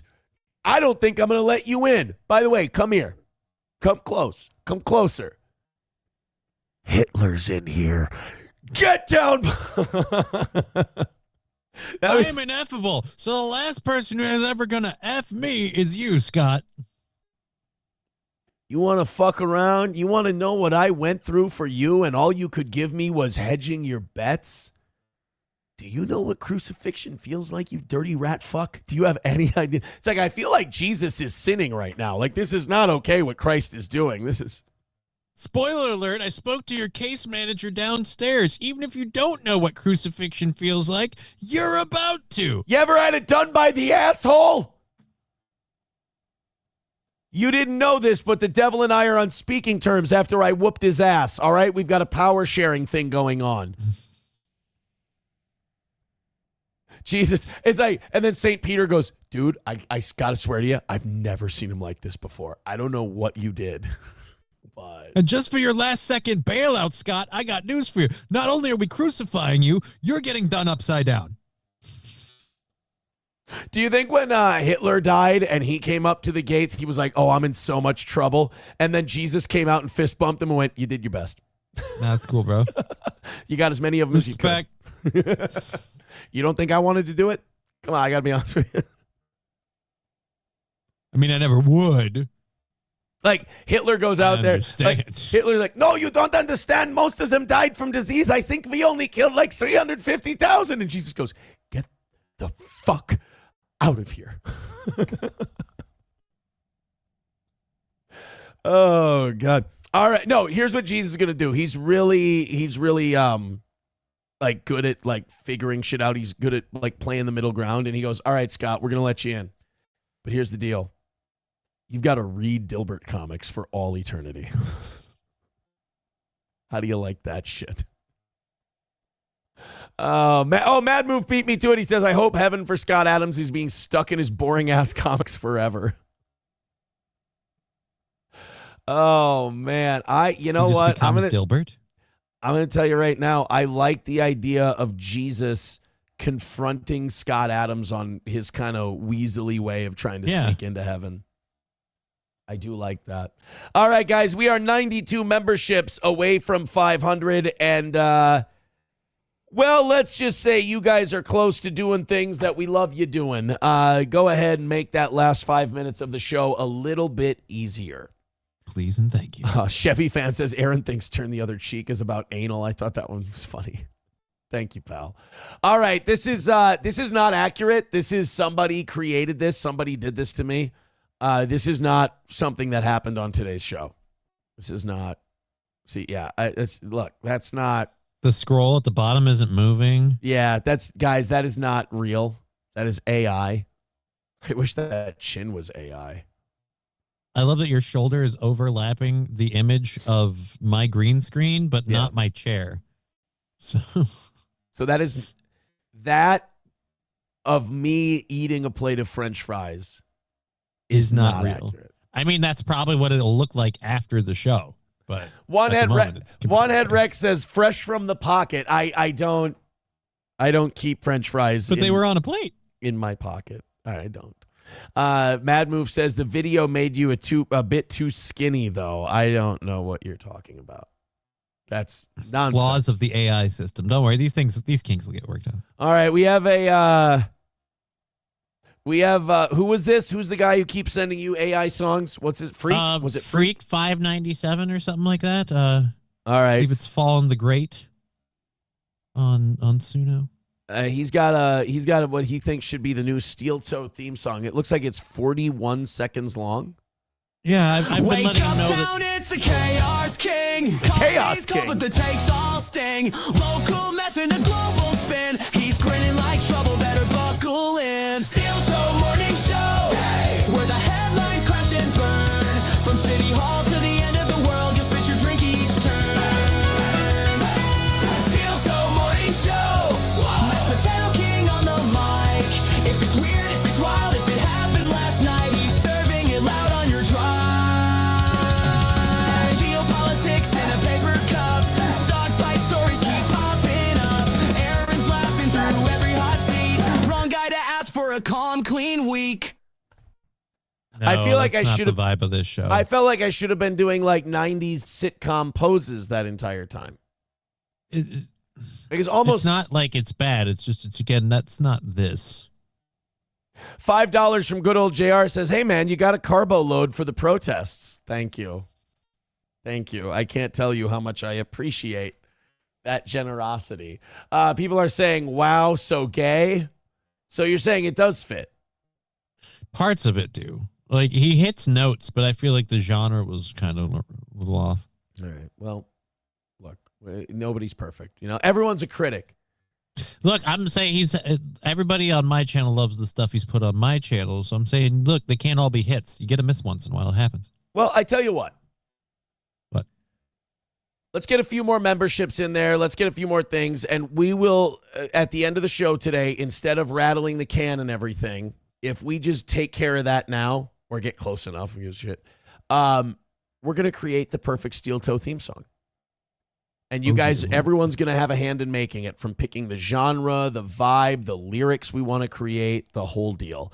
On a wall with $5. Uh-oh, they're rallying. I smell a rally. Thank you very much, buddy. 92 memberships away from 500. Thank you very much. Yeah. So, yeah, if we take care of that before the 10:25 mark, instead of going 10:25 to 10:30, just come on, baby, let's go. We'll make the theme song.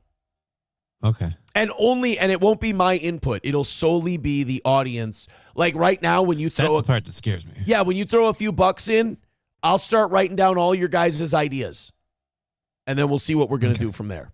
And then we'll try to put it together in a hodgepodge. Basically, you guys are building a theme song goulash right now, or a roast. Just remember, especially with Suno on the free side of things, you want to make sure you got everything, all your ducks in a row before you hit create, because you get limited free creations. Sure. So thank you, On a Wall. Thank you, good old JR. You guys keep those 5s and 10s and 20s going, and we'll build the perfect theme song. Art says that I love the new Steel Toe morning show. Aaron going undercover for day number 2. Oh no, this is not. By the way, did he use my mugshot? I look kind of cute in that. I'd fuck me. That's a chisel-headed, block-headed retard that's kind of a cutesy boy. And I would look good in a U.S. Border Force jacket. I think that's my mugshot, though. I think he literally used my mugshot as one of the photos. Thank you. Lord, man. Thank you to Scouse Ghost. I'm not going to be wearing a U.S. Border Patrol outfit in my second day. I feel like you don't need to, even if you want negative attention. I feel like if they just assume you are there, from what I've heard, they will go after your car. I don't know. All the protesters were nice. The only ones that knew who I was and said, "You're not ideologically aligned with us," they just pouted and walked off. And one of them was really cool, and we kept talking. So, do you think they'd believe I was an ICE officer if I dressed as one? And no, would they with me in my or wheelchair? At the very least, they wouldn't be intimidated by you in the least. Yeah, well, that's a given. Yeah, that's I don't think you could pull it off. I mean, prove me wrong. But I don't think you could pull it off. By the way, Scott Adams was 68 years old. He looked damn good for 68. Not that it matters a lot now, but for what it's worth. You know those Waymo cabs, those Waymo cars that drive themselves? People get into them. Mm-hmm. They go to their destination. I mean, I think it's one of the bravest things you can do as a human being to get, because those cars aren't like perfected yet. They're still in their infancy. Killing cats and dogs left, right, and sideways. Hold on. And you're just and you're just riding in there by yourself. Does it have like a driver on standby, or is it just legit? It's you in a car by yourself. It's legit you in a car by yourself. 3 of them got in a standoff, and they had to wait for a technician to show up to get them to move. I saw that. That was in San Francisco. This one's in Phoenix. And okay, so they must be doing better out there. We haven't heard about it before. Apparently, this Waymo car felt that stopping at train tracks were an option. And it caused the person riding in there to bail out of the car, realizing that their Waymo may not stop at the train tracks. Here we go. I was on the track. What an idiot. Here comes the train. So that Waymo has parked, not like on the street. Not like across the tracks. It's literally on them. up over the curb and onto the train tracks as the train is going by. This guy realizes that this Waymo ain't moving. It's decided that this is where we're parking, and he gets out. Oh, get out, get out, get out. Damn. And here it comes, too. Now, in fairness, it is a light rail, so it'd probably be like a fender bender. They don't move very quickly, but... Oh, there it goes. That nigga tripping, he says. I didn't hear you. Follow him. Can he get off of the... Yeah, that's a good point. Like, is it going to hop the curb? Is it going to try to get off the tracks? Or is it just kind of like figuring it out? Like it's raised on the side of the... Like the Waymo would have to pop a curb to get up over that. Or do they have to get to an intersection where it flattens out or something? How do you even get over there? That Waymo... This is, again, people, drive your cars. That Waymo may have been programmed by a Somali driver. Possible.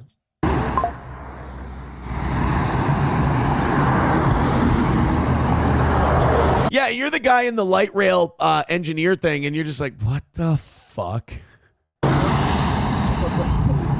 That's the part that weirds me out. They have people conducting these trains, but the car can go on. Yeah. Oh, man.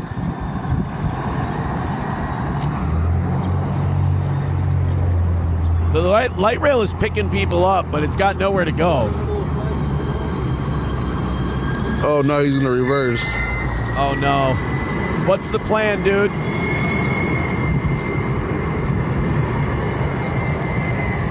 What's the plan? I'm excited to see how this ends. Like I said, it looks like there's a lip on that curb that he can't pop over from the side he's on. Yeah. We're running out of time in this video. I don't think he's going to get out of there. Nope, he didn't get out of there. Stayed on the track. Now, light rail operations staff responded to the scene, and Waymo was contacted to minimize service impacts. Northbound and southbound trains exchanged passengers before reversing direction to continue service. I'm sure that wasn't a giant pain in the ass. Valley Metro said the incident caused no significant delays, and the scene was clear within 15 minutes. It's just like we keep putting this stuff out there that is so not ready for prime time yet. And like if shit like this happens, we just go, well, we'll try again next time. And with the way they kind of covered up for how not an inconvenience this was, I totally don't believe that the company that owns and operates Waymo in any way paid people in this city to kind of like, no matter what, tell people it's going well. Waymo straight up murdered somebody's cat. Really? Yeah. Yeah, dude. There was like a convenience store cat. Like the people on the block knew the cat. The cat lived in the convenience store, just a cat, just a comfy, cool cat. Waymo flat out just murked it. Or this might not be that one. There's been multiple pet murders. This newly released security footage shows the moment a self-driving taxi hit Kit Kat at a bodega. Oh, yep, no. That's the bodega cat.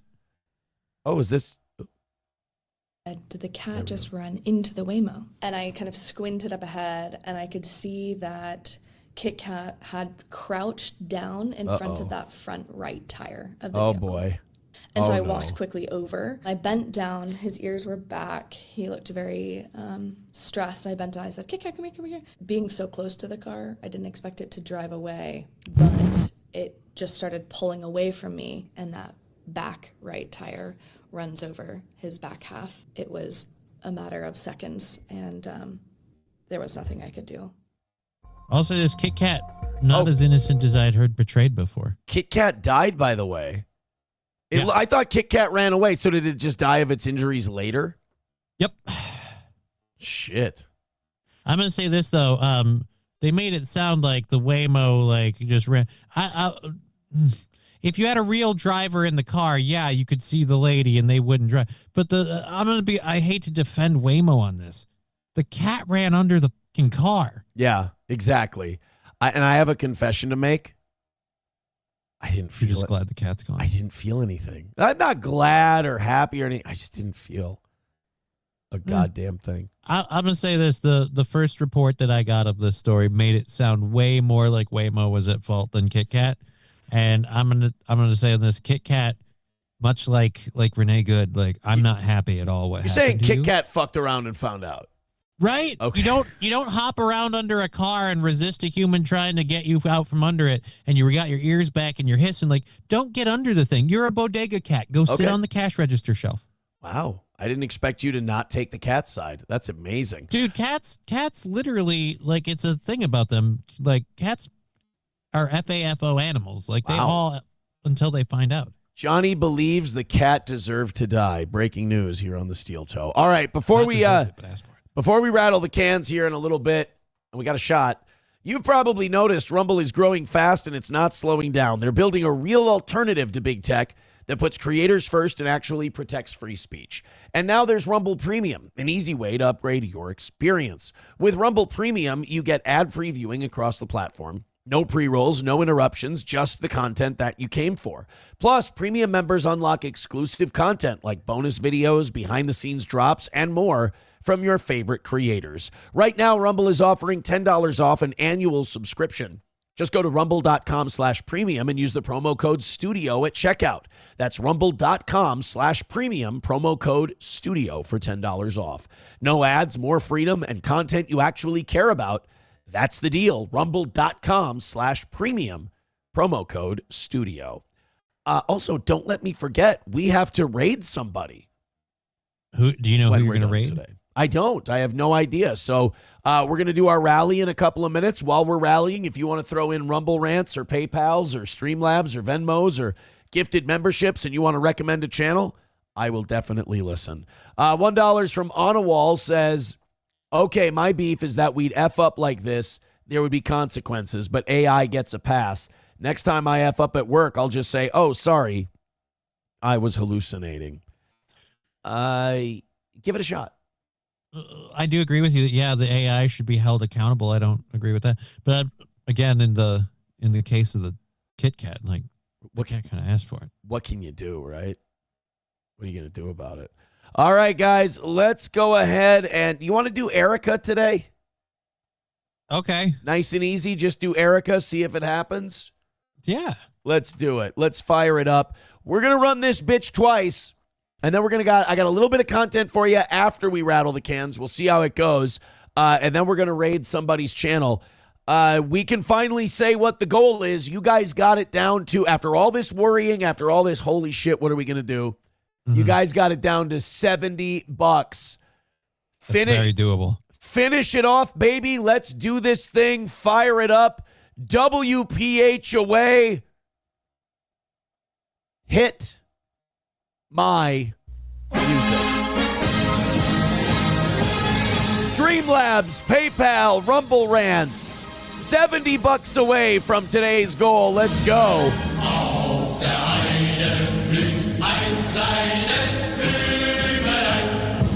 We can do it. How about a shitload of memberships? Put us in position to hit that 500 tonight on the evening show.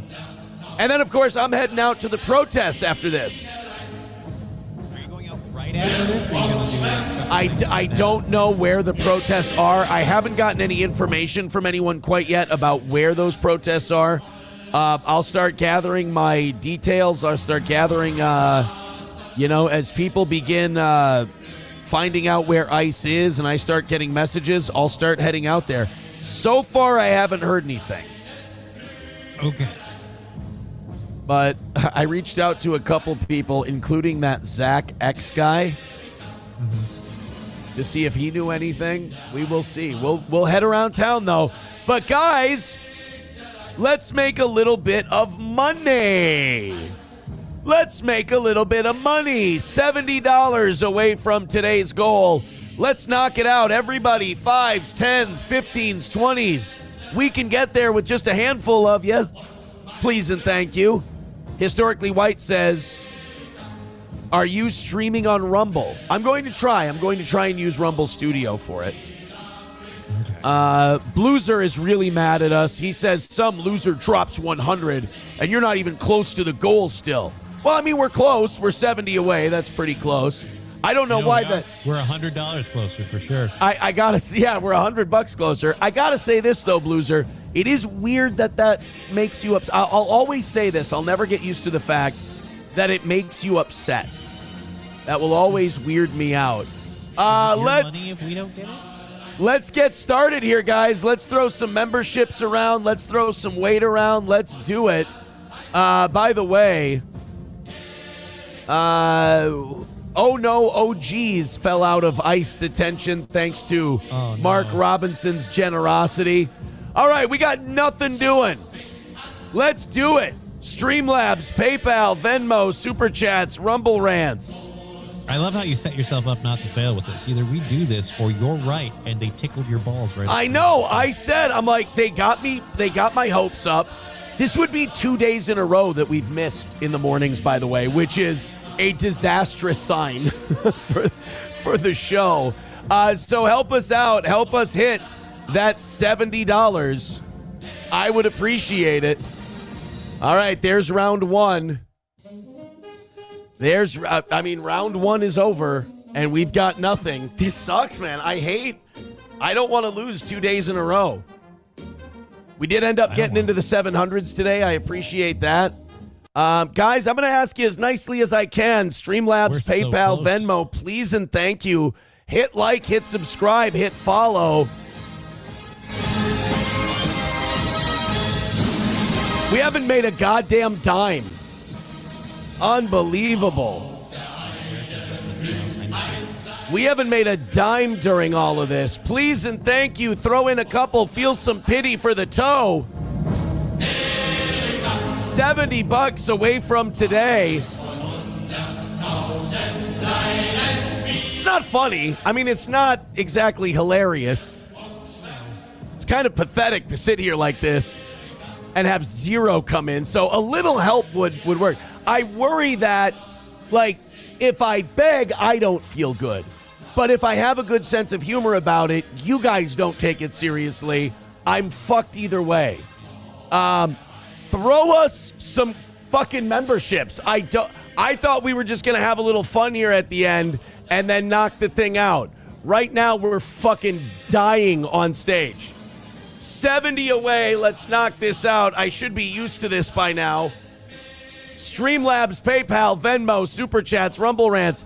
Zenman with $5 says, you're looking particularly thin up top today. New boot goofing, God wills it, until Valhalla, brothers. All right, we're $65 away. Pity, whatever you got, as long as we hit the goal is life. This is bad. Please, thank you. A couple fives, a couple tens. We're $65 away. We've got a minute and a half left, so basically we need to hit the big whales at this point. It needs to be anonymous fake donos at this point to be able to have a shot at it. We made $5 during the round. Guys, we can't be missing every day, all right? I'll give you this. It's funny once in a while. It's a good time, but we can't just get used to like fucking getting our ass kicked every day. That can't happen. So let's, I'll put the links up again. Streamlabs, PayPal, Venmo, Super Chats, Rumble Rants. We got a minute. Jesus Christ, this is bad. Like, at least if there's a rally of a few memberships and shit coming in, even if we miss, it's like, I have something to talk about. I have something to say. Right now, I'm just staring at screens, waiting for an alert to pop up so I don't look like a begging dumbass, which is exactly what I look like. Oh my God, you guys. Help out a little. A little something. $65 away from today. 20 seconds left. God, please, something. Jesus, we can't keep doing this.